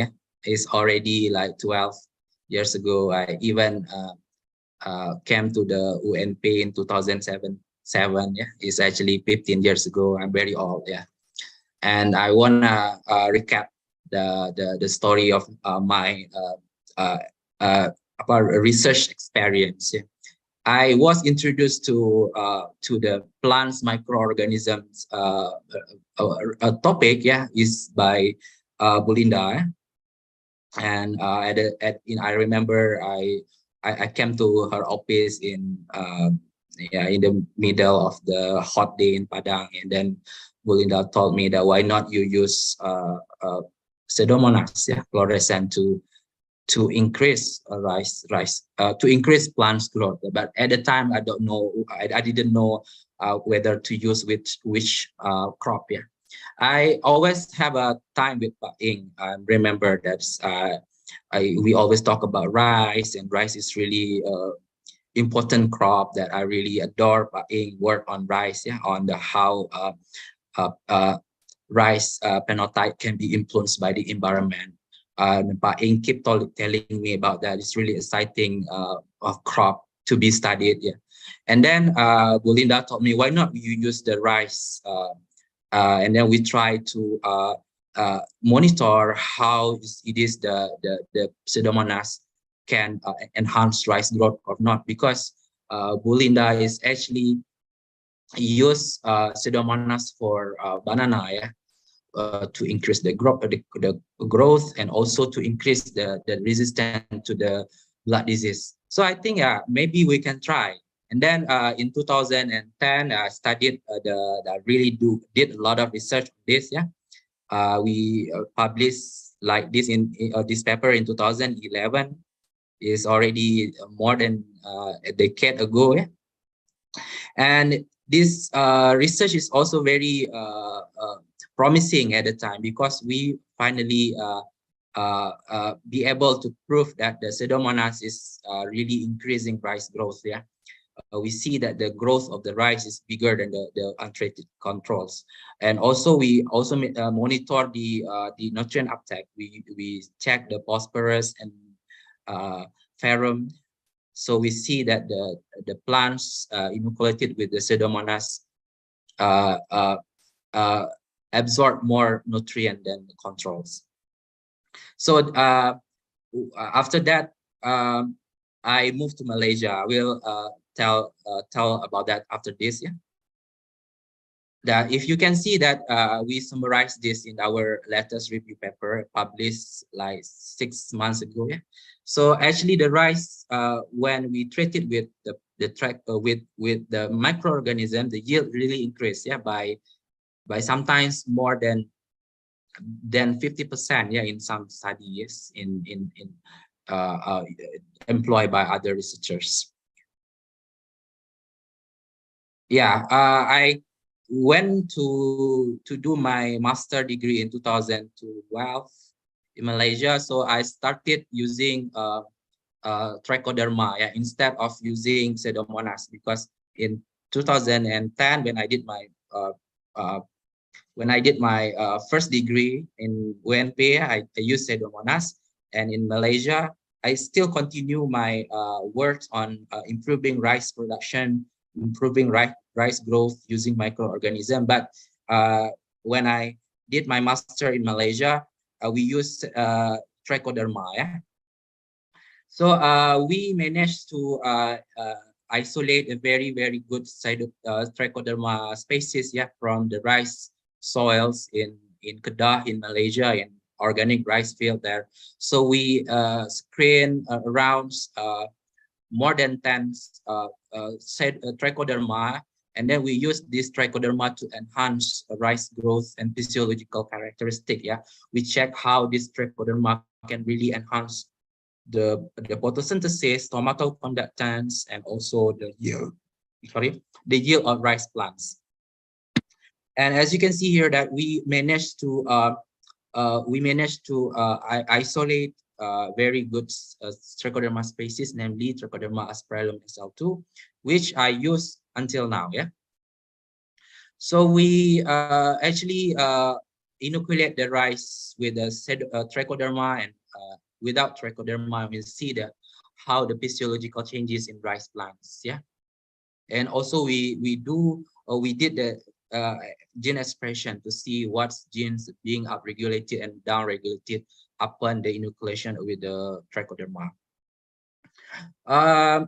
Yes, you can see here that the trichoderma is increase the rice agronomic characteristic. We can see here that the trichoderma increase almost all the plants growth parameters like plant height and price weight and the biomass. Yeah, in the left. Yeah, here in the plastic. Here in the trichoderma, in the plastic, in the blue. Yeah, sorry. As compared in the red. Yeah. You can see that the trichoderma is actually very good, yeah, in increasing rice growth, because that the rice with trichoderma inoculation having a bigger canopy, you know, bigger roots, and also higher in height and more robust root systems. We did check the stomatal number.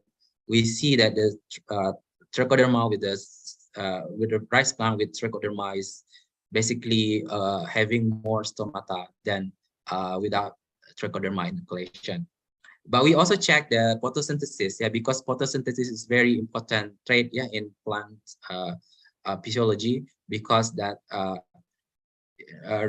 no matter what, how big is your plant, but at the end of the day, the plant should be able to convert the CO2 into the sugar, and to being distributed to all the plant's organ, that in the end of the day, the grains will be more in the trichoderma treated plant. So we check the photosynthesis. The plants with trichoderma is actually very good, very higher in photosynthetic rate compared to controls. And in stomatal conductance, as you can see here, that also, although the stomatal conductance is quite high, is higher in trichoderma treated plants, but the plants manage to transpire less water in transpiration. It means the water use efficiency is better in the trichoderma treated rice plants. And also the trichoderma can help the plants to utilize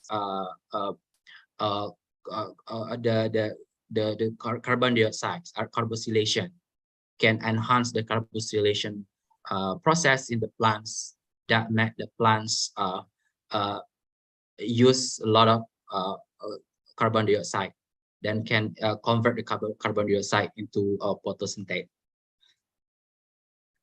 So we did publish this result, at the ICOBioSE, few years back. And as this experiment was done in the greenhouse, so we also did a field study to assess this trichoderma. We can see here that in terms of chlorophyll contents, that trichoderma is really enhance the chlorophyll content in rice. And we use corn kernel to use as a delivery carrier to be used in the field, to increase the rice growth. The trichoderma is actually in the field also increase the rice production. Okay. Oh yeah, I forgot to tell that in the field, the trichoderma is actually increase the rice production and rice yield around 30%, higher than control. So not only in the greenhouse, but trichoderma can assist the plants in the field too.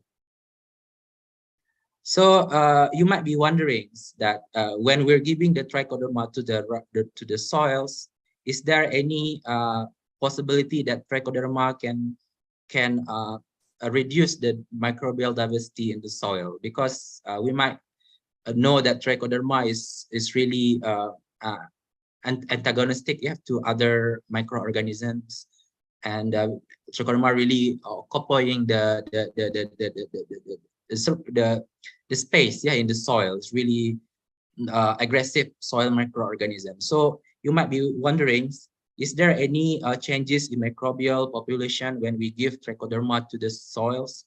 So a student of mine in Malaysia right now, Shafiqah, has done a research to check whether the plants, whether the rice field treated with trichoderma,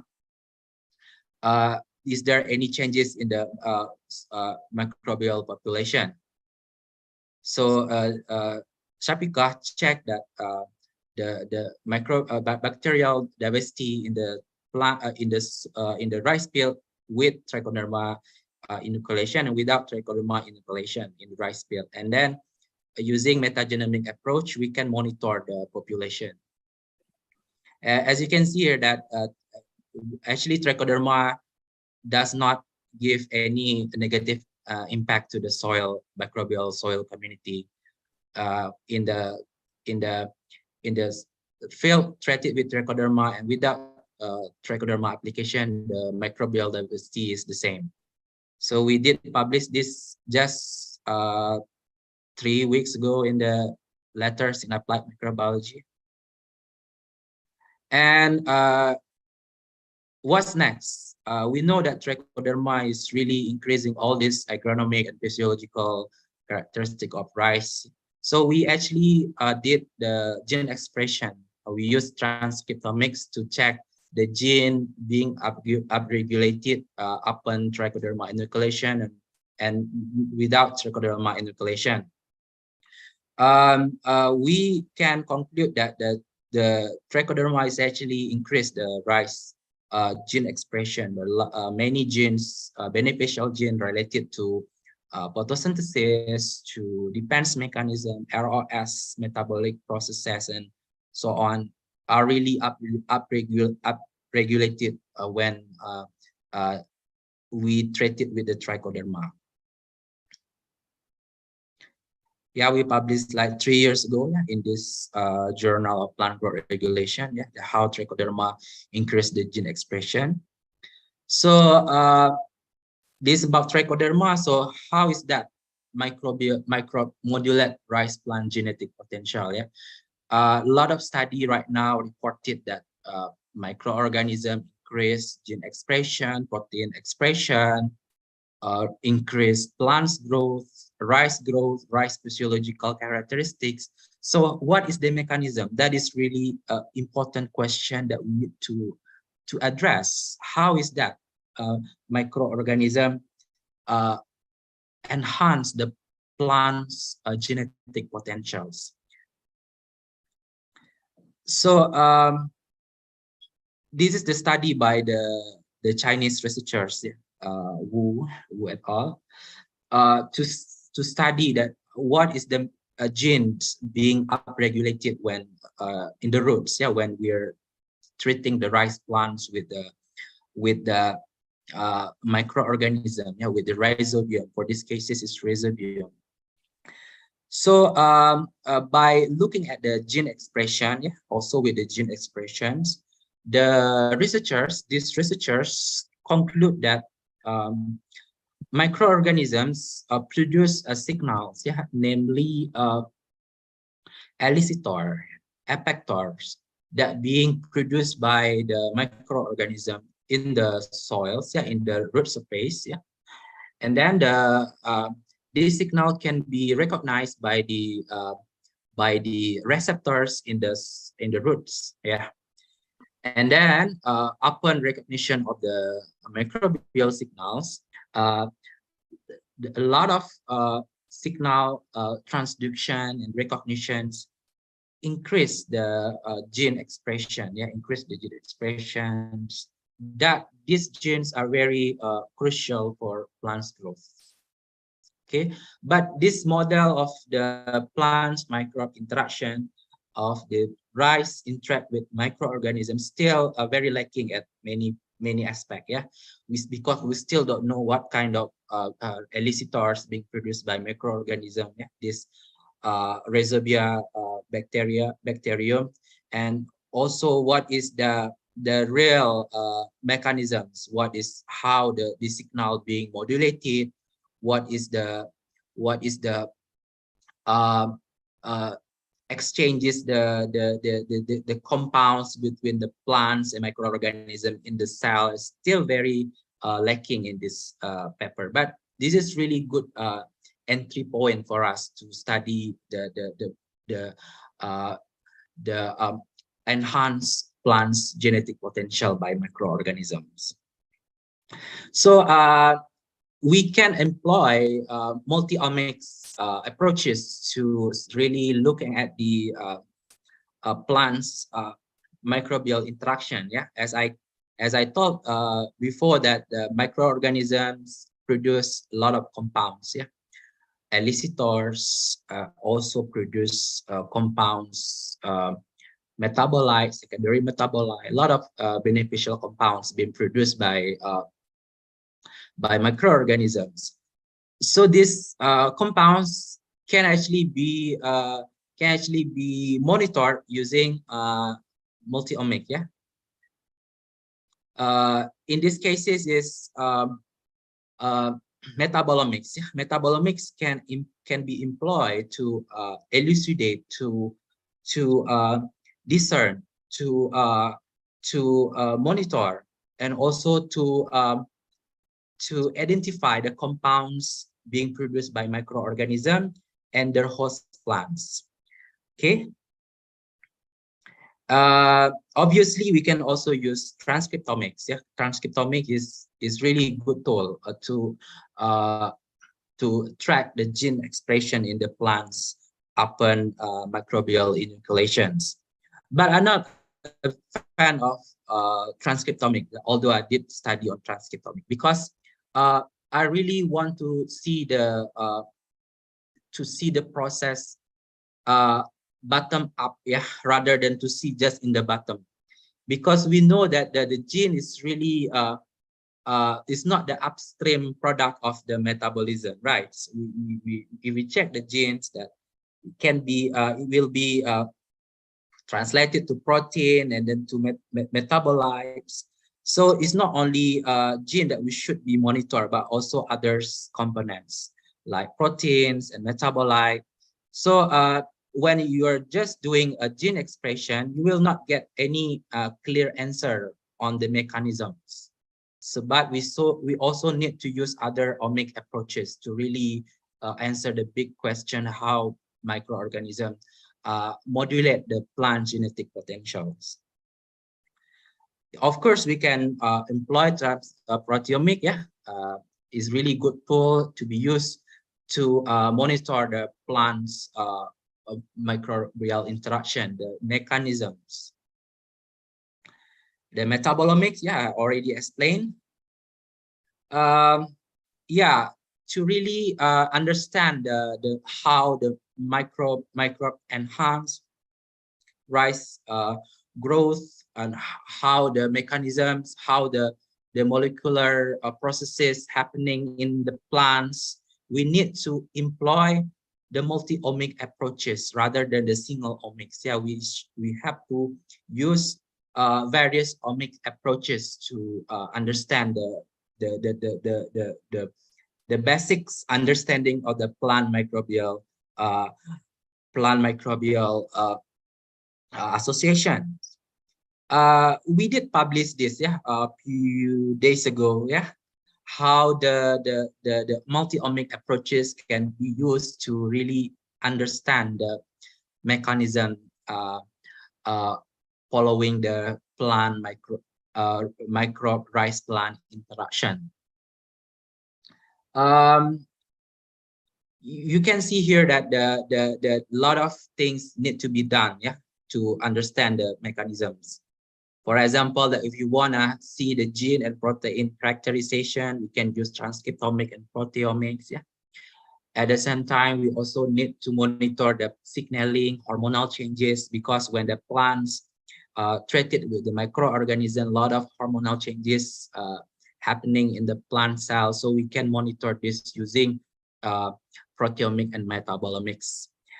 In the microorganism itself, that we can use various omic approaches such as metabolomics and proteomics to monitor the phytohormone production and effector molecules, yeah, and other beneficial compounds being produced by microorganisms.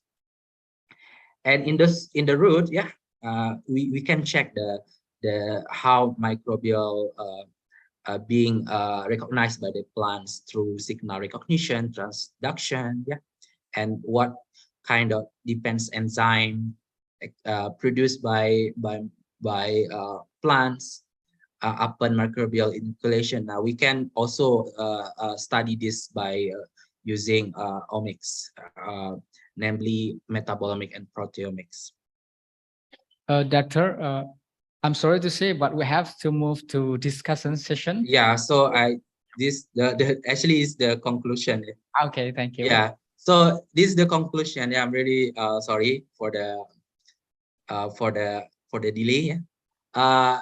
We actually managed to publish this, yeah, in the journals. So you can, if you wanna read about how plants being the genes, the genetic potential being modulated by micro. You can actually read this papers of mine that this is also published just like few days ago.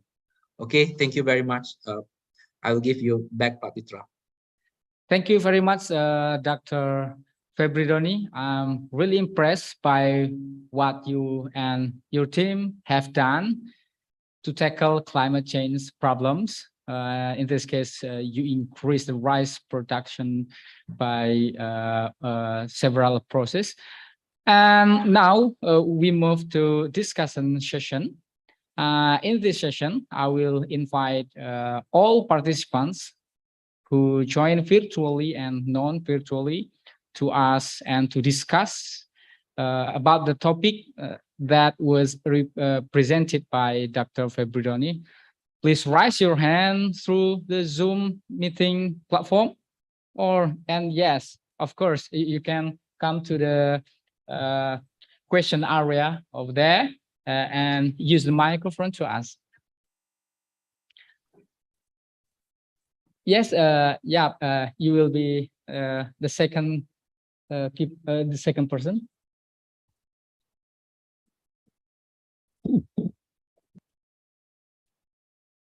Bismillahirrahmanirrahim. Assalamualaikum warahmatullahi wabarakatuh. Waalaikumsalam.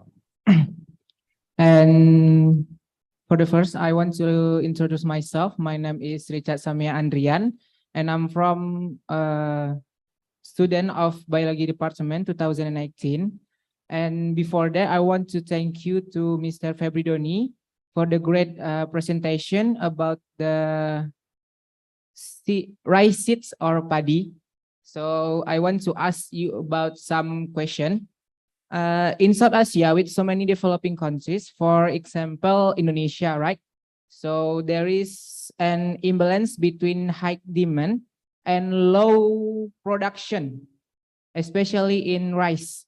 So people need to adjust food price with survival for some time. So will the price of the final results of this rice research be more expensive than on rice grown in the usual way?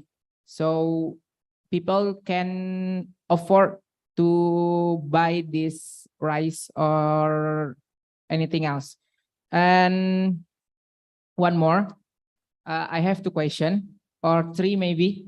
So can rice seed that increase growth and development using several types of microbes by plant in various types of land? Because we know that every paddy field, especially in West Sumatra, has different soil types, and thus the end result of experimental experiment using microbes always increase the growth and development of rice, or the opposite of that. So thank you very much. Assalamualaikum warahmatullahi wabarakatuh. Waalaikumsalam warahmatullahi wabarakatuh. Okay, you have two questions, right? Okay, Richard. Yeah, please. Okay, Richard. Yeah, thank you very much for your question. Yeah, your first question is that the cost of the production by using the microbial inoculants and compared to the conventional rice productions. It is really cheaper, yeah, if you wanna do the mathematics, yeah. The rice being produced in organic way by using biofertilizer, bioinoculant is cheaper, yeah, because that actually the farmers can produce their own biofertilizer. Yeah, we did a lot of workshop to promote the use of this trichoderma-based biofertilizer, and a lot of farmers in Southeast Asia use it. Yeah, and then the cost of production is very cheap because we just use the corn kernel as the carrier. Yeah? Not only for the economic side, yeah, but also for the environment. Yeah, I think we have a problem now because we keep talking about the how much is the cost for us. Yeah, we have to ask how much is the cost for the environment, because we apply a lot of chemical fertilizer and pesticides. This is actually very dangerous for the environment. Yeah, can pollute the water into the soil. So we actually talking about the cost that we're not talking about before, which is environmental costs. Yeah, obviously that when we use agroecology, biofertilizer, and other sustainable approaches in in farming production is certainly cheaper than if we use toxic chemical fertilizer. And for your second question is about, can we use the beneficial microorganism, microbial inoculants in other cropping system and different in different soil types? Obviously can. We can use in very diverse kind of soil conditions. But I can remind you I have to remind you one thing, that most of microorganisms are aerobic. Yeah, they need oxygen to grow. So most of beneficial microorganisms will diminish when we're using a lot of water. Then just for your information, the rice is not really aquatic plants. The rice is certainly needed water, but not much water as we use today. Because in the 1970s, the Green Revolution came to change the world. The rice previously being cultivated in less water, now we have to use a lot of water because some agrochemical companies want to sell the chemical fertilizer. You know that chemical fertilizer cannot be applied if you use less water, right? So we have to use less water and improving the soil quality so that the rice will be growing bigger and the root will be growing more robust. Okay, Pak Pitra. Okay, thank you very Yeah. much. That was very clear in my side. I hope that works in the same way to the all participants. And the next participant who want to ask, please raise your hand from Zoom platform or come to the question area. Oh, okay, yes. Pak Rizal, please come to the question area.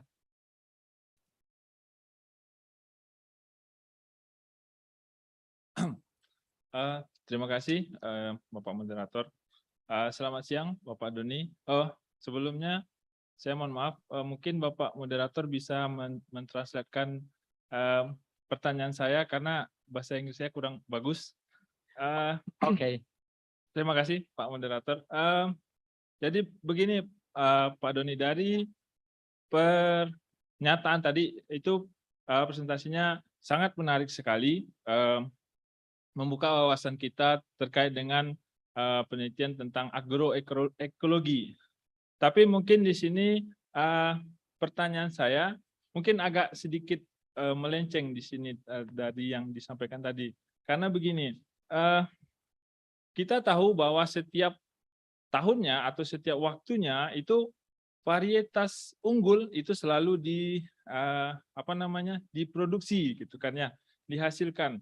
Terus juga di sini juga ada bantuan mikroba untuk meningkatkan produksi pada padi. Nah, mungkin pertanyaan saya begini, apakah masih ada kita temukan varietas lokal yang betul-betul masih belum berubah secara genetik gitu.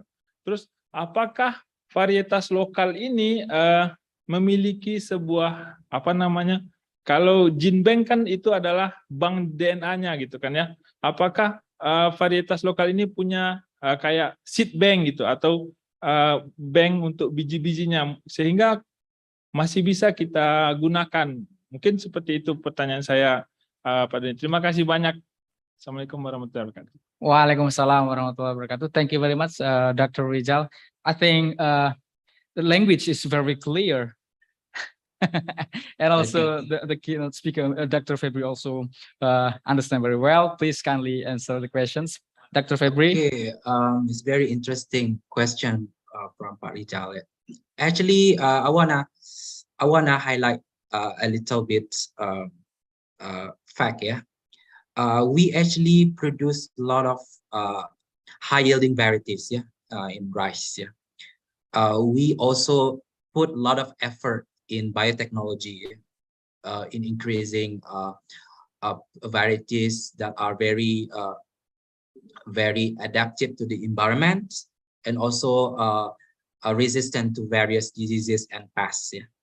But the problem is that although we've been putting a lot of effort in breeding the new varieties and in the biotechnology, but we not really able to produce enough food now because it's actually felt, yeah, the conventional way of increasing food production is actually felt to really feed the world, yeah, because we can see that a lot of problem arising from this conventional way of improving the rice varieties, yeah, because that the most of the rice varieties that being released by the government is actually high yielding, so high yielding they cannot grow without chemical fertilizer.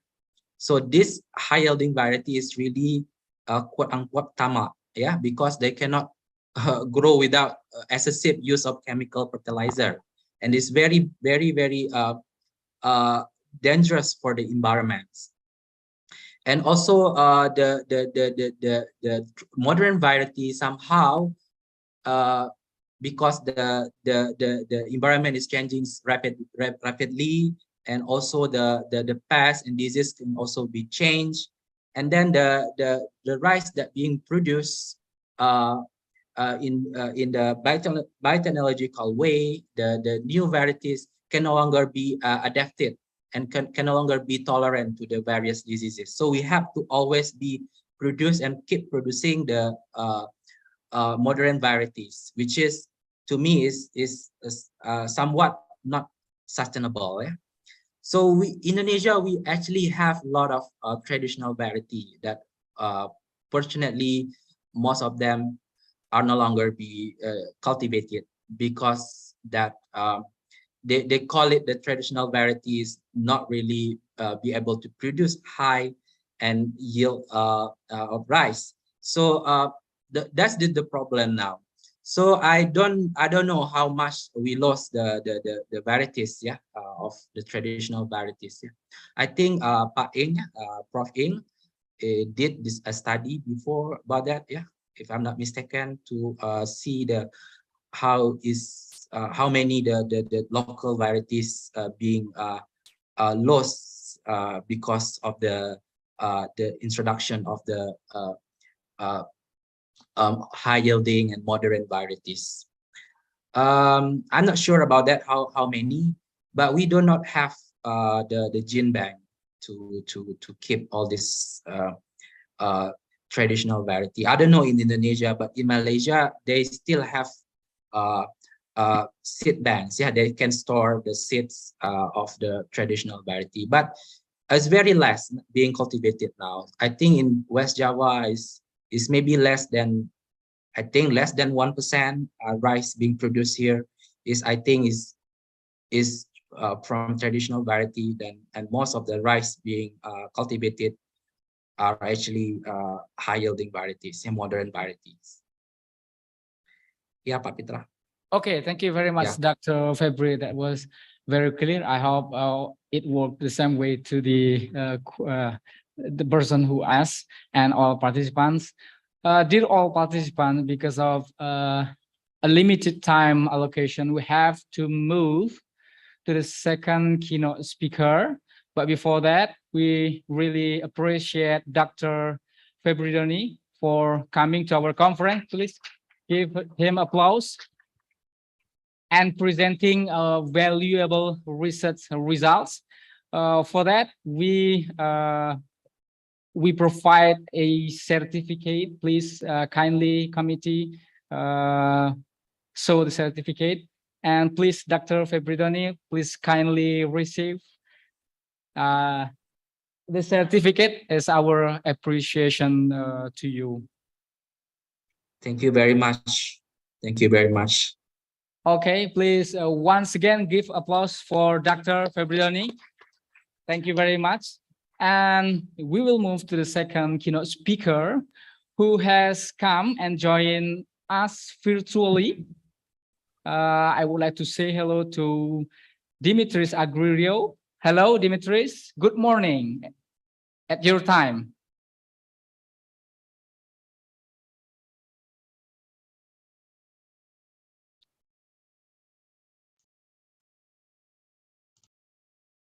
Hello from my side as well.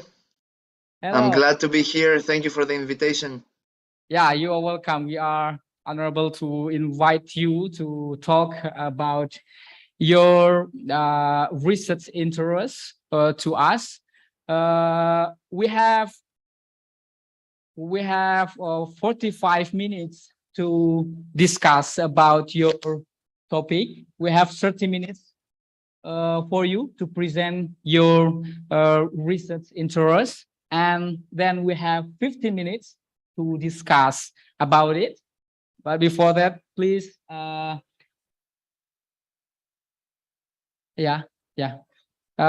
before that, please, dear all participants, Dimitris will present through the video record. So the committee will play the video for you all to listen and to understand. After that, we can discuss directly to Dimitris because Dimitris is already with us. But before that, I would like to introduce his profile to all participants. Dimitris Argyrio is a scientific consultant with experience in environmental research and monitoring, citizen science, Earth observation, and the use of data to highlight natural resource conflicts. He is the founder of Forest and People's Organization, a small medium enterprise, SME, that aims to tackle challenges affecting communities by using bottom-up approaches to create innovative solutions. Dimitri, we will play your video presentation, and after that we will have discussion about it. Thank you for the presentation. Okay.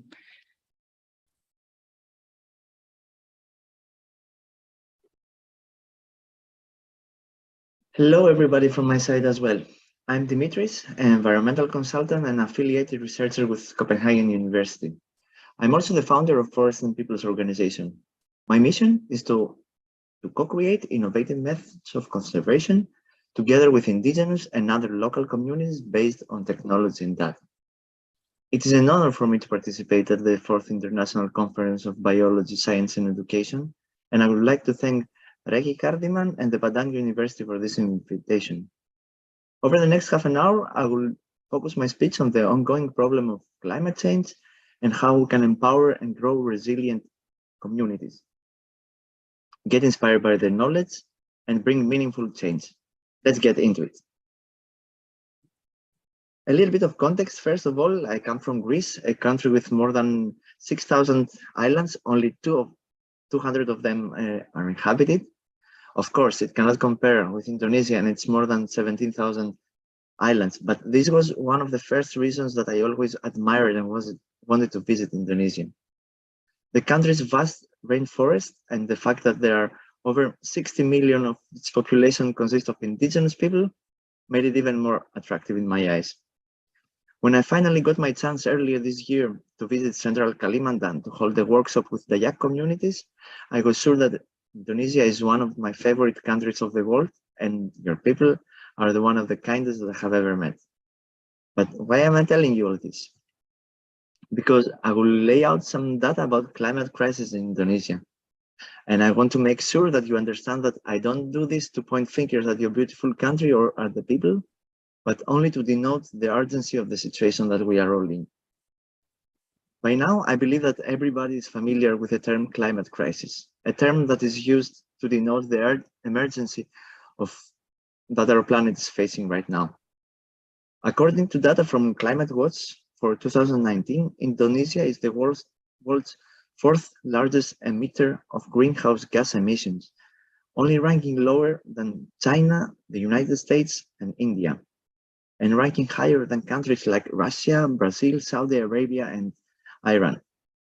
And as you can see in the graph, the main sources of CO2 equivalent emissions are forestry and energy, or better, palm oil and coal. Although deforestation in Indonesia recorded a downward trend, in September, a government-mandated moratorium on new palm oil plantations elapsed.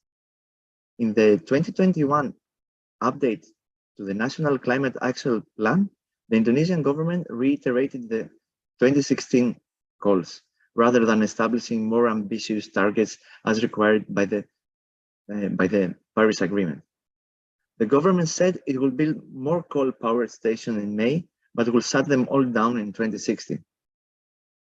And all these climate change inducing strategies are the main reason behind extreme weather events like the 2021 floods in South Kalimantan that displaced tens of thousands, or the pit fires of 2015 that burned 2.5 million hectares and killed more than 100,000 people. But what are we doing about this? The United Nations Framework Convention on Climate Change initially recognized that there is a problem back in 1994. The governments of the world's countries are meeting since then every year to discuss the problems and find solutions. The same governments that have created the problem are trying to establish solutions with the same mentality that created the problem. Protocols, conventions, and international agreements are failing because there are no real means of enforcement. Rich developed countries that are the ones that contributed the maximum to the problem are dictating to poorer developed countries how and when they should develop. This is what we call green colonialism. Net zero, or compensating our emissions with the removal of them, is a great idea in theory, but in practice, it helps perpetuate the belief in technological salvation and diminishes the sense of urgency. We need to curb emissions now. The latest attempt to measure progress, the Sustainable Development Goals, or SDGs, were set up in 2015. Scientific evidence suggests only limited transformative political impact, while 7 years after almost 70% of the environmental SDGs are lacking data. We need new approaches. We need localized policies. Not one solution fits all. We need to listen to local communities to decide what is important for their environment. We need to involve more citizens to democratize solutions. And in order to achieve the SDGs, we need to combine academic knowledge with societal knowledge. It is apparent that the systems that we have been basing our development upon are failing to sustain life on Earth as we know it. We cannot solve our problems with the same thinking we used when we created them. We need a change. We need to create a society with people who have inherent the value of protecting the environment. We need to grow a society that prepares active citizens. We need equity to people with different backgrounds, providing frameworks so that everybody's voice can be heard. And we need to create tools that will facilitate this transition. All these are the only steps that will bring concrete action now. And this is what the emerging field of citizen science might be offering. In simple terms, citizen science is about involving the public in scientific endeavors. The word might refer to many different practices as they might involve citizens in various stages of the research process. As you can see from this beautiful sketch, some of the roles of citizen scientists can be monitoring and mapping, data visualizing and analyzing, recording observations and counting, but most important, seeing and connecting reality from different perspectives and creating linked networks of knowledge. Citizen science is a flexible concept which can be adapted and applied within diverse situations and disciplines. Citizen science projects actively involve citizens in a scientific endeavor that generates new knowledge or understanding. They have a genuine scientific outcome, for example, answering a research question or informing environmental policy. Benefits for professional and citizen scientists may include the publication of research outputs, learning opportunities, personal enjoyment, social benefits, and satisfaction through contributing to scientific evidence. Citizen science may participate in multiple stages of the scientific process, like developing the research question, designing the method, gathering and analyzing data, and communicating the results. and hence they can have different roles in the project. They can be project leaders, collaborators, or simple contributors. In the figure, you can see the different areas that citizen science projects have been emerging lately.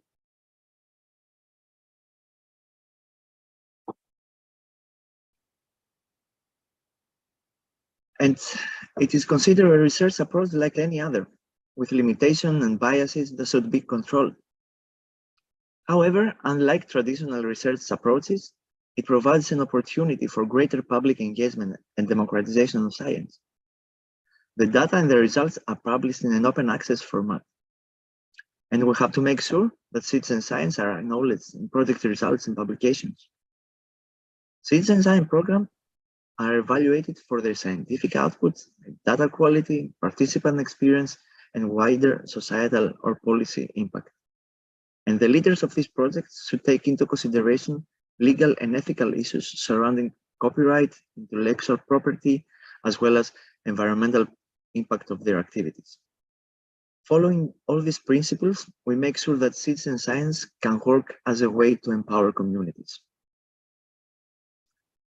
And it has been used in different contexts to foster education and learning opportunities. And I will now give you some of the examples for inspiration.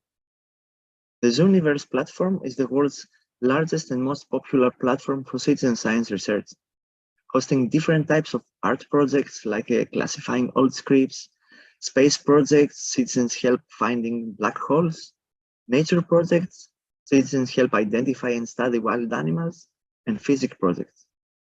By now, the platform has more than 2.5 million registered users and more than 700 million observations. PlantNet is a platform for collecting, sharing, and reviewing plant observation based on automated identification. Its objective is to monitor plant biodiversity and facilitate access to plant knowledge by the general public. Odor Collect, it's a project to build odor maps collaboratively based on observation in an attempt to localize odor pollution. And Plastic Pirates is a project for children and teenagers, where school classes and youth groups can collect data on the amount of plastic waste. And there are hundreds and hundreds of different projects. Inserting citizen science into teaching curricula and education practices in schools and universities can educate children and young people, empower them to understand complex concepts, engage them in tackling climate-related problems, and turn the theory into actions that promote sustainability and solve global challenges. There is a multitude of projects that are using these platforms that I referred before to educate and consider the human impacts. Citizen science projects motivated students to clean polluted beaches, design new solar energy panels, establish school gardens, and create DIY weather stations. And currently, citizen science is experiencing a significant growth with the establishment of numerous policies, national networks, and many new projects, especially across Europe. A big factor for this has been the advancements in technology that have made it possible for the public to participate. There is an increased interest observed towards public health and climate change, issues that the public recognizes as crucial.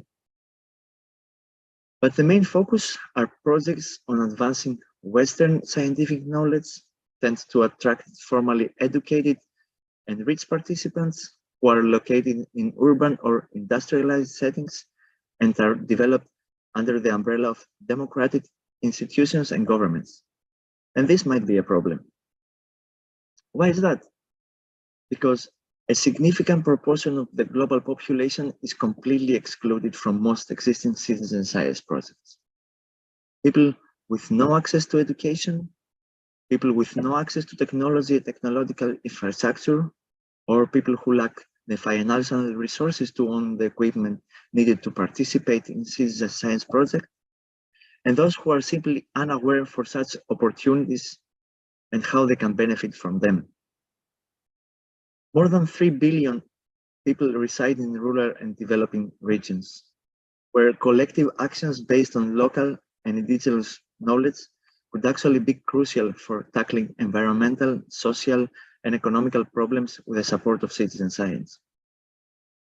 Indigenous peoples are the ones who have contributed the very least to this climate crisis, but are the ones who bear the consequences most.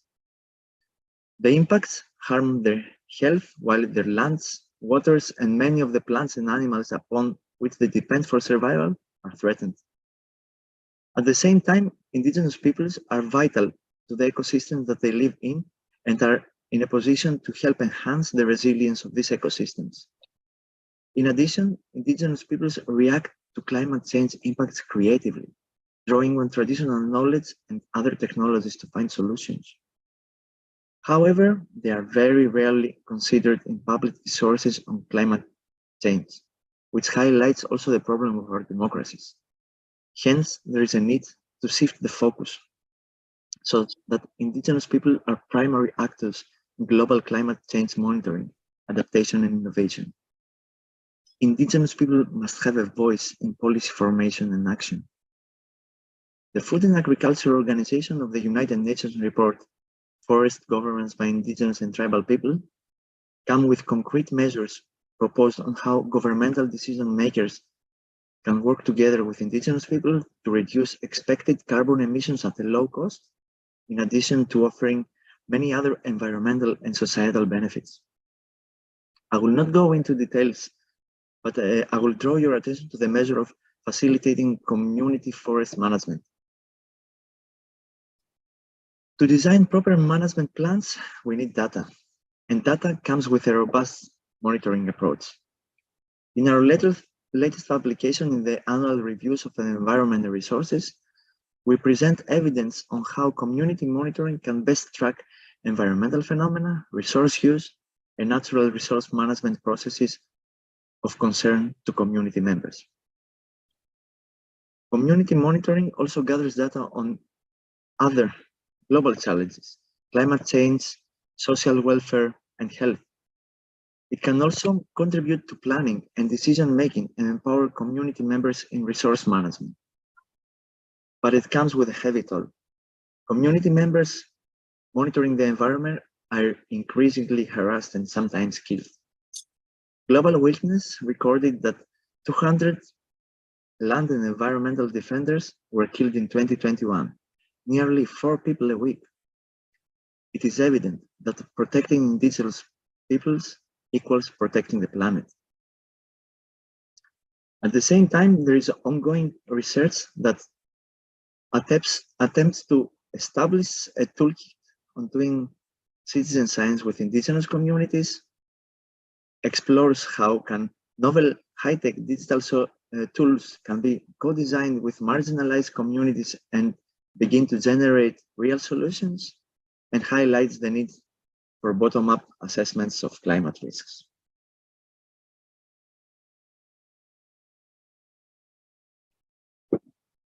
And that being said, I will now present you our case that tackles all the issues that we discussed before, or better, how we co-design a bottom-up citizen science approach together with indigenous communities in Cambodia. Together with Copenhagen University and under the coordination of the mission, we have developed and executed a project to empower and support indigenous communities in their struggle for forest protection with the use of new technologies, citizen science, and data. Cambodia has one of the world's highest national deforestation rates, primarily in the form of economic land and mining concessions. Prey Lang Forest covers more than 500 hectares in the central plains of Cambodia, and it's the largest lowland evergreen forest remaining in the Indo-Chinese peninsula, hence holds great ecological, economic, cultural, and spiritual value for the Kui indigenous and Khmer population. Prey Lang Community Network is a network of villagers, mainly farmers, with little or no formal education, that started patrolling their ancestral forests in the early 2000s as a response to increase the legal logging. In 2014, an innovative partnership was formed between local and international NGOs, University of Copenhagen, PLCN, and an IT company. The aim of the project was to engage vulnerable communities in forest protection in Cambodia. One of the unique features of the project was to develop a smartphone application in order to aid the patrols of the communities to collect documentation about resources and illegal logging in prairie land forest. But how do you develop a forest monitoring tool and make sure that the communities are going to provide accurate data over a period of time? Probably you thought right. You develop it together with the communities to ensure that ownership feeling, and you provide numerous training in order to ensure long-term participation. And this is what we did back in time.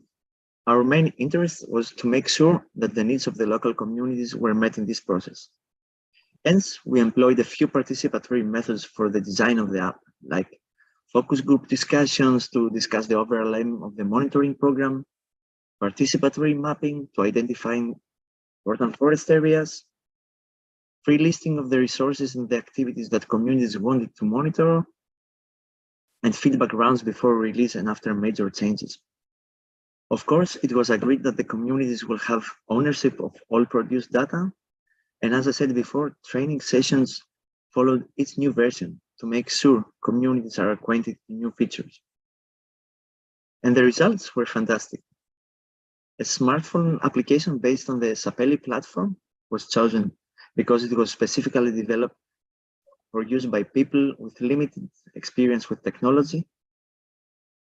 The application was modified by a local IT company based on the community's input feedback. The Prailang app is compiled from 3 distinct types of information. Reference data, like time, date, GPS coordinates that are automatically attached to the observation. A primary documentation, a photo, an audio, or a note for every new data point. And a thematic tag, or better, a category that the patroller attaches to each of the observation. The 3 main categories that the communities were interested to document were valuable resources of their forests, such as trees and non-timber forest products, illegal activities such as logging, poaching, and mining, and reporting interactions with authorities. Each main category had a limited number of subcategories that add extra information to the observation.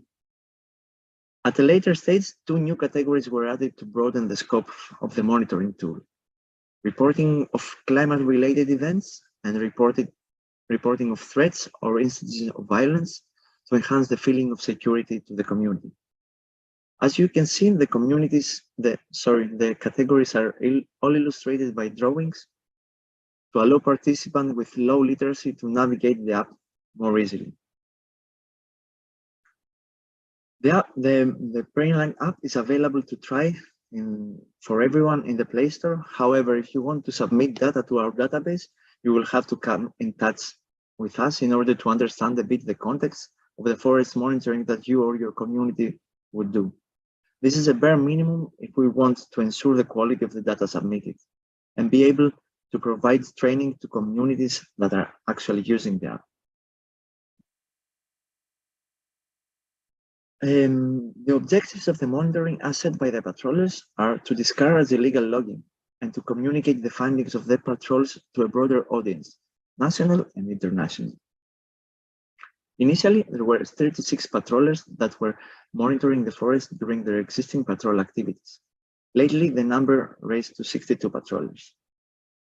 Currently, there are more than 30,000 entries, and you can see the distribution in the graph. More than 56% of the entries record valuable resources, and 34% record illegal activities such as logging. More in detail, the illegal logging category has most reports about single tree stumps, but also cleared areas and transport of timber. In the resources categories, most entries are reporting trees, and especially resin and other luxury trees, while non-timber forest products, animals, and sacred resources like temples come to a lesser extent.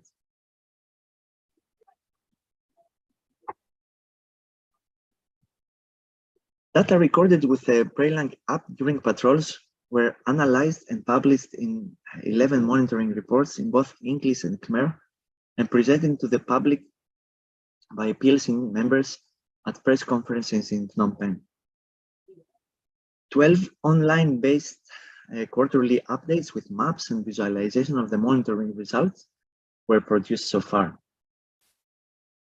While we have also set up the integrated forest observatory system, an online platform that can be used for advocacy, forest monitoring, and enforcement, journalism, and research. The resulting increase in media attention was met by an empowered and motivated community to participate in public debate that pushed for forest protection and finally deemed the area as a wildlife sanctuary. PLCN is now included in forums and environmental panel discussion, consultation about the new environmental code, and other forums.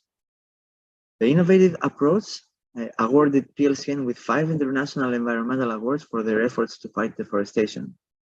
Additionally, 2 more communities have employed the same monitoring approach in Cambodia. To sum up, I would like a little bit to zoom out from our project and see the greater picture. These are some of the findings that we have discussed together with other citizen science projects in a similar context of fragility or precariousness. The findings were discussed in a relevant panel at the European Citizen Science Association conference in 2020 and can be applied to similar projects in similar contexts around the world. Some of the lessons that we learned regarding the methodology are that co-design is essential to bring together different knowledge systems and co-produce knowledge. We have learned that it is very important to involve local people right from the start, to follow bottom-up approaches and address local needs. It promotes inclusiveness and brings diversity, long-term participation, motivation, and breaks the hegemony of scientific knowledge. It is important to allocate sufficient time at the beginning of the initiative to get to know the local context, build trust, and bring all views in with equal status. It is very important to spend quality time with local participants, to trust each other and have reciprocal communication. We recommend using simple data collection methods, simple technology, and simple interfaces, so a wide range of people with different literacy levels can participate in citizen science projects. Finally, be humble and recognize and allow other forms of knowledge. Be patient with yourself and others. It's a long and challenging process to combine different knowledge systems, but the effort worth it. Thank you so much for your attention. Please visit our websites, follow our project's Facebook page for updates, or come in contact with us if you still need more information or you need material presenting this presentation. The QR code contains all the material we produced based on the collective forest monitoring data. I'm also happy to collaborate on new projects and help you construct yours. We'll gladly attend to your inquiries. Thank you so much for your attention.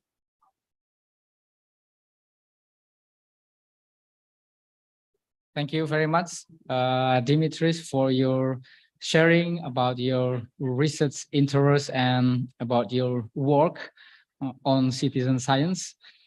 Now we move to discussion session. I will invite all participants to discuss and maybe ask the questions to Dimitris.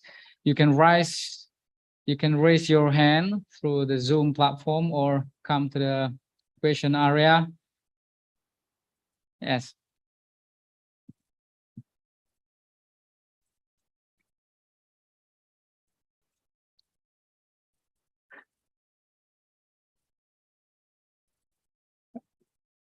Dimitris, as I see in Indonesia, some scientists use citizen science to collect information. For example, in my research interests, This citizen science project collect amphibian data from Sumatra and Java Island, led by Dr. Mirza Kusrini using iNaturalist platform. That was fascinating. And the another citizen science project was inventory of birds along Java Island. But I'm interesting how the people or how the researcher encourage other people to participate in their citizens science, because as we know, maybe there is no a significant advantage for people to participate in the citizen science project, especially in the financial term. How we can ensure people that your work, our work, is very important for our environment and for our future.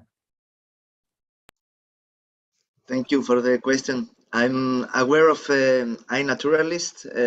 It has been used along Europe as well for a lot of projects, and I think that there is not one answer to your question, but there is some actions that we can do to ensure participation. First of all, I think that we should start with schools. I think that this is where the most curious people there are, students, and we can use these platforms like the iNaturalist that you said, or the PlantNet, or even the Zooniverse that I referred to my presentation, to enhance the curiosity of the young students. We can put these platforms in biology classes, or so we can teach to young students practical knowledge, like how they go out and how they recognize different species. Or I think that this kind is the first step, and after that, access to funding. I think it needs a little bit a higher approach. It needs like from policymakers and from political institutions to give enough funding in order to develop the field a lot. And the third one is from researchers on their own. I think that there are so many interesting researchers in Indonesia, and the field of citizen science is not so much known. But I think that if researchers get interested in the field, and then they have interest to collect data, and they have access to educational institutions like the Padang University, they can motivate students to collect data with them. They can teach them how to collect data correctly, and they can make excursions, for example, to go out in the nature and collect data about, like you said, the amphibians or whatever is interested. I think that it needs a motivation on a lot of different tiers in order to motivate people to participate in such interest. That being said, a lot of citizen science projects start by just doing interviews. Like, for example, people that, or researchers, or general people that would like to construct a project managers, they go out in the neighborhood and they ask for what is the problem of that we are experiencing as a neighborhood. Or we go to the communities in the villages, and we decide what is the problem that we would like to tackle. So we start by doing a questionnaire, and then we define what is the problem that we want to tackle. And then we try to start constructing a project. Like how can we make the people know about it? How can we empower them? And then designing a technology tool often helps, but also There can be observations based on pen and paper if there is not so much funding to attract technological solutions. I think that motivation to solve a local problem is the main input that we need initially, and after that we can go on and construct a meaningful project. I hope I answered your question. Yes, thank you very much. That was so very clear and fascinating. I hope one day you can come and visit our Universitas Negeri Padang and promote the citizen science project, especially your own project. All participants, please, I still invite you to raise your hand to ask the question. And yes, we have one person to ask.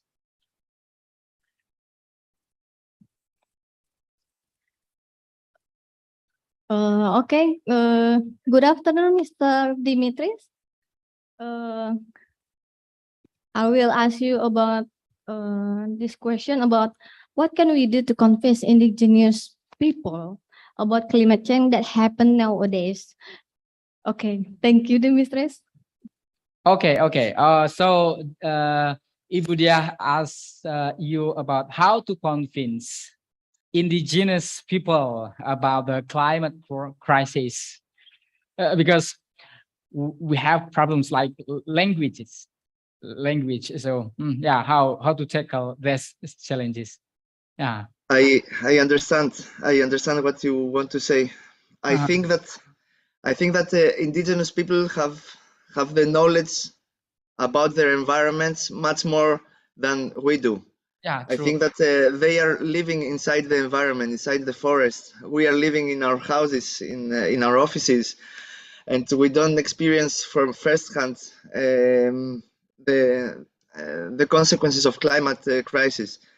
For them, when they go out, for example, to fish in a river and they see the river that has reduced the level, or they go out to hunt in the forest and they see that there are no more animals to hunt, or they go to collect their non-timber forest products and they see that their forest has been cut down. For them, this is the experience, the direct results of the climate crisis. The thing is that how to convince them that we can help them design solutions together with them. And the main part on this is that how do we gain their trust? And we cannot go anymore in their places and offer them the solutions, because this is a colonialist approach that has failed all this time. We need to go there and live with them and make them and listen to them, provide a space for them to voice their concerns and to listen what they have to say, because these people have the most knowledge. They have been tackling the climate problems for generations and generations. They have been living in this land much more than us. So they have the solutions, and we have the knowledge, we have the technology. How can we take these solutions from local places and bring them to the whole world? And this is what we have to do. We have to listen to them. We have to go there and establish safe spaces for them to be able to tell us what do they want, because they know the solutions. Oh, okay. Yeah, that's was interesting. And yeah, due to a limited time allocation, so we will end this discussion session. But before we end this session, we would like to give you a certificate to appreciate you for sharing and presenting your valuable knowledge. And this is the certificate. Please kindly accept this. Thank you very much. Please give Dimitris applause.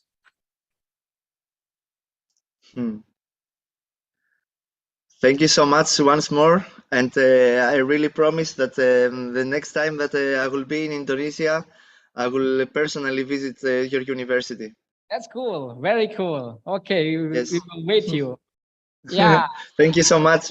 You are welcome. You are welcome. Dear all participants, this is the end of the last keynote speaker time.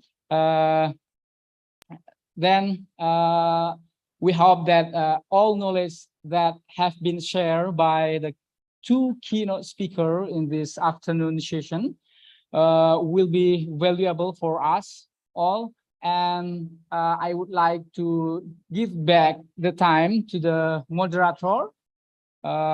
Thank you very much for your attention. Finally, I say Assalamualaikum warahmatullahi wabarakatuh. Good afternoon.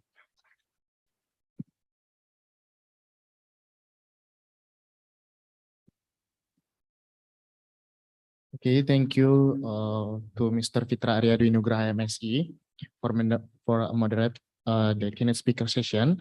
And so, ladies and gentlemen, because the keynote speaker session has been completed, then we'll be enter a parallel session. And please to all participants to enter the Zoom meeting or breakout room according to the format that has been adjusted. Thank you.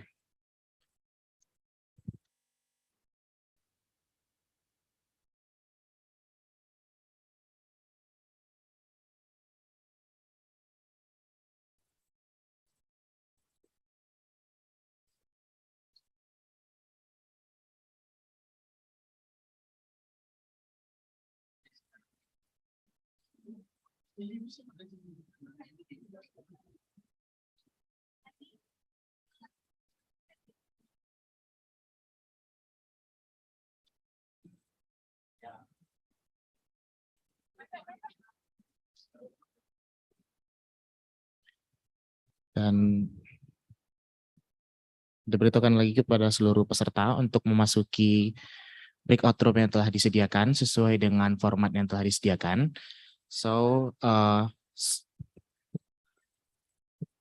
to all participants to enter the Zoom meeting or breakout room according to the format that has been adjusted. Jadi diberitahukan kepada seluruh peserta untuk memasuki breakout room yang telah disediakan sesuai dengan format yang telah diumumkan tadi. Jadi kepada seluruh partisipan untuk masuk ke dalam breakout room dikarenakan sesi paralel kita telah dimulai.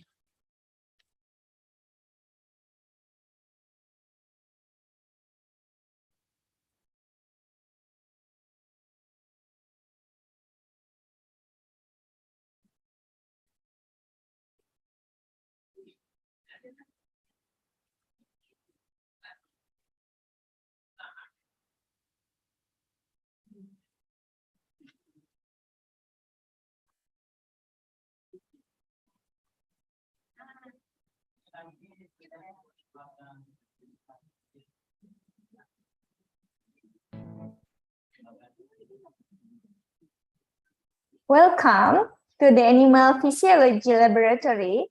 Here, we facilitate students to do practicum in animal physiology, human anatomy and physiology, and biochemistry. Execute in practice class. Students are guided by practicum assistant and laboratory analysts. Our laboratories are equipped with standard equipment to carry out basic physiology and biochemical techniques such as blood testing, physical conditioning tests, food testing, antioxidant testing, and spectrophotometric technique. In research activities, apart from basic physiological and biochemical technique, our lab also helps students go through their final projects with advanced technique using the ELISA method and the UV-Vis microplate reader.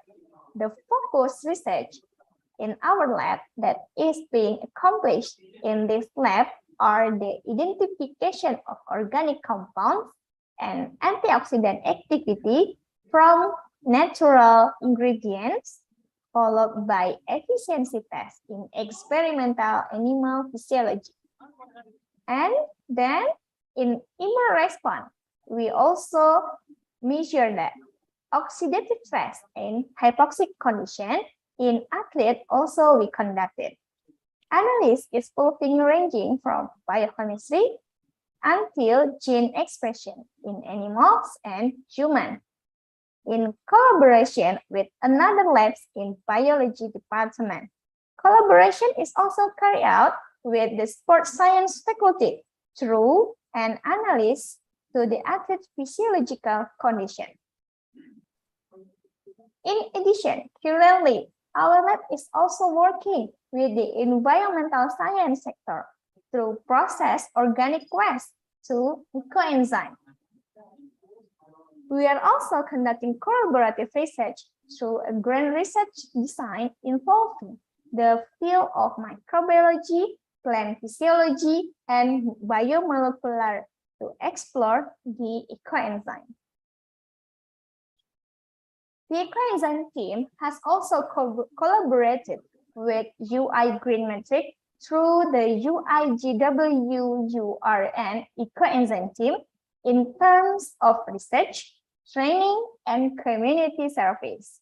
This team involved 11 universities in Indonesia and has carried out for training of trainer with resource person from our biology department. For community service, we give training for high school teachers to improve skills in physiology and biochemistry practicum. We also facilitate students from school in West Sumatra who will take part in the Science Olympiad to do practicum here.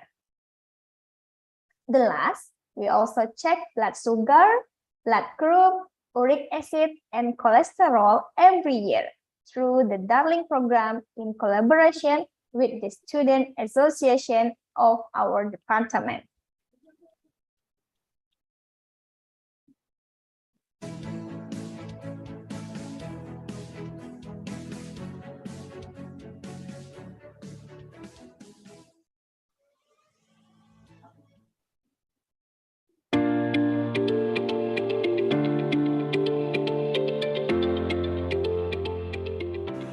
Hello, my name is Raki Kapiman.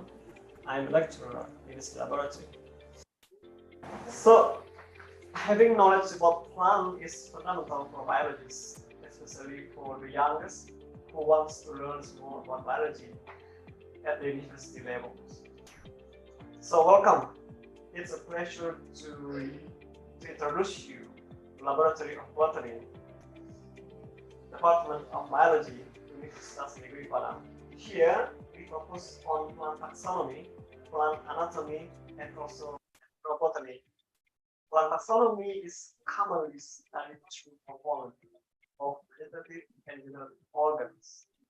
The field study is one of interesting activity in this laboratory where the lecturers and students work together in the field, directly learns on how to collect and maintain plant samples. But field study alone might not reach enough knowledge for plant taxonomy. So it is completed with laboratory work as well, including drying the samples using oven, and then identification, labeling, mounting, and storing the samples with the standard of herbarium. So the samples can also be stored as wet samples. Forest areas that are relatively close from our university, and then equipment such as microscope, oven, and another small stuff that related to taxonomical work, and also herbarium for the dry and wet samples are facilities that so far we have in this laboratory. Plant cells and plant tissues are major courses for students to know about plant anatomy. It is also assisted with a practical work in the laboratory using plant samples that is defined around, and then the reagents and other small stuff that's related with anatomical work. So then the cells and the plant tissue can be observed through light and electron microscope, or even digital microscope that we have here. And then another work that is related with microscopy is taxonomical study through morphology of pollens. Furthermore, ethnobotany is another important field that we in this laboratory focus on. It is because in our regions, the community is still strongly connected with nature, either directly used for daily consumption, medicines, local custom ceremony, wedding party, or even for black magic.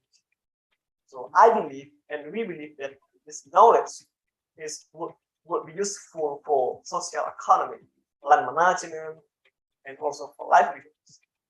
And also as heritage culture heritage that we should keep floating for generations.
Welcome to the laboratory of ecology.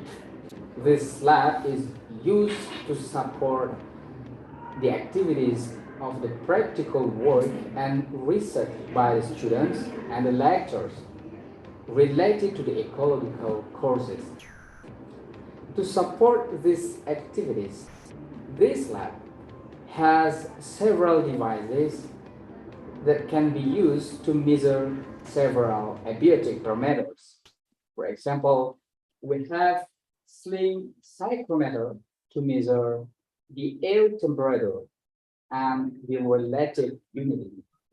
We also have sound level meter to measure the level of the sound that might be affected some population of animals in an area. Then we have anemometer and also have refractometer to measure the wind speed, and also have salinity meter to measure the acidity level of the soil and water.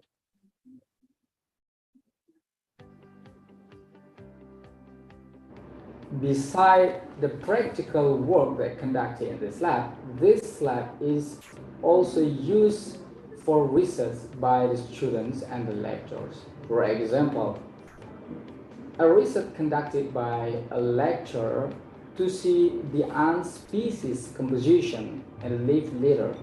This research used the Winkler method that modified by the lecturer. This method separates the ant species from the leaf litter.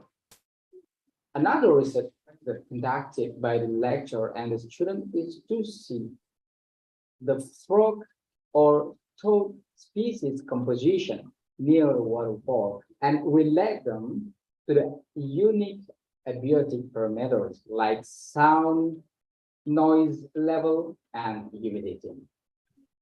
Although most of the activities for this lab is completed or conducted outside of the lab. Some activities can also be completed in this lab, like measuring the quality of the water, measuring the dissolved oxygen, measuring the biological oxygen demand, chemical oxygen demand, and also toxicology. The research of plant ecology, including the vegetation analysis, plant community structure, composition, and change, and recently, the plant ecology study focused to conduct research in mangrove ecosystem, and our department has collaborated with the city government of Pariaman in managing mangrove ecosystem of Mangguang as a pilot project for sustainable tourism area management. We also have an international collaboration research with National Taiwan Normal University, Taiwan, and in this year, our lab, funded by international research grant from Nagao Environmental Foundation, Japan, in the project of taxonomic and distribution of the endemic Agam bowfinger gecko and its phylogenetic position within Sumatra. And in this lab, our lab member also have a weekly seminar which is discussed about the current issues in ecology.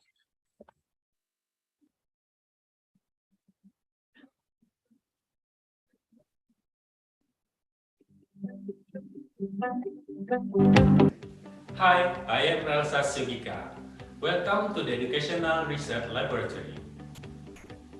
In this laboratory, we carry out research and practice activity about all kinds of educational subjects, such as research about learning strategy, evaluation process of learning as well as its results, and also about instructional media. Based on our students' need to a specific room where they can conduct each step of the research, we facilitate them here. We do discussion when they want to share and reshare information about their research, their data validation, and contribution to our research analysis. Sometimes we do simulation to put our idea deep in the mind. Hopefully, they can be do better. Our research types are developmental research, experimental research, and also descriptive research. Our product as a result of our students are collected and sold here. They will use by our lecture in their course sometimes. Thank you for your attention.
Elsa Syogika.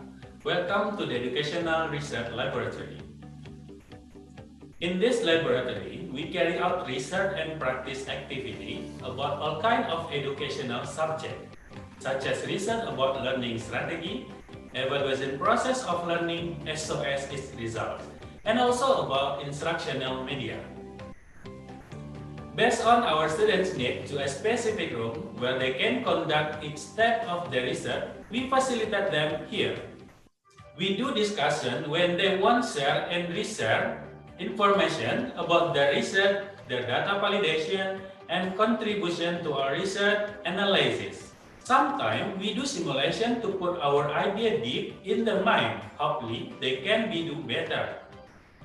Our research types are developmental research, experimental research, and also descriptive research. Our products as a result of our students are collected and sold here. They will use by our lecture in their course sometimes. Thank you for your attention.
Hi, my name is Alifatul Akhian.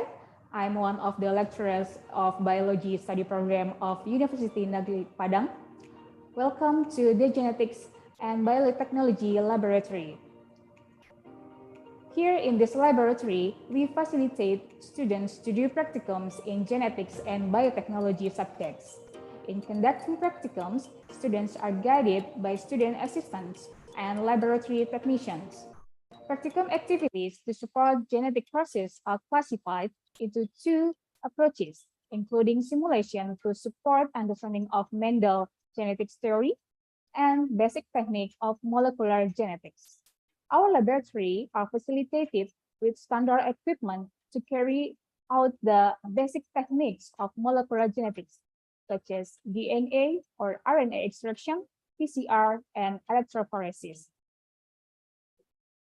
In research activities, besides the basic technique of molecular genetics, our lab also supports the students to do their final projects with advanced technique of molecular genetics using real-time PCR thermocycler. The focus and ongoing research in this lab are detection and identification of microorganisms using DNA barcoding, plants genetic diversity, analysis of gene expression in animal model, and also molecular detection of non-halal content in food products. In addition, our lab also supporting other labs in biology department to do species identification using molecular approach in taxonomy studies. Besides that, we also do the collaboration research with LIPI, Indonesian Institute of Science, especially in plant genetic diversity. For community services, we recently held training for high school teachers to improve their skill in genetic fields. We also facilitated students from schools in West Sumatra who will take part in science competition. Studio practicum here because mostly of laboratory school doesn't have those equipments. We also participate in holding workshops for academics, researchers, and students at the Biology Annual International Seminar called ICOBioSE by inviting experts in their field.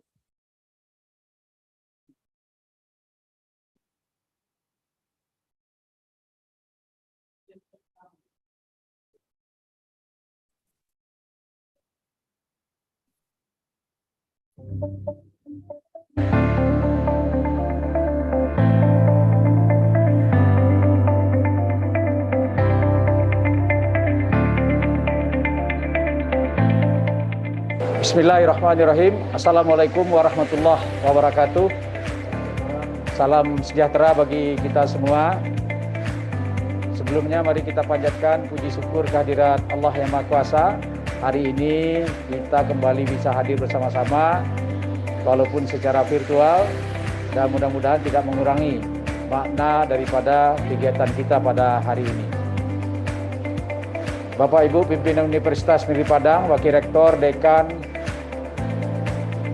dan seluruh jajaran, pemerhati lingkungan, dan praktisi-praktisi lingkungan yang berkesempatan hadir pada hari ini. Kami atas nama pimpinan Universitas Negeri Padang menyampaikan selamat dan apresiasi kepada UI Green Metric yang secara rutin setiap tahun melaksanakan penilaian dalam rangka terus berjuang untuk melestarikan lingkungan, baik di tingkat nasional maupun di tingkat internasional. Dan kita melihat bagaimana UI Green Metric semakin mendapat percayaan dari seluruh universitas yang ada di dunia.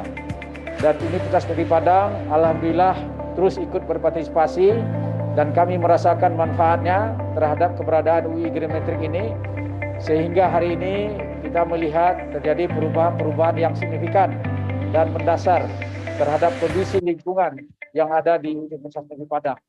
Sehingga aktivitas akademika UNP dapat melaksanakan aktivitas yang menyenangkan, nyaman, sehat, dan alhamdulillah semua dapat mengikuti dan menikmati daripada dampak kegiatan daripada UI Green Metric ini. Selamat kepada UI Green Metric dan selamat memperingati Hari Lingkungan Hidup Sedunia. Mudah-mudahan memperingati Hari Lingkungan Hidup ini juga menjadikan kita untuk terus melakukan introspeksi diri sejauh mana kita bisa berkontribusi dalam menjaga kelestarian lingkungan hidup. Terima kasih. Wassalamualaikum warahmatullahi wabarakatuh.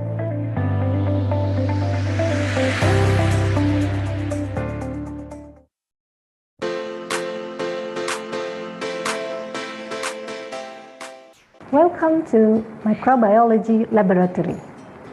Here in this laboratory, we facilitate students to do practicum in microbiology, basic microbiology, microbiology, food and ingredient, soil microbiology, industrial microbiology subject.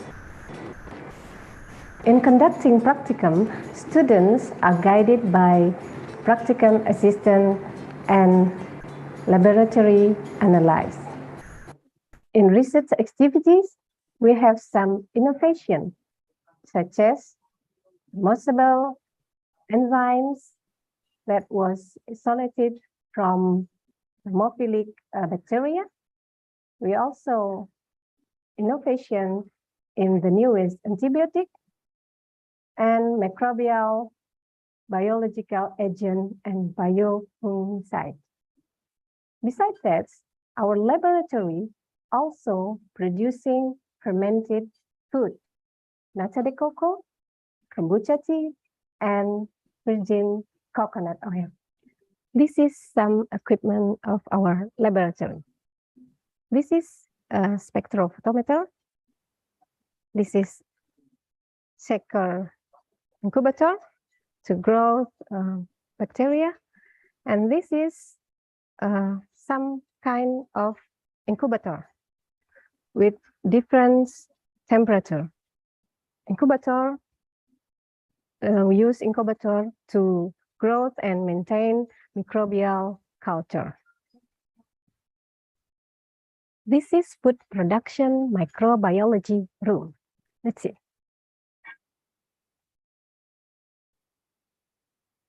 This is nata de coco room production.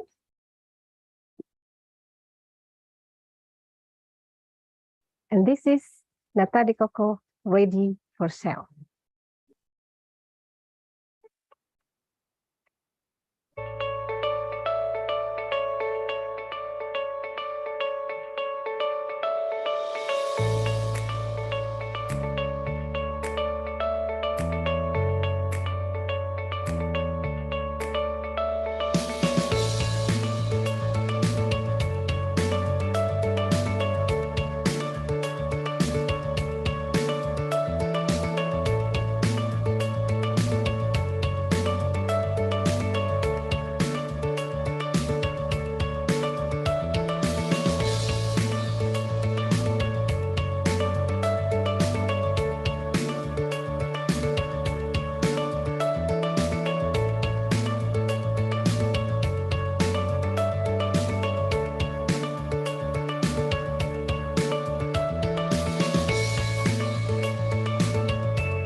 Hello, I'm Fitri Arsi. I'm lecturer in microbiology.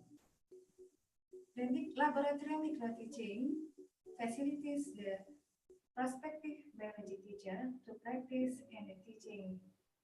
We have two rooms. Then this room is a control room, and the control room we have smart TV can be used to observe the activity of the student. And then we have the practice room. And this room can use the student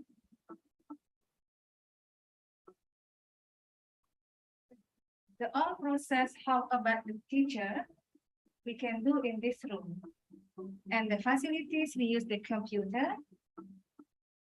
All the student can use the computer. Computer can use the media in the learning. And we have smart TV. Smart TV can be used to explain how about the content in biology.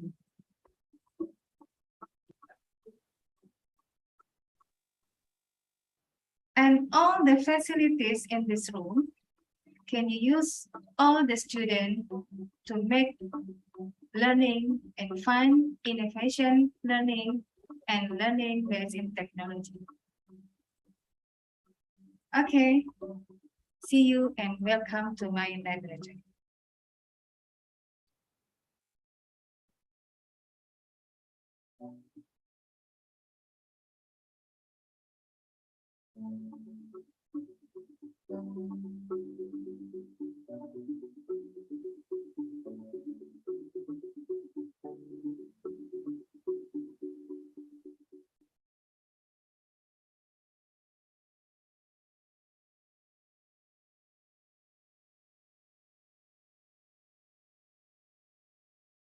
I want to show you the research area.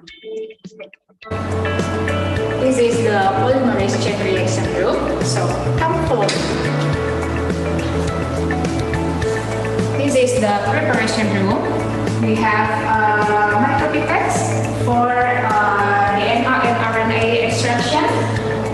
And this one, refrigerated mini centrifuge for extraction.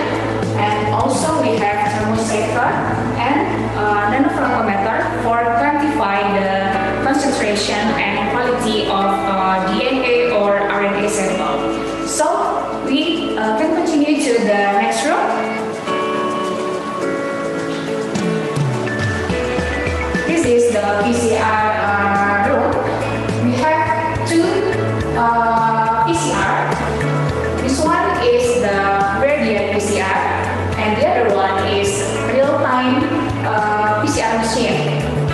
And this room also equipped with apparatus for analyzing the PCR product, consists of electrophoresis apparatus, UV transilluminator, and also the gel dot UV lab for analyzing the pattern of DNA band. From this research area, this laboratory, we have conduct many research and many experiments from this laboratory.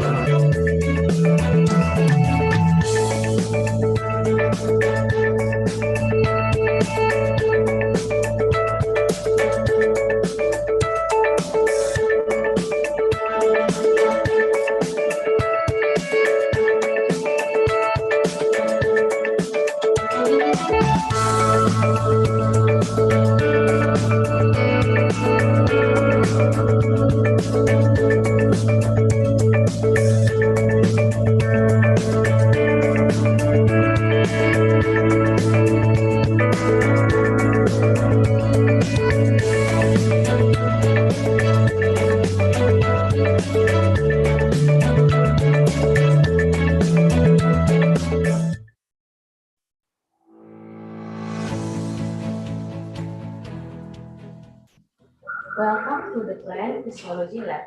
My name is Irma Lelani. I am the lecturer here. This lab supported more activities such as practice class, lecturer class, and many research collaboration between students and lecturers. This lab supported many courses such as plant physiology, plant phytohormone, plant ecophysiology, tissue culture, and hydroponics. Some of this research built in this lab are supported by more equipment such as incubator to measure biomass. And now I will show you our plant tissue culture room. Come on, follow me. In this plant tissue culture room, we store some materials such as forests, mineral nutrition, and of course, plant nutrition for medium. The main equipment in the plant tissue culture is laminar airflow cabinet. We do sterilize some materials here and do planting the plant.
In this greenhouse, we product ecoenzyme to application for increased growth and yield of some various tropical horticultural crops.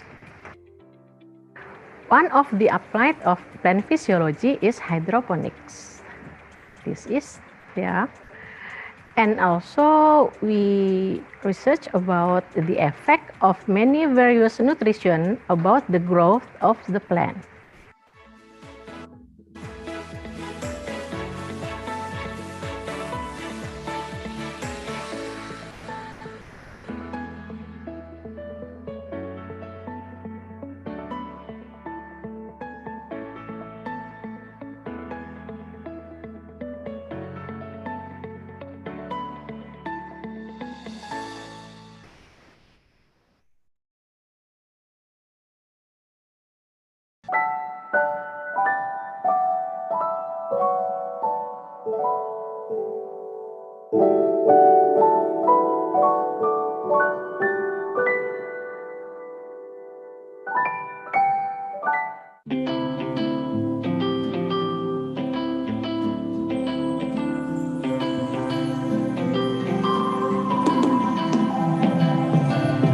Fighting flames of fire, hang on the burning wires. We don't care anymore.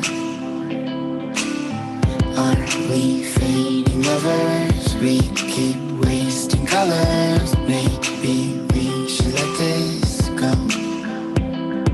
We're falling apart, so we hold together. We passed the end, so we chase forever. This is all we know. This feeling's all we know. I'll ride my bike up to the road, down the streets right through the city. I'll go everywhere you go, from Chicago to the coast. You tell me hit this and let's go. Blow the smoke right through the window, 'cause this is all we know.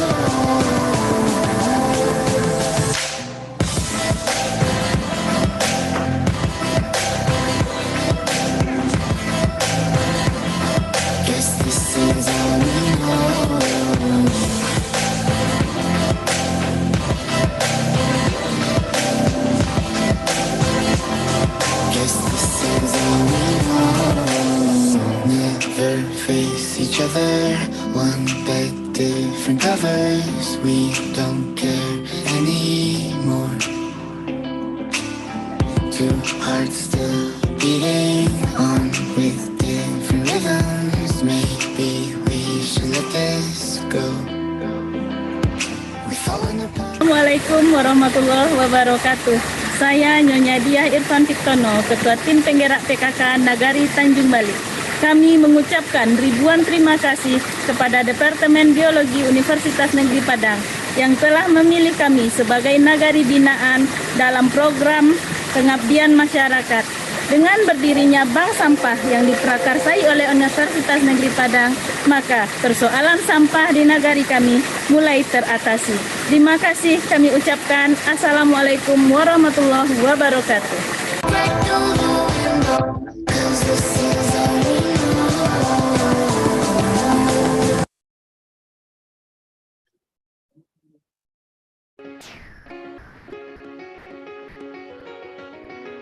This is the research laboratory. In this lab, the students do their final project. This room consists of two areas. This one is a working area, and the other one is observation area. This lab is equipped with several equipment, such as this is the rotary vacuum evaporator, and the other is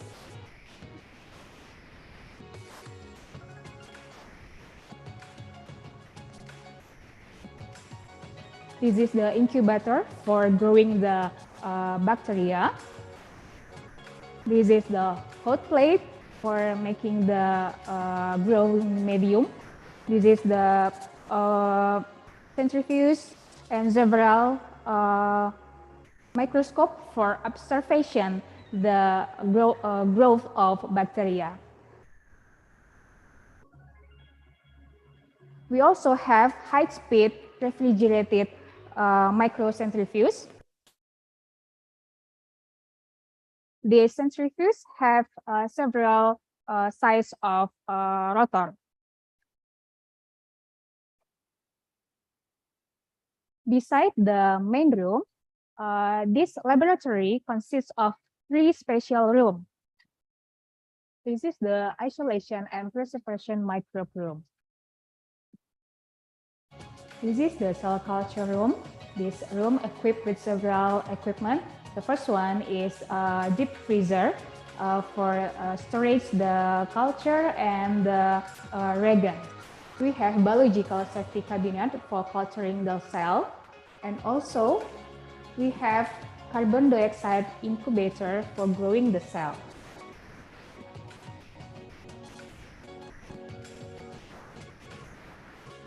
To analyze the product or the result of cell culture, we also have a ELISA reader. The final room is a sterilization room. In this room, we have sink for cleaning and washing. And also, we have autoclave for sterilization.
This is the research laboratory. In this lab, the students do their final project. This room consists of 2 areas. This one is a working area, and the other one is observation area. This lab is equipped with several equipment, such as this is the rotary vacuum evaporator, and the other is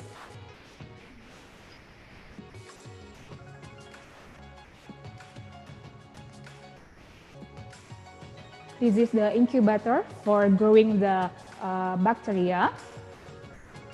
This is the hot plate for making the growing medium.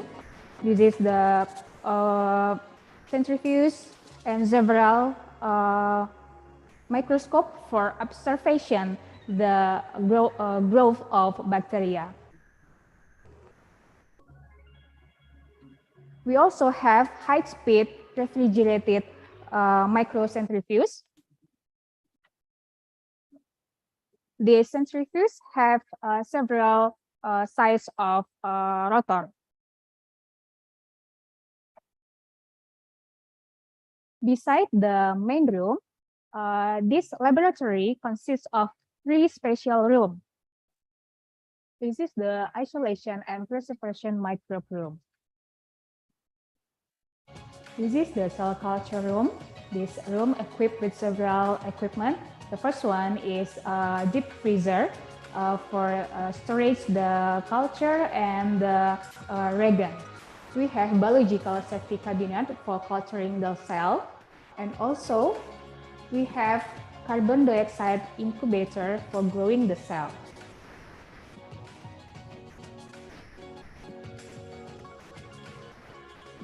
To to analyze the product or the result of cell culture, we also have a LISA reader. The final room is a sterilization room. In this room, we have sink for cleaning and washing. And also, we have autoclave for sterilization.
Hello, welcome to the Zoology Laboratory.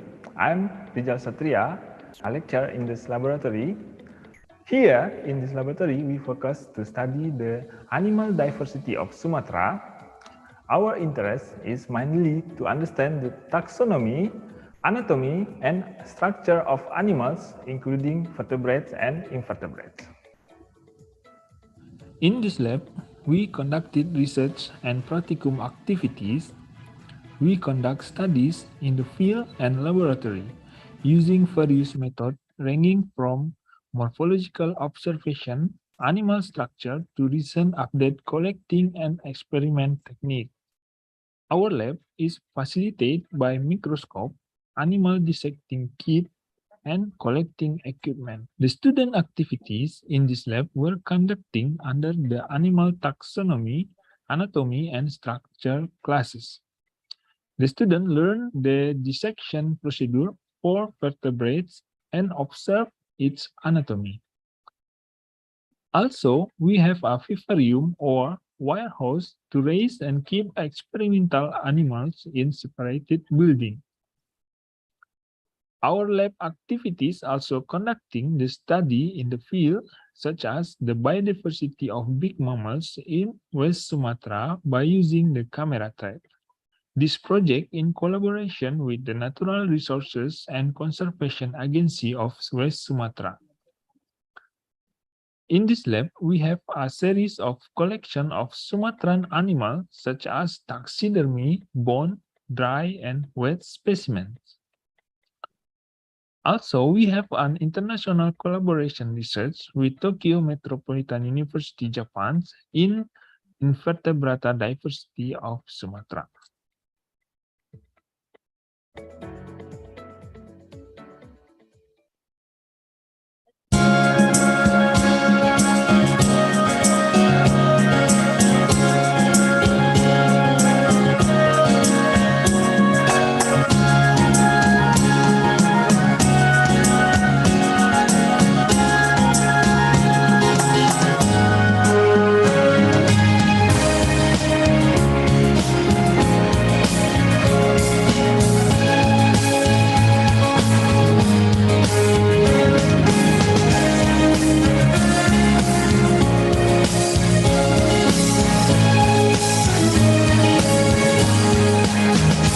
Indonesia adalah harga hidup kita, tak boleh terbelah, tak akan berubah. Merah putih harus berkibar selamanya, Garuda terpahat dalam dada. Indonesia adalah bangsa yang mulia, saling menghormati dan saling menjaga.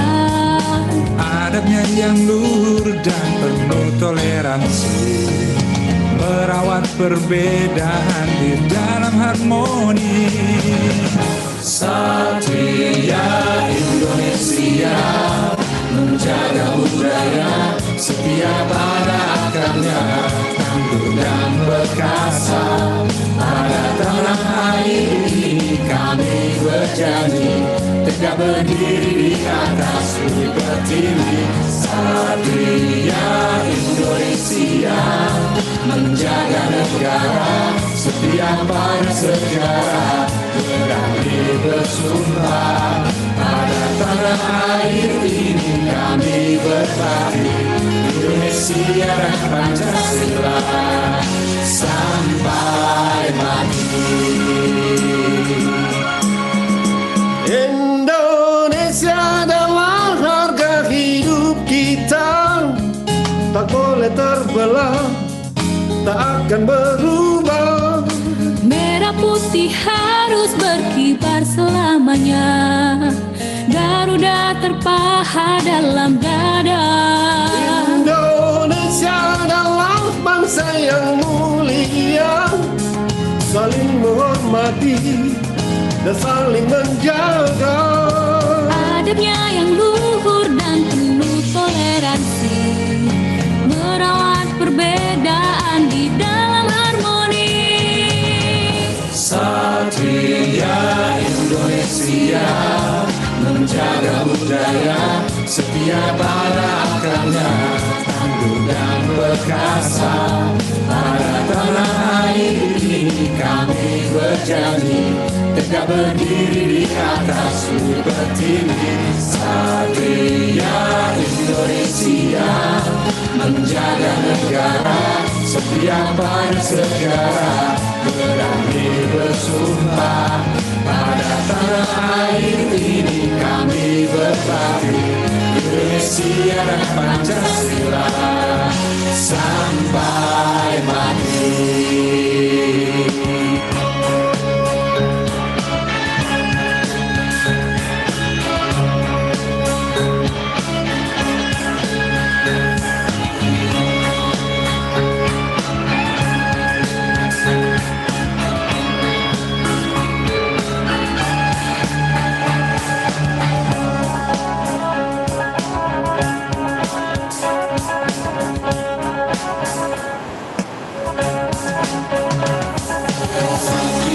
Indonesia menjaga negara dan budaya.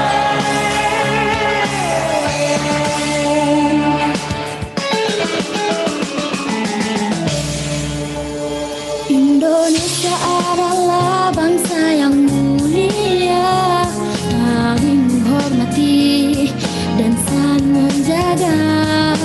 Adabnya yang luhur dan penuh toleransi, merawat perbedaan di dalam harmoni. Satria Indonesia menjaga budaya setia pada akarnya, tangguh dan perkasa. Pada tanah air ini kami berjanji tegak berdiri di atas bumi pertiwi. Satria Indonesia menjaga negara setia pada sejarah, berani bersumpah. Pada tanah air ini kami berbakti, Indonesia dan Pancasila sampai mati. Sampai mati.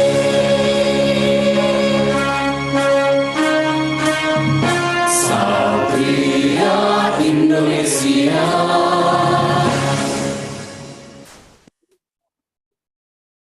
Satria Indonesia menjaga budaya setia pada akarnya, tangguh dan perkasa.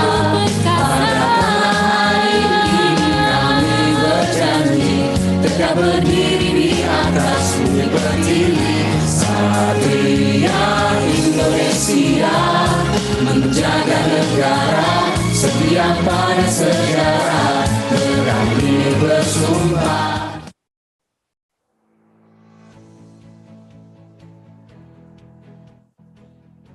Welcome to the Animal Physiology Laboratory.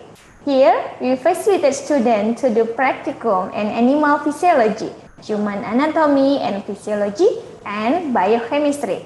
Execute in practice class. Students are guided by practicum assistant and laboratory analysts.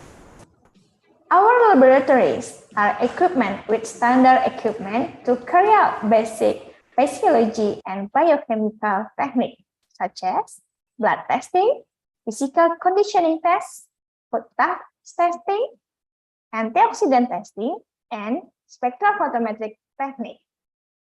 In research activities, apart from basic physiological and biochemical technique, our lab also helps students go through their final projects with advanced technique using the ELISA method and the UV phase microplate reader. The focus research in our lab that is being accomplished in this lab are the identification of organic compounds and antioxidant activity from natural ingredients, followed by efficiency tests in experimental animal physiology. And then in immune response, we also measure that oxidative stress in hypoxic condition in athletes also we conducted. Analysis is fulfilling ranging from biochemistry until gene expression in animals and humans, in collaboration with another labs in biology department. Collaboration is also carried out with the sports science faculty through an analysis to the athlete's physiological condition. In addition, currently, our lab is also working with the environmental science sector through process organic waste to ecoenzyme. We are also conducting collaborative research through a grand research design involving the field of microbiology, plant physiology, and biomolecular to explore the ecoenzyme. The ecoenzyme team has also collaborated with UI Green Metric through the UIGWURN ecoenzyme team in terms of research, training, and community service. This team involved 11 universities in Indonesia and has carried out for training of trainer with resource person from our biology department.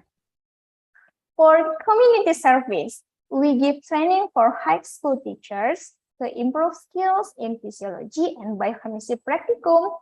We also facilitate students from school in West Sumatra who will take part in the Science Olympiad to do practicum here. The last, we also check blood sugar, blood group, uric acid, and cholesterol every year through the Darling program in collaboration with the Student Association of our department.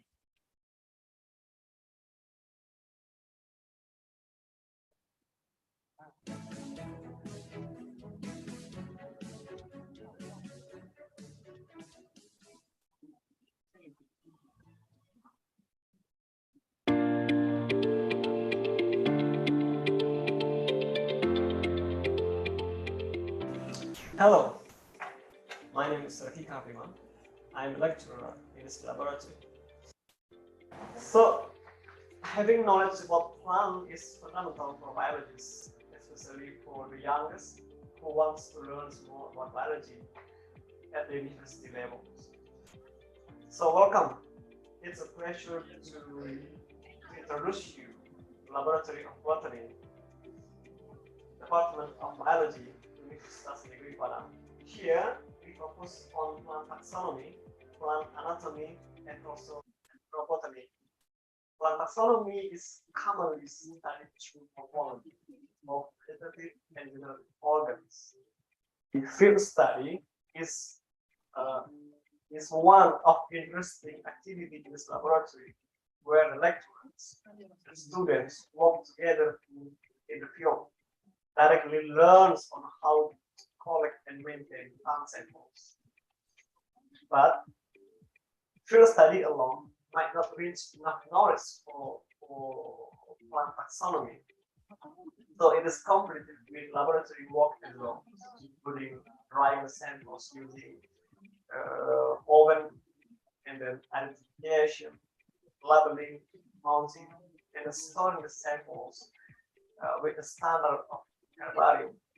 So the samples can also be stored as wet samples. Forest areas that relatively close from our university, and then equipment such as microscope, oven, and another small stuff that relatively taxonomical work, and also herbarium for the dry and wet samples are facilities that so far we have in this laboratory. Plant cells and plant tissues are major courses for students to know about plant anatomy. It is also assisted with a practical work in a laboratory using plant samples that you define around, and then the reagents and other small stuff that's related with anatomical work. So then the cells and the plant tissue can be observed through light and electron microscope, or even digital microscope that we have here. And then another work that's related with microscope is taxonomical study through morphology of pollens. Furthermore, ethnobotany is another important field that we in this laboratory focus on. It is because in our regions, the community is still strongly connected with nature, either directly used for daily consumption, medicines, local custom ceremony, wedding party, or even for black magic. So I believe, and we believe, that this knowledge would be useful for social economy, land management, and also for livelihoods. And also as heritage culture heritage that we should keep floating for generations.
Welcome to the Laboratory of Ecology. This lab is used to support the activities of the practical work and research by the students and the lecturers related to the ecological courses. To support these activities, this lab has several devices that can be used to measure several abiotic parameters. For example, we have sling psychrometer to measure the air temperature and the relative humidity. We also have sound level meter to measure the level of the sound that might be affected some population of animals in an area.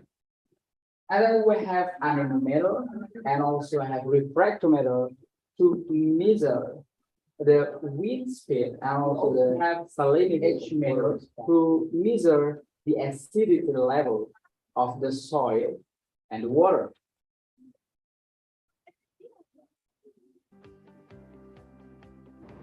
Beside the practical work that conducted in this lab is also used for research by the students and the lecturers. For example, a research conducted by a lecturer to see the ant species composition and leaf litter. This research used the Winkler method that modified by the lecturer. This method separates the ant species from the leaf litter. Another research that conducted by the lecturer and the student is to see the frog or toad species composition near the waterfall and relate them to the unique abiotic parameters like sound, noise level, and humidity. Although most of the activities for this lab is completed or conducted outside of the lab, some activities can also be completed in this lab, like measuring the quality of the water, measuring the dissolved oxygen, measuring the biological oxygen demand, chemical oxygen demand, and also toxicology. The research of plant ecology, including the vegetation analysis, plant community structure, composition, and change. And recently, the plant ecology study focused to conduct research in mangrove ecosystem. And our department has collaborated with the city government of Pariaman in managing mangrove ecosystem of Mangguang as a pilot project for sustainable tourism area management. We also have an international collaboration research with National Taiwan Normal University, Taiwan. And in this year, our lab, funded by international research grant from Nagao Environmental Foundation, Japan, in the project of taxonomic and distribution of the endemic Agam bowfinger gecko and its phylogenetic position within Sumatra.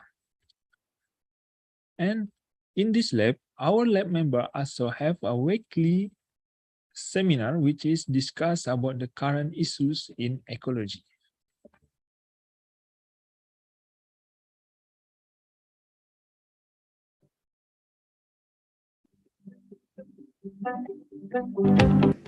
Hi, I am Elsa Syogika.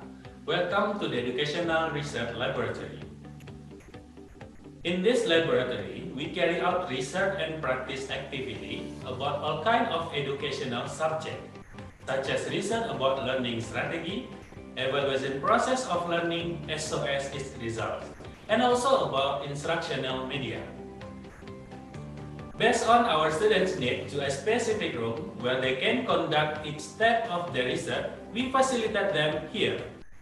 We do discussion when they want to share and reshare information about their research, their data validation, and contribution to our research analysis. Sometimes we do simulation to put our idea deep in the mind. Hopefully, they can be do better. Our research types are developmental research, experimental research, and also descriptive research.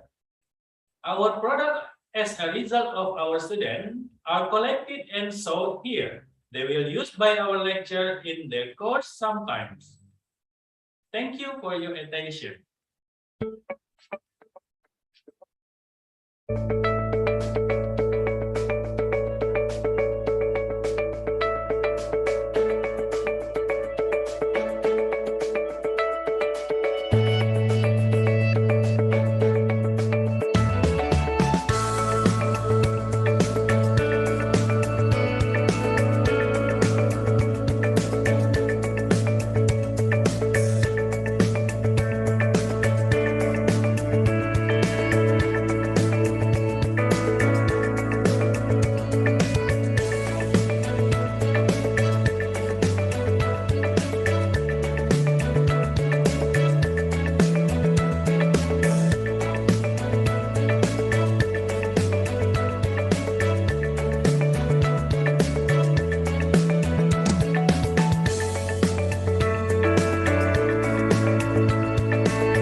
Educational Research Laboratory.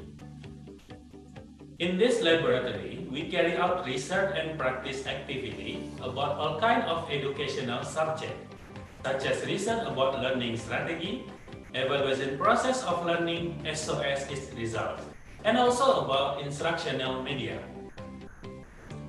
Based on our students' need to a specific room where they can conduct each step of the research, we facilitate them here.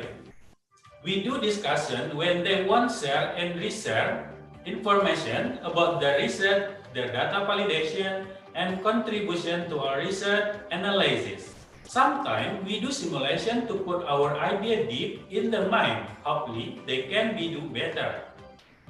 Our research types are developmental research, experimental research, and also descriptive research. Our product as a result of our students are collected and sold here. They will use by our lecture in their course sometimes. Thank you for your attention.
Hi, my name is Alifatul Akhir. I'm one of the lecturers of Biology Study Program of University Negeri Padang. Welcome to the Genetics and Biotechnology Laboratory. Here in this laboratory, we facilitate students to do practicums in genetics and biotechnology subjects. In conducting practicums, students are guided by student assistants and laboratory technicians. Practicum activities to support genetic process are classified into two approaches, including simulation to support understanding of Mendel genetics theory and basic technique of molecular genetics. Our laboratory are facilitated with standard equipment to carry out the basic techniques of molecular genetics, such as DNA or RNA extraction, PCR, and electrophoresis. In research activities, besides the basic technique of molecular genetics, our lab also supports the students to do their final projects with advanced technique of molecular genetics using real-time PCR thermocycler. The focus and ongoing research in this lab are detection and identification of microorganisms using DNA barcoding, plants genetic diversity, analysis of gene expression in animal model, and also molecular detection of non-halal content in food products. In addition, our lab also supporting other labs in biology department to do species identification using molecular approach in taxonomy studies. Besides that, we also do the collaboration research with LIPI, Indonesian Institute of Science, especially in plant genetic diversity. For community services, we recently held training for high school teachers to improve their skill in genetic fields. We also facilitated students from schools in West Sumatra who will take part in science competition. Studio practicum here because mostly of laboratory school doesn't have those equipments. We also participate in holding workshops for academics, researchers, and students at the Biology Annual International Seminar called ICOBioSE by inviting experts in their field.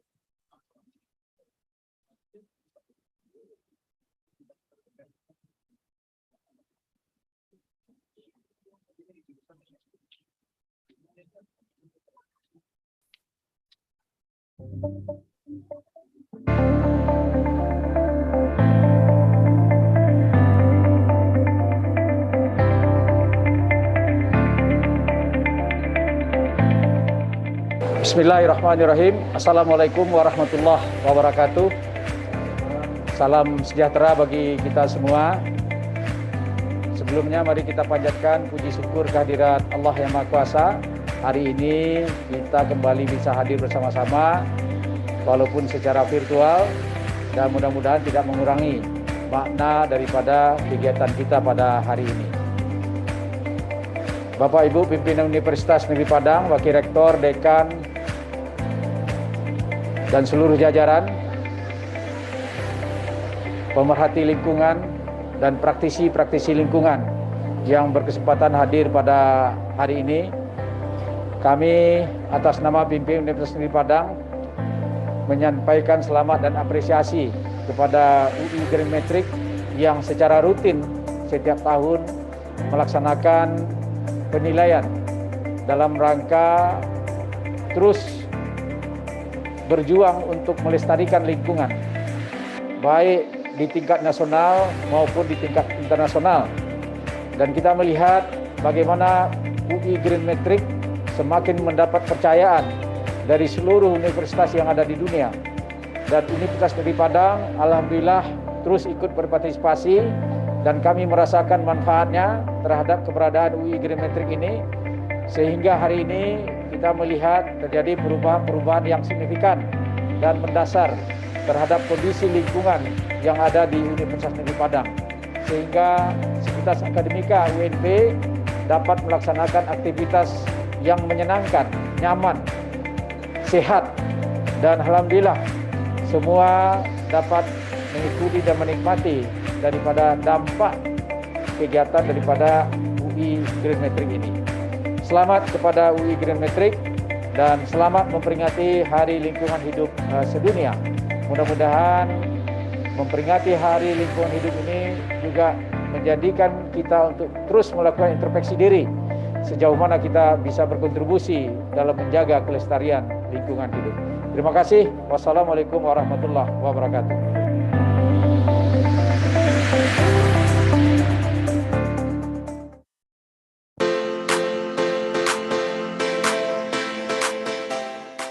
Welcome to Microbiology Laboratory.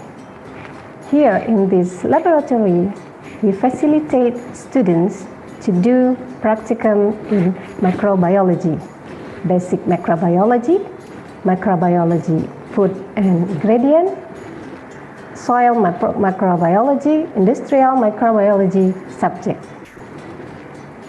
In conducting practicum, students are guided by practicum assistant and laboratory analyst.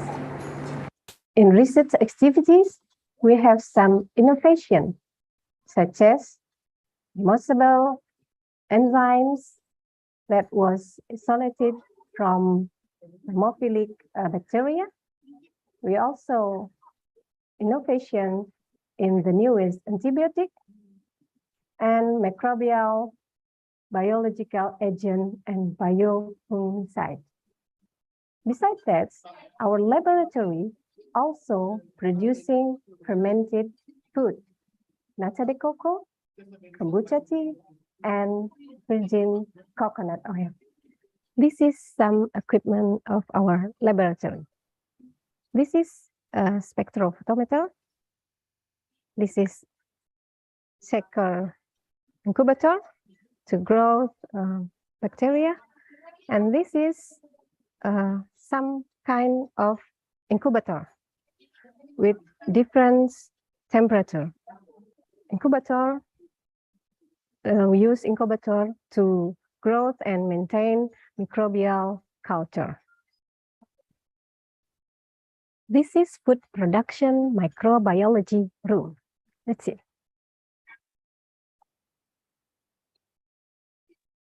This is nata de coco room production.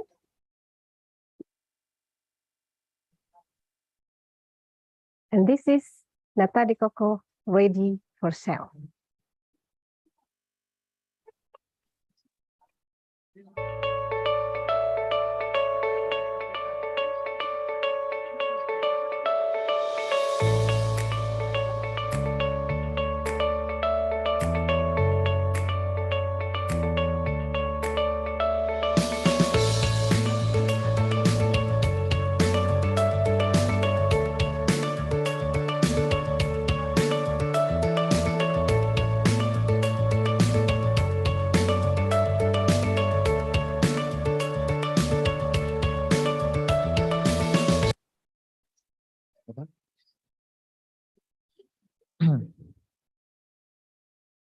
Okay, so ladies and gentlemen, because keynote speaker session already over, that means our conference will be over soon too.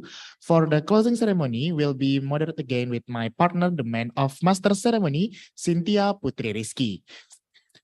Time is yours.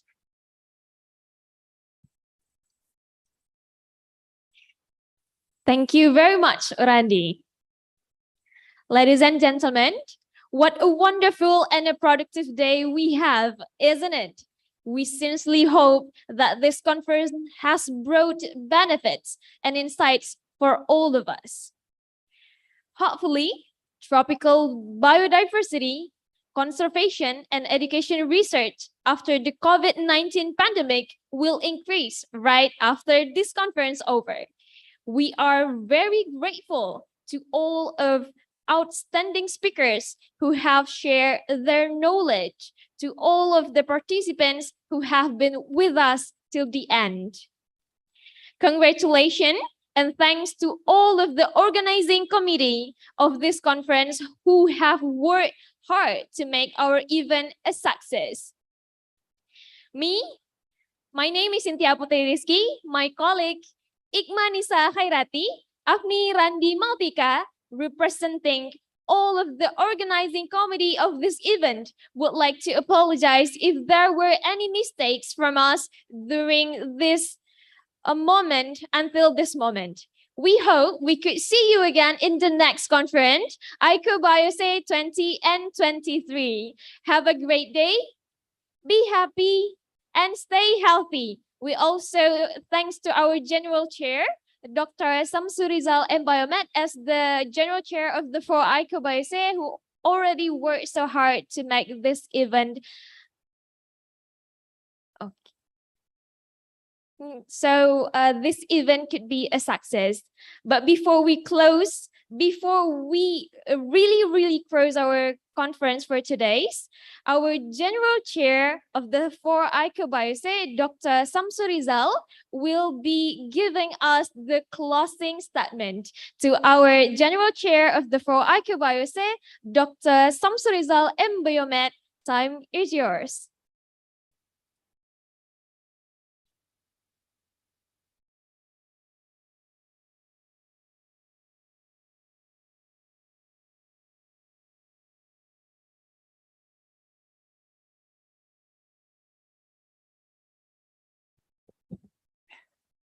Assalamualaikum warahmatullahi wabarakatuh.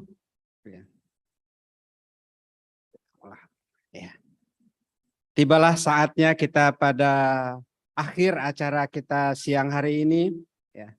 Terima kasih yang sedalam-dalamnya saya ucapkan kepada semua pihak yang sudah mensukseskan acara ini, kepada Ibu Ketua Departemen, kepada seluruh panitia yang sudah bekerja keras dalam mensukseskan acara kita hari ini.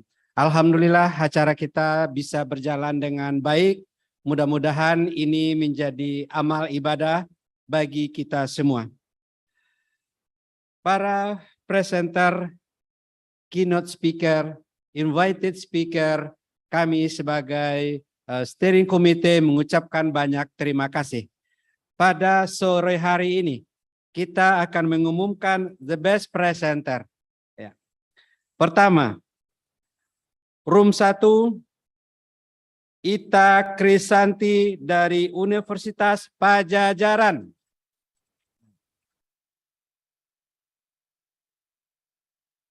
Room 2,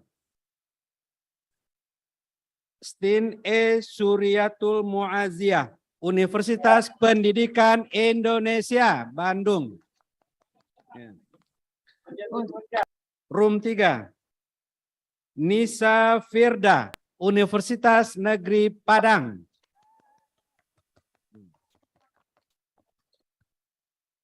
Room 4, Nida Humaida, BRIN.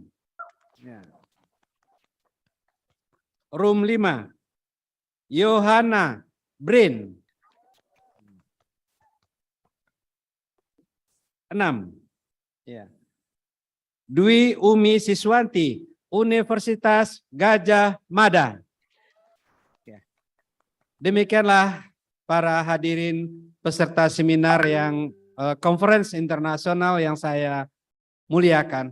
Mudah-mudahan acara kita ini bisa berlanjut di tahun depan dan kita sebagai panitia akan berusaha semaksimal mungkin artikel kita bisa diterbitkan di proceeding yang terindeks Scopus.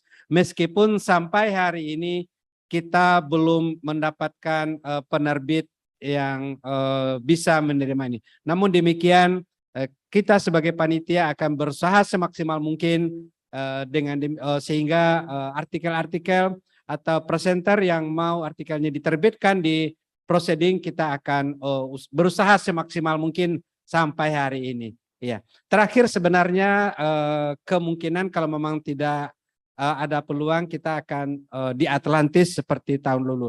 Tapi kami bersama Ibu Ketua Departemen dan LP2M akan berusaha sekuat tenaga. Ya, semudah-mudahan proceeding kita bisa terbit di artikel kita bisa terbit di proceeding terindeks Scopus. Demikian saja, wabillahi taufiq wal hidayah. Assalamualaikum warahmatullahi wabarakatuh.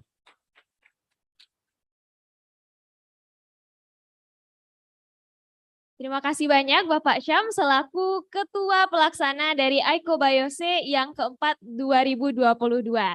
Baik, seluruh partisipan yang berada di dalam Zoom pada saat ini dan juga kepada seluruh partisipan yang hadir secara langsung bersama kita di Convention Center Universitas Negeri Padang pada hari ini. Baik, hadirin semuanya, alhamdulillah acara kita sudah selesai kita laksanakan. Kami mengucapkan terima kasih sebanyak-banyaknya kepada pemateri yang luar biasa, pembicara-pembicara kita yang sudah memberikan manfaat sehingga nantinya diharapkan yaitu tropical biodiversity and also conservation and education research could be increased throughout the COVID pandemic after this conference. Baik, kami dari segenap panitia acara mengucapkan terima kasih dan memohon maaf apabila ada kesalahan yang kami lakukan. Kami mengharapkan nantinya insya Allah tahun depan kita dapat bertemu lagi di ICOBioSE yang kelima tahun 2023. Mohon maaf sebesar-besarnya, setelah ini jangan pergi dulu karena ada video yang akan kami tampilkan. See you next year, have a great day, be happy and stay healthy. Assalamualaikum warahmatullahi wabarakatuh.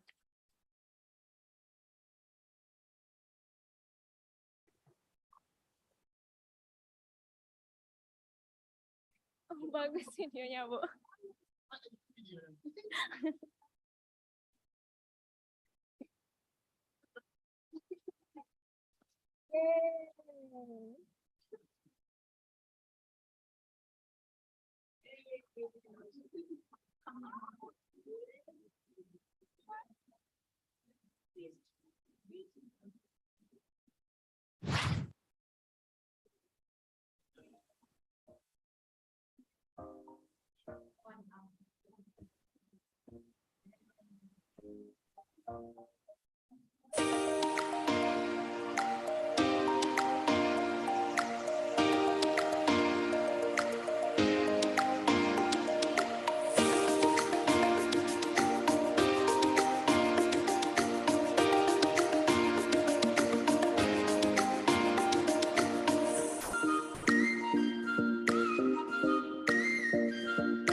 Begitu sulit lupakan Rayhan, apalagi